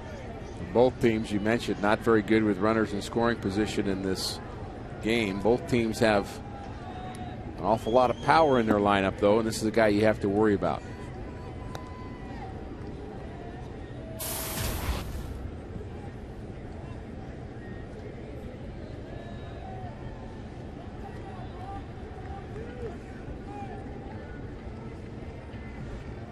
Here's a 1-1. Uh-oh. Out to deep left. Did he get enough? At the track, it's at the wall, and it's gone. Ryan Braun has done it again. A solo home run, number 38 this year.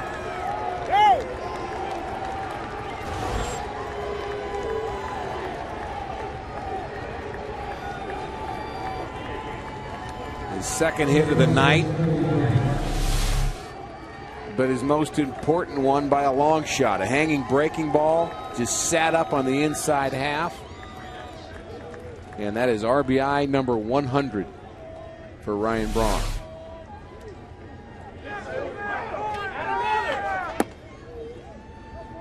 .95-mile-an-hour pitch on the outside corner to Corey Hart. The Cardinals have Molina, Jackson, then Lynn spot coming up. Most 100 RBI seasons, and some of the biggest names so pictured there.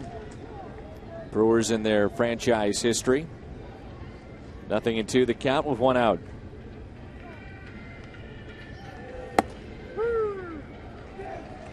Called third strike on Corey Hart, but Braun with 5 of them now to move ahead of Prince Fielder and Cecil Cooper.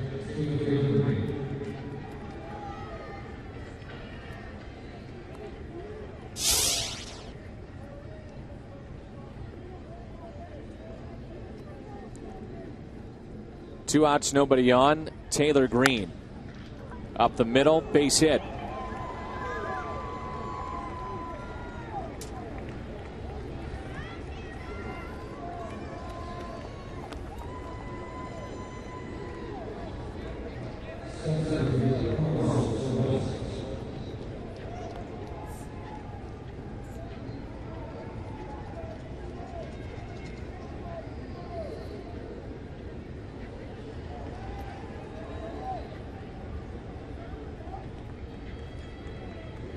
Two outs, runner at first, and blew it right by Carlos Gomez. Gomez, Rick, with his speed, swinging the bat, he's trying to hit a 500-foot home run every pitch.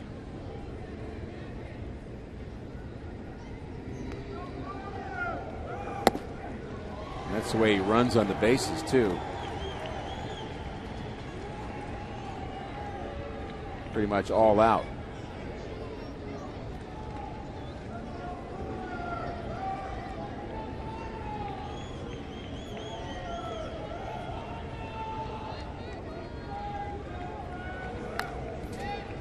Oh, 0-2.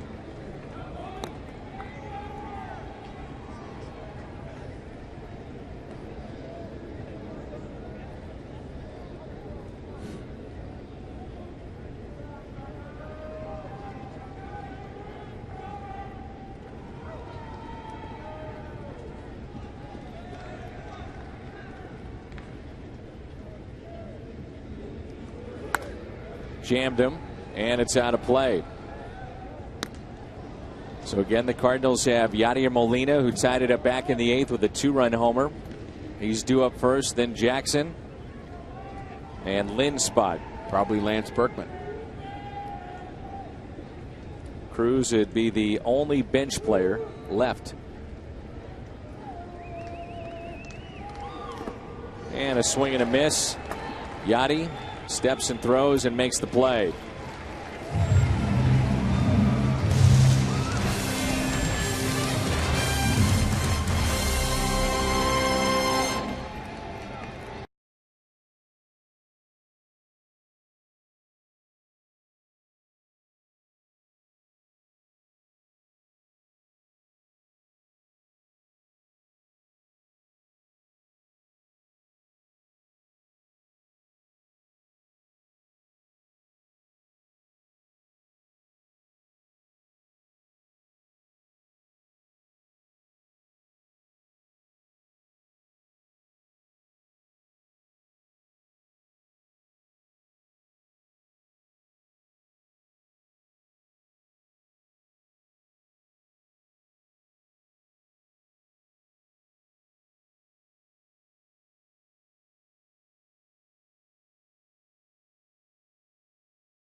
A 5-4 lead, bottom of the 13th. Recap the ball game. First inning, the Cardinals jumped out to an early lead. Top of the order did some damage in this ball game. Slide by Carpenter made it 2-0. Then in the 4th inning, ball put in play, scores a run from third, makes it 2-1. That would score Ricky Weeks. 7th inning. Beltran couldn't come up with this drive. Maldonado would score, and then in the 8th inning, Yadier Molina, after this error by Descalso, and then this base hit, RBI made it 4-2. Yadi would tie it up. 2-run homer. And now Braun has given Milwaukee the lead with that solo shot.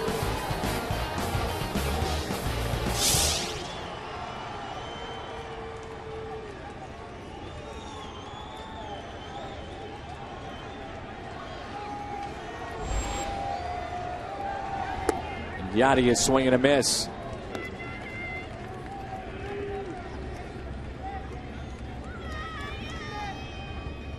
Rosenthal starting to fire in the bullpen for St. Louis. Cardinals trailing 5-4. They've now been out hit in the ball game 13-10. We showed you the graphic with runners in scoring position that has cost St. Louis tonight. Axford has 25 saves, but he's been very hittable this year, and he's also been very wild.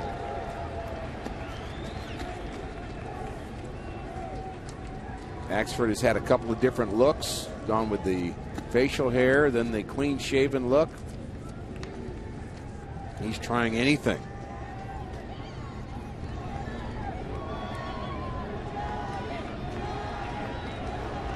One ball, one strike.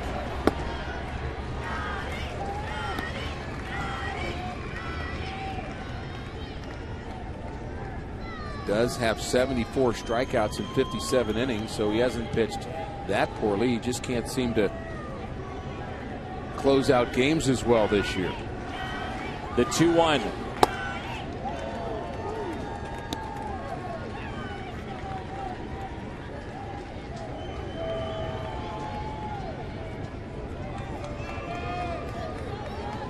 Much different look too for Axford. Here's a 2-2 pitch to Yadier Molina. Stays alive. Frustrating bottom of the 11th for the Cardinals. They had back-to-back hits to start that inning. Alan Craig hit one inside the first base bag. Then Yadier Molina lined to hit the center field, his second hit of the night. And then Ryan Jackson couldn't execute the bunt. Then a strikeout, a walk. And Adrian Chambers bouncing out, and they missed an opportunity. Molina with a drive into right center. Catch made by Gomez for the first out.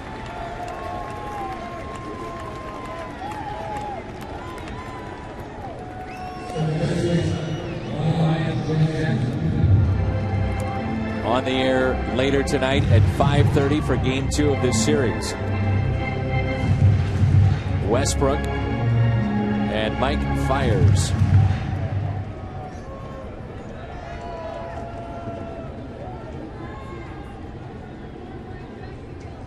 One out, nobody on. Jackson looks at strike one.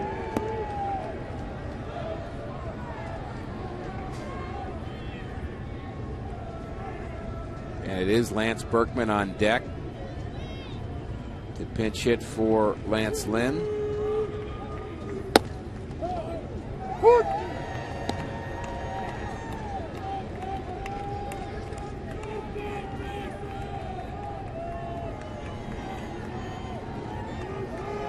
Ryan Braun, the first Brewer ever. 5 100 RBI seasons. Breaking open the 4-4 game.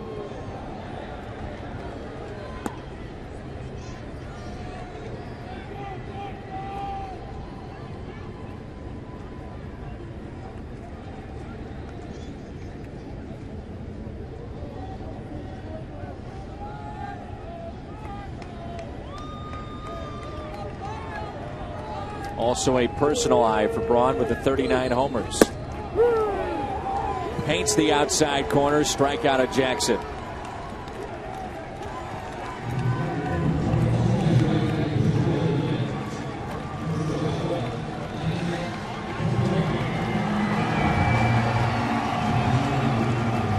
Ryan Braun, our Budweiser player of the game. In steps Lance Berkman.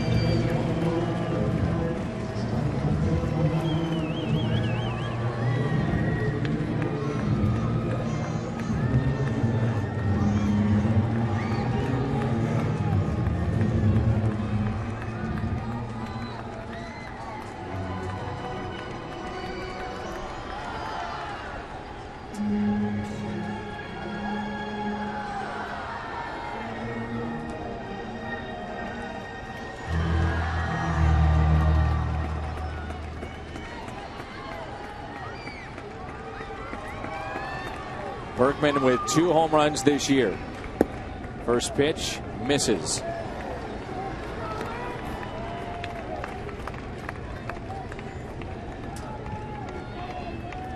Plenty of opportunities for the Cardinals to win it before the 13th. Yep. 2 balls and no strikes. Berkman would reach. You would more than likely see Joe Kelly as a pinch runner. Kelly is scheduled to pitch and start on Sunday. The 2-0. Inside, 3-0. He wouldn't walk him, would he? Well, the question is, do you let Lance swing the bat here? I say yes. Turn him loose on 3-0. I would. Here he comes. And he walked him.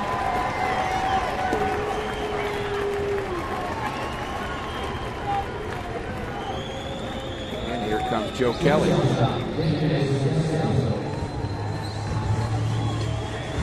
So Joe Kelly, Sunday starter. The pinch runner for Berkman, who draws a 2-out walk as we are now past 2 a.m. here in the Midwest.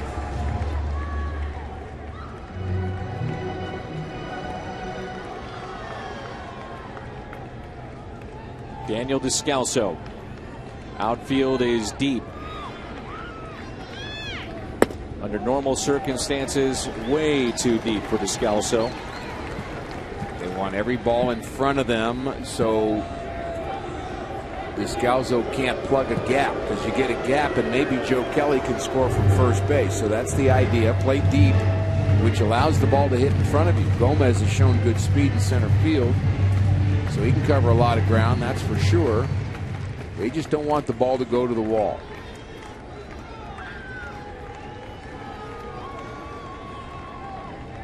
Here's a 1-0 pitch. Check swing. Did not go. 2-0. That's 6 straight now thrown by Axford.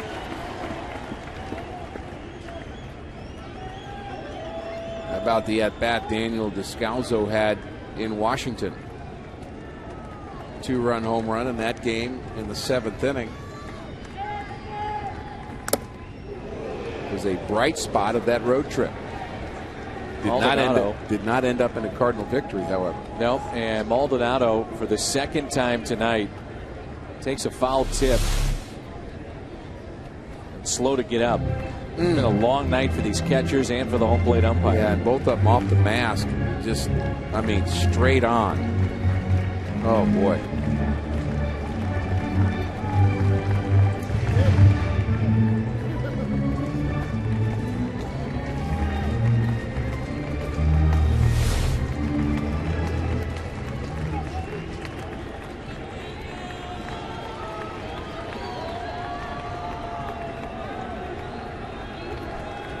Here's a 2-1 pitch. Descalso, a good rip and fouled back.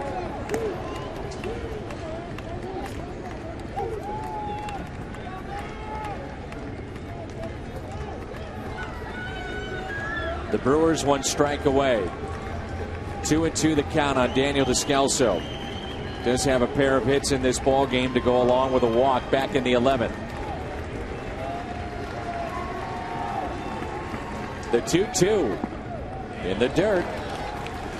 This is where it gets interesting with 2 outs and the speed of Joe Kelly. Yeah, significant. They'll be running with this pitch, so now you can play deep if you want, but if a ball is in the gap, he still may score, even if you cut it off. So Kelly's going to be on the move. Descalso now with a better opportunity of driving him in with 1 swing of the bat. Axford having trouble throwing strikes. You never know.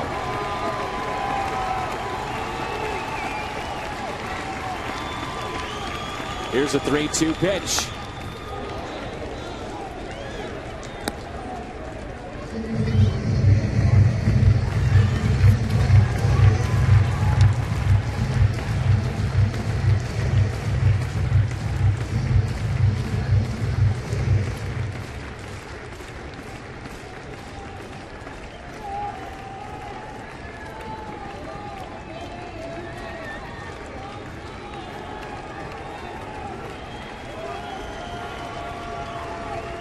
3-2 to Descalso.